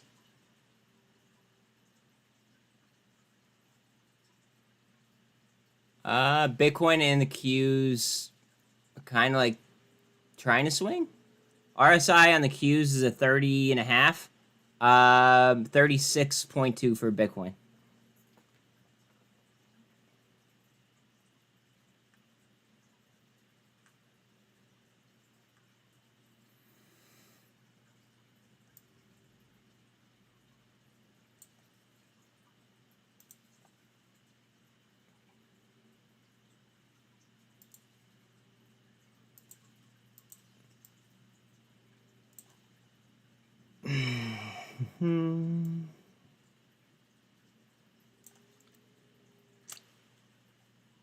Let's get a bounce. Heads up on MULN, guys.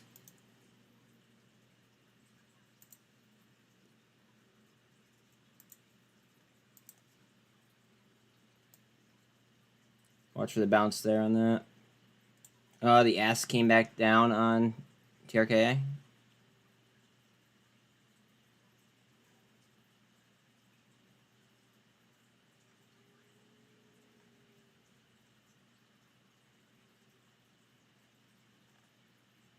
Megal's up 4% after hours. NVOS up 6% after hours. NVOS just popped.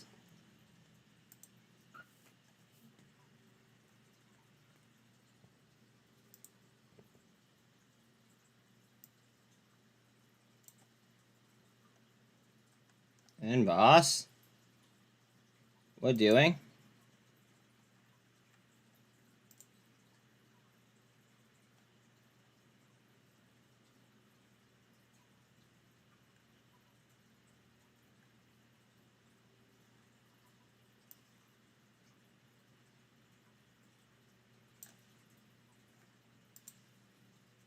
NVOS currently up 17.8. 22%.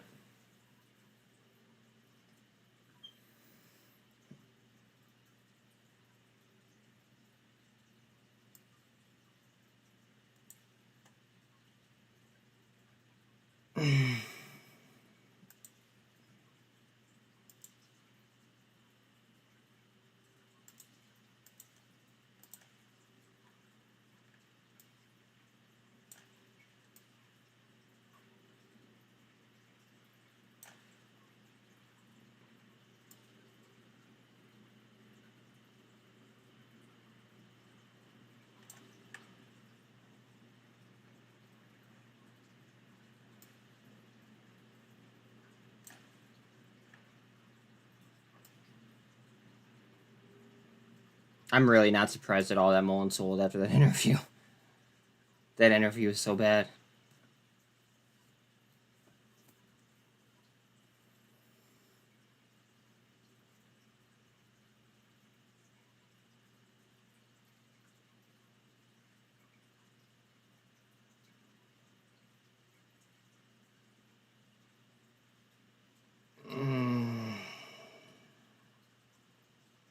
Guys, I'm gonna hop off for a little bit.